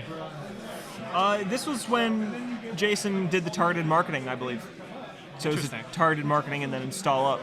So he did targeted marketing for an icebreaker, which is what I would expect with that play. I had guessed Corroder would make sense with a wraparound there in the remote. But not the case. And a Plascrete coming down again. Everyone's packing protection. Yep. It's a new meta somehow. It's snuck up on us. Everyone's suddenly butcher shop again. It's like last year, all over. Oh, yeah. Last year's regionals was just all butcher shop. It was a lot of butcher shop. You're right. Yep. Not so much wizard, though. Still a lot of wizard. But Yeah, now there's- actually. It's now just last there's- year all over again. This is when Looking for a Job just came out.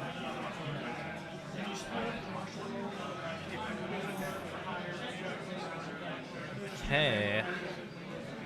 It's really interesting. Why no running? Because Alan is poor.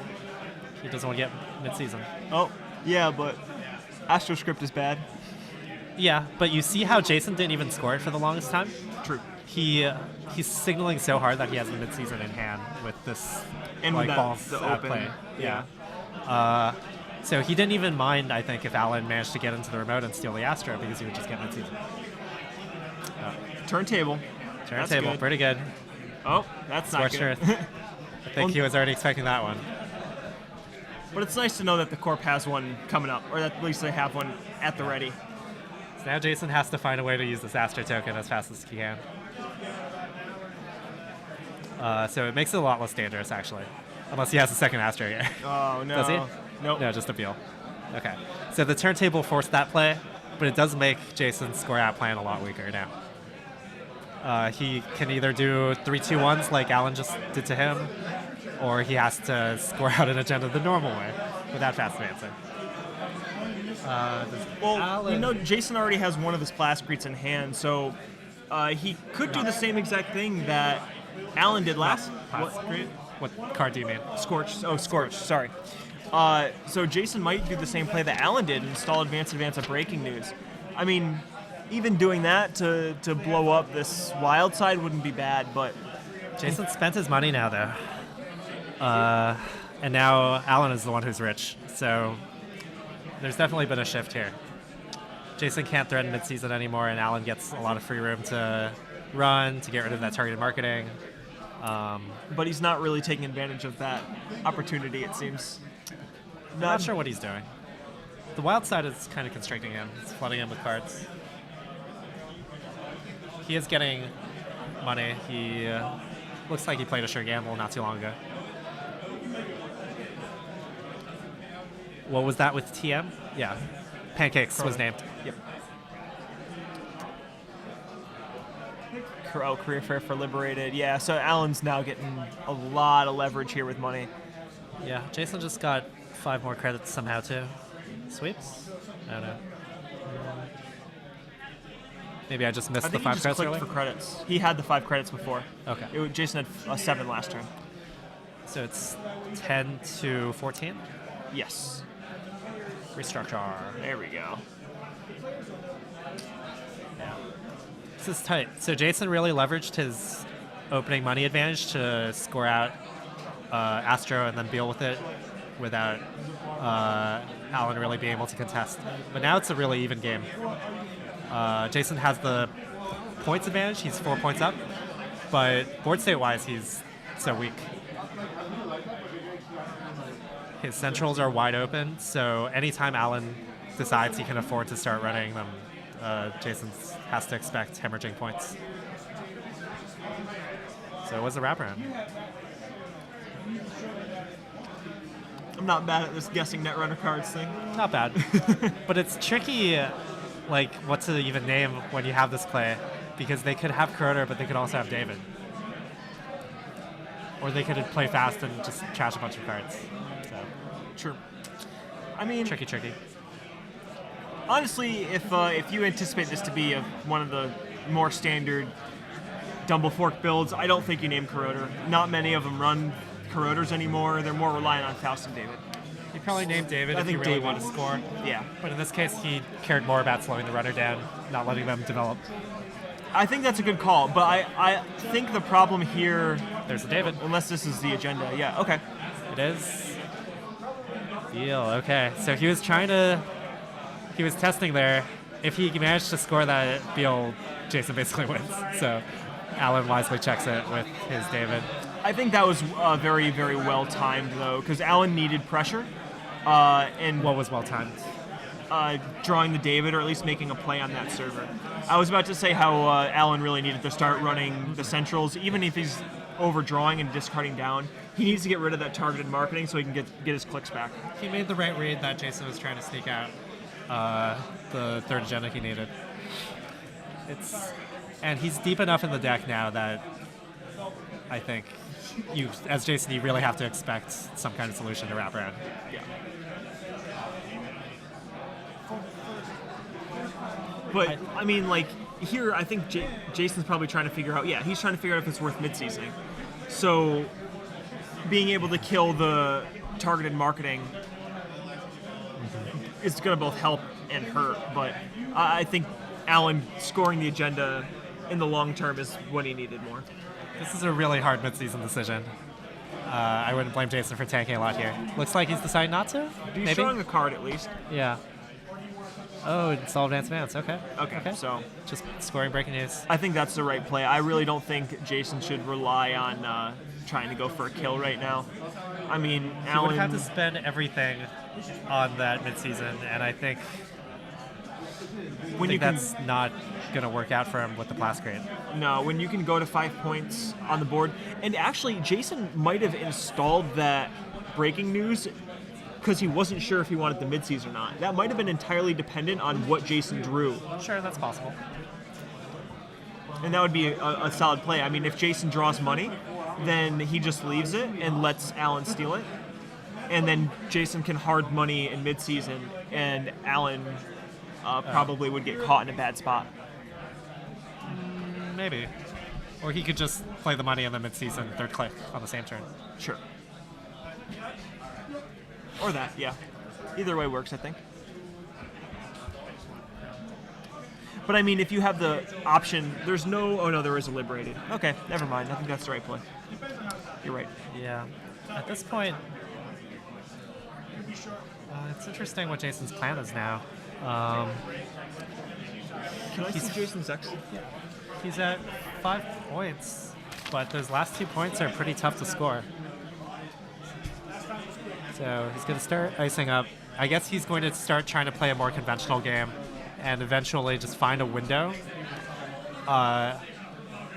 Probably a window to score a 2-point agenda, or a window to land a kill if Alan just overcommits. That's going to be really tough for Jason to actually build a server that can keep Alan out. The wraparounds, I guess you just try and tax David counters, but Jason doesn't really play a lot of assets, or enough assets where he can just keep dumping assets into that remote and try and force the David counters to run out. He has one little engine. If that ice in front of wraparound is little engine, then that takes a full David to get through. The little engine's his best one, I think, but he only has one toll booth, one little engine, and one archangel, and one other wraparound. So I don't know. It's a tough call. I mean, so probably one of the most interesting choices in Jason's deck is Newshound, which he has rezzed on R&D. So I guess Jason originally had based this deck as a soul deck that was pretty popular, but he decided that the 2 extra influence from NEH was just more valuable, and basically directly ported it into NEH, keeping the Newshounds and the targeted marketings. That's awesome. I mean, Newshound's a good piece of ice. It's just like you need to play the currents to make it good. Yeah. And but Jason, I think the targeted marketing is a really good meta call. There's a lot of decks that you know the pieces they need, and there's a lot of decks that have setup requirements. So the targeted marketing plus a Newshound lets you really take advantage of it, especially when you're playing a kill deck and you need the money to land tags or mid-seasons or whatever. And even here, it's a hunter. It's taxing on R&D.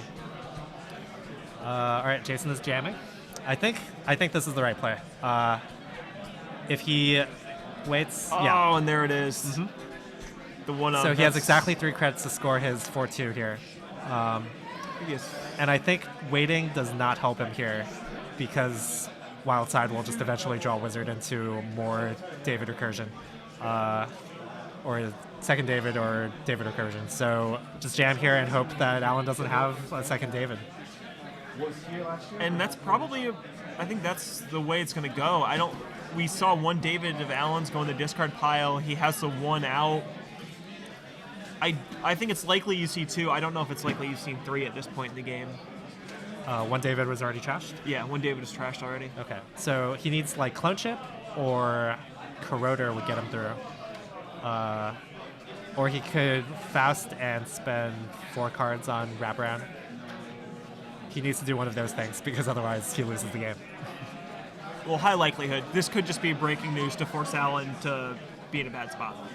I mean, it depends entirely on whether or not Jason has what he has in his hand. Looks like he doesn't have it. He's just checking RD. I think Alan's desperate here. If this is a breaking news, it'd be a sick bluff, but I'm pretty skeptical. Yeah, Alan just has no solution to this little engine. Little engine's real. Oh, and it was the Exploda. So, GG. Yeah, GG. Jason getting that little engine. MVN kill deck scoring out all day against Plascrete. This is some weird stuff going on here. Yeah, these kill decks are not running like Sands. They don't really have much of a backup plan. But it turns out that Little Engine is a nice backup plan. Sometimes. Little Engine's solid. I mean, it's really good against Anarchs. Really good, because they're relying on David to break through that, and David is limited. And giving them 5 credits almost doesn't matter. Right, yeah, they don't ever use it. I mean, like, look at all the money that Wizard had at the end of this game. I don't even think Wizard uses a game ID that much. What, maybe twice? So, Jason's deck doing a really good job of keeping the Dumble Fork off guard. And I think we just saw 2 of Alan's Fausts at the bottom of the deck too, so that doesn't help. Gotcha. Yeah, that Faust could have gotten him through. So that was a pretty unlucky draw, actually. Only drawing 2 Davids as breakers, right? Yeah, that was it. He had... And no clone chips either. Even a clone chip would have saved him. How many clone chips does he play? I thought... This is the part where I say none and I feel stupid again. 1. 1 clone chip. Okay. That's the risk of playing 1 clone chip. Jason has 3 in his deck for a reason. 3 parasites, that's not going to help. Yeah, there wasn't a lot. I really don't think Alan's deck had the answers to the Little Engine right then. Oh, actually, he only plays 2 Davids. Yeah, that's typical too. So maybe trashing the first David was the mistake that cost him the game. I think so. I'm trying to remember why it got trashed. Did you just discard it down for cards? Probably. I mean, tough choices when you have Wildside going. That's a tough choice to make. Yep. Tough choice to make.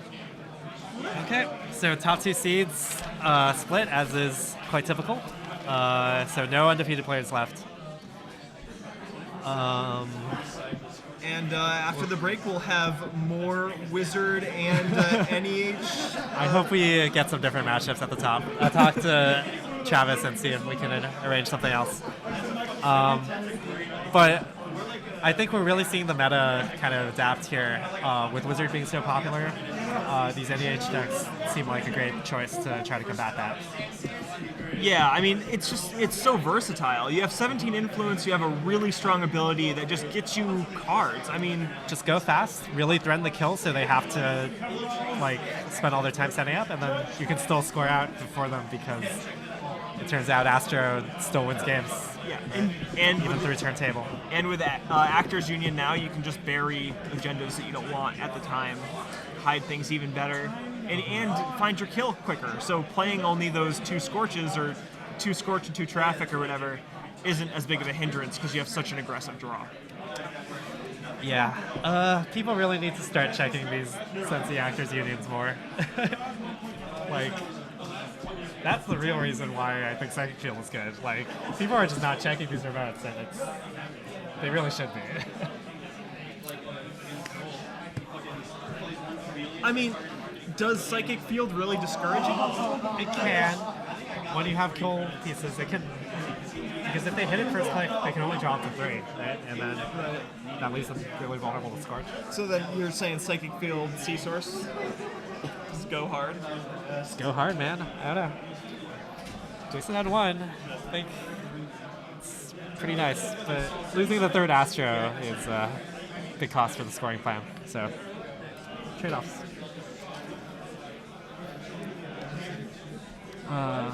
Man, our viewers got cut down a lot. I'm guessing the other stream probably is going to top 8 because they're ahead of us time zone wise. East Coast? Yeah. Jerks. Guess top 8 is more exciting. I wonder who's doing well there. I don't know. Bunch of good players playing. Can we find out? I don't know. You guys tell us what's going on in the other stream. Yeah, give us some updates. How much more time left in the round?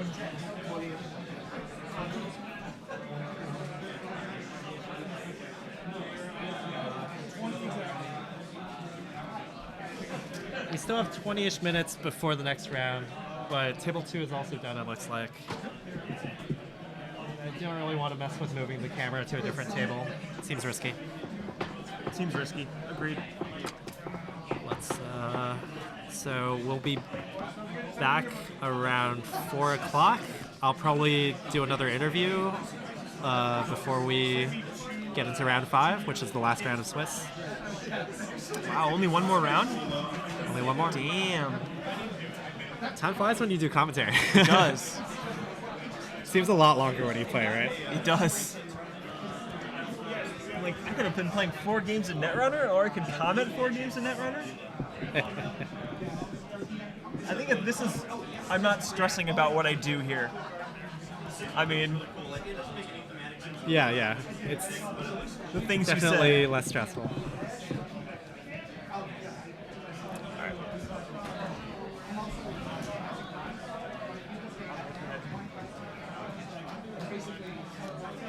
Okay.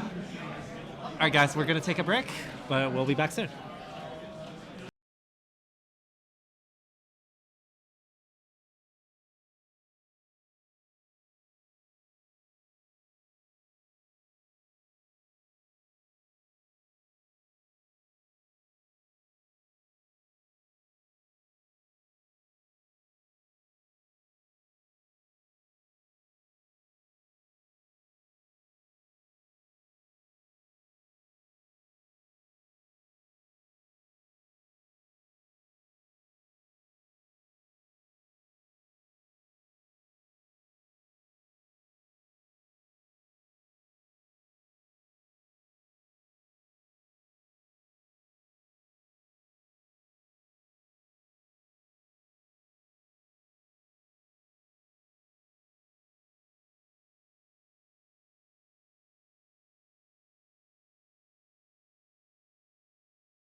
Let's go. All right, hey guys. We're real close to the end of round 4, and the last round, round 5, will be starting soon. In the meantime, I have with me here Kyle James from Portland. Hey, what's up, guys? Yeah, made the trip out to LA to hang out and play some games. So, Yeah, thank you for coming down here. It's always great to see you. So Kyle and I met at Worlds last year. We played on the same King of Service team. yeah, West Coast All-Stars, I think our name was. something like that. Something about West Coast. Yeah, it was Kyle, Noah, John, and myself. It's real good times. And Kyle, I hear you've been doing pretty well this season. You know, we've only got one regional done, and I've won one. So, Yeah, 1 out of 1.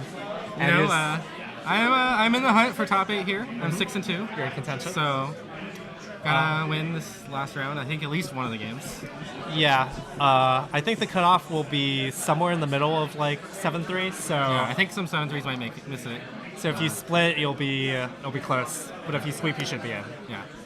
So yeah, I think that's the situation for a lot of people right now. Definitely. I've been mingling with a lot of people, a lot of hopefuls at 5-3, 6-2.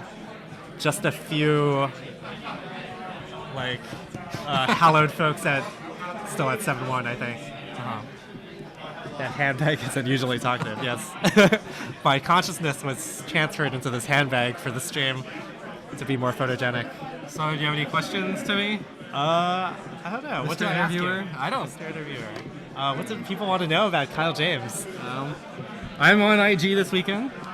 You're playing the same decks you did I in am playing Portland, the right? exact same decks I played in Portland, card for card. Card for card. Wow. I might have wanted to switch something out for a third cerebral static I found, because there's a lot of employee strikes here. And Okay.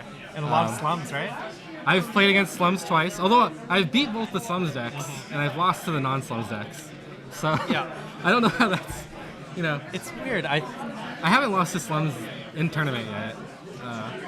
I'm a little confused because they both encourage you to trash cards, which is what you need to do against IG. Yeah. But the people who play some slums seem to just like playing it and then like not use it, in my experience. Sure. Right? Well, they can only use it once a turn, right? Yeah, for sure.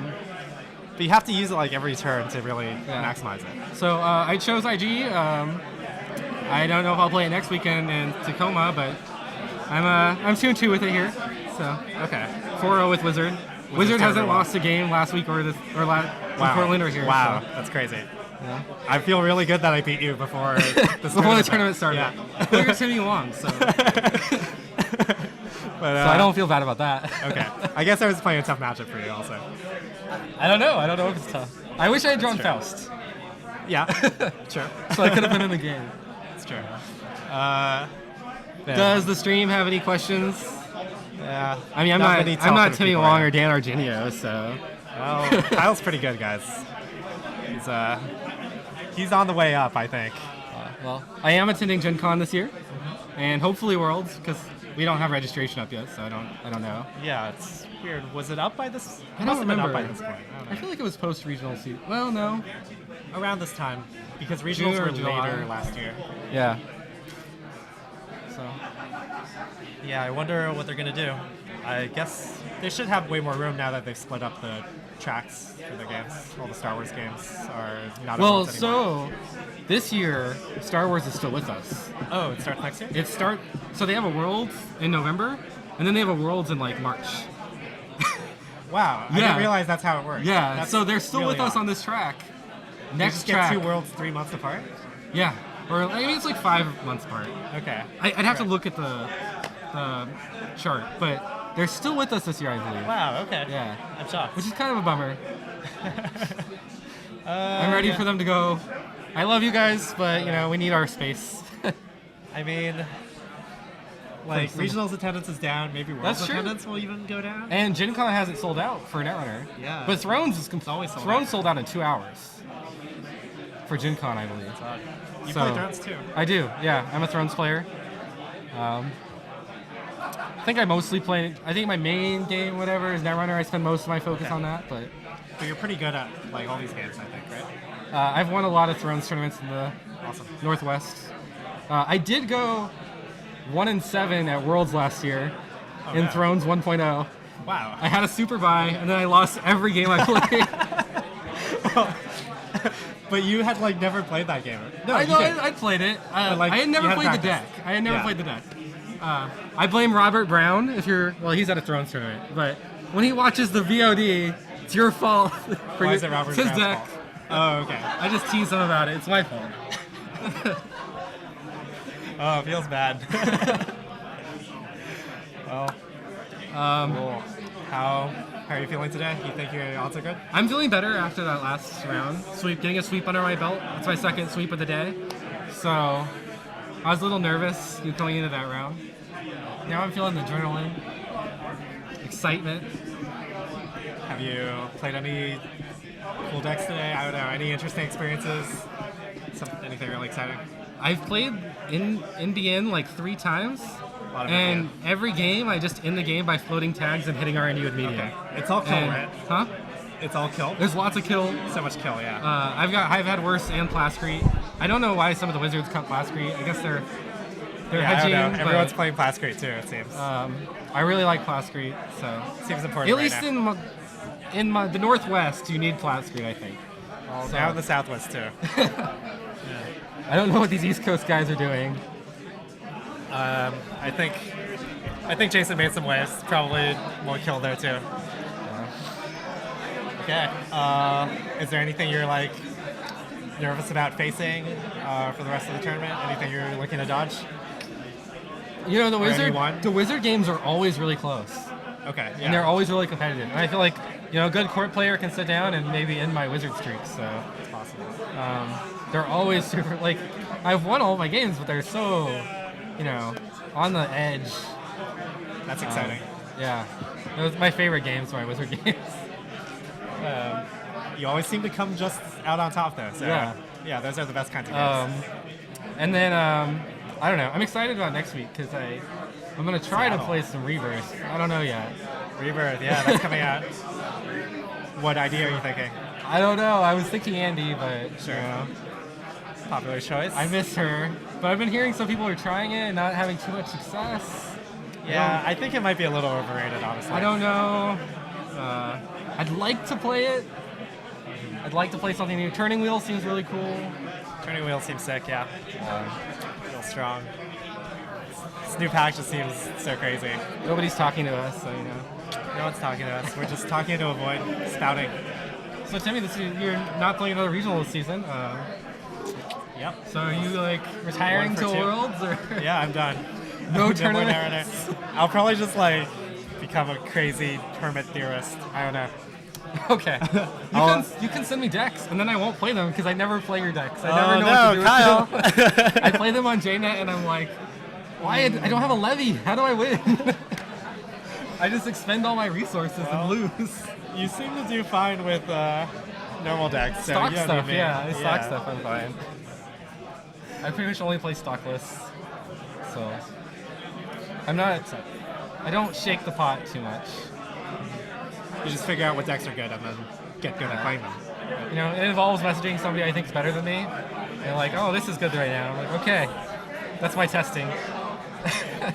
So who have you been talking with recently?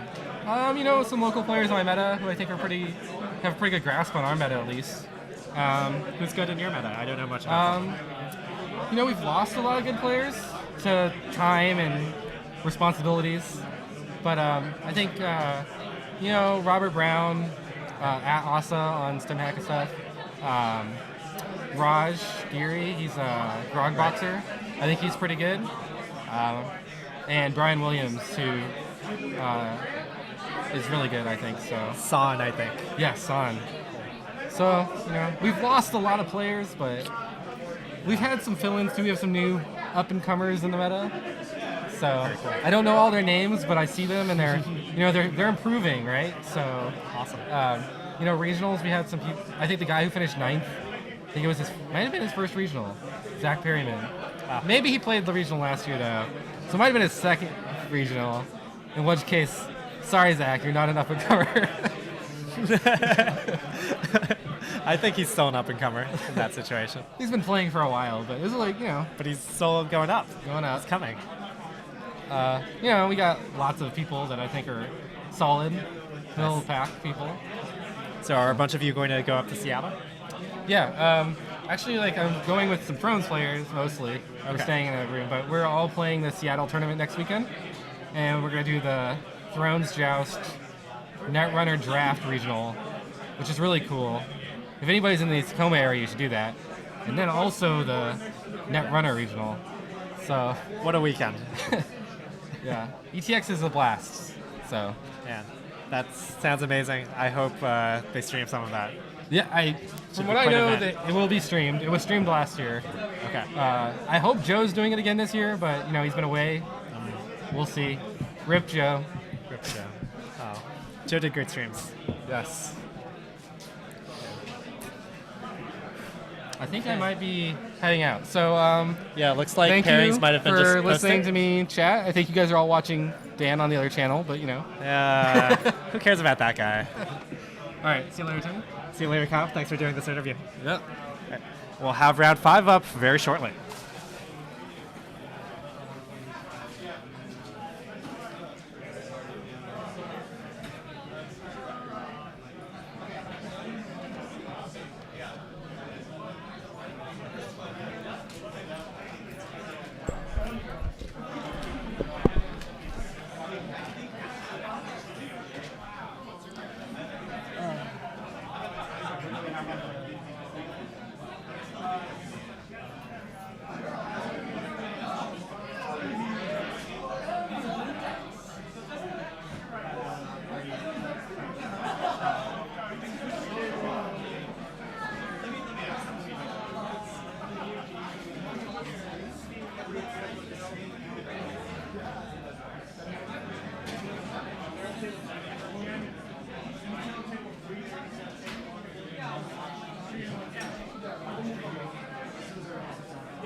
No, net jogging. I'm not playing. I'm spending this event full-time casting.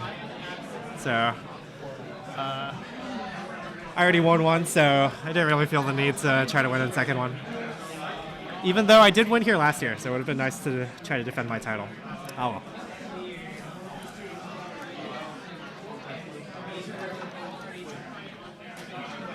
All right. So we're going to switch up the table numbers a bit here. Alan is supposed to be on table 1 yet again, but we're going to switch up table 3, which is Steven Ibre against someone.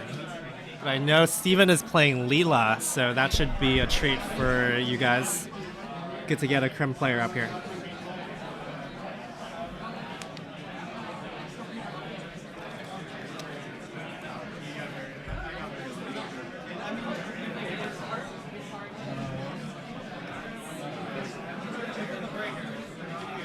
Streaming has so many chords.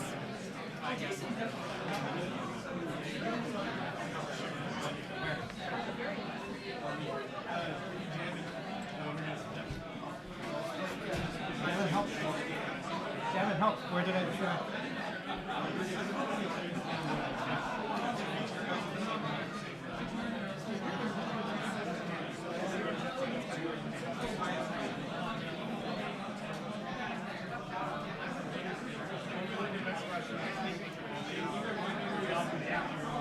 I'm going to try to get the standings up for you guys.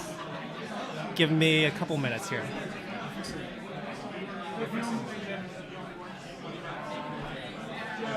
Looks like there was some snafu with the standings, so they're trying to fix it right now.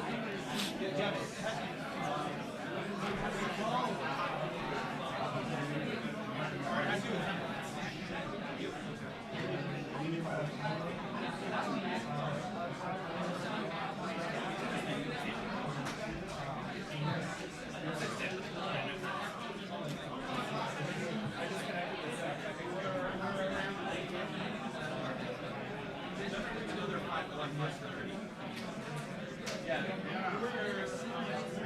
wonder how long the delay is. Looks like it might be frozen. Well, that's a significant delay. We might have to stop and restart the stream again, guys. Sorry. It's my bad with the cord. Yeah, we're just stop and start again. I don't know how Twitch works, but this is still going. Yeah, I think I disconnected the camera accidentally, so it froze. Oh. All right, I'm just gonna click start and stop. Oops.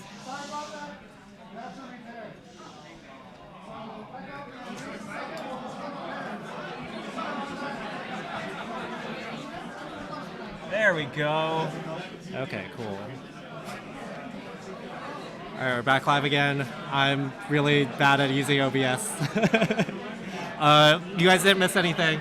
There was a mistake with the reporting results, I believe. So everyone had to repair, and they're doing that right now. One more time. 4 more years. Wait.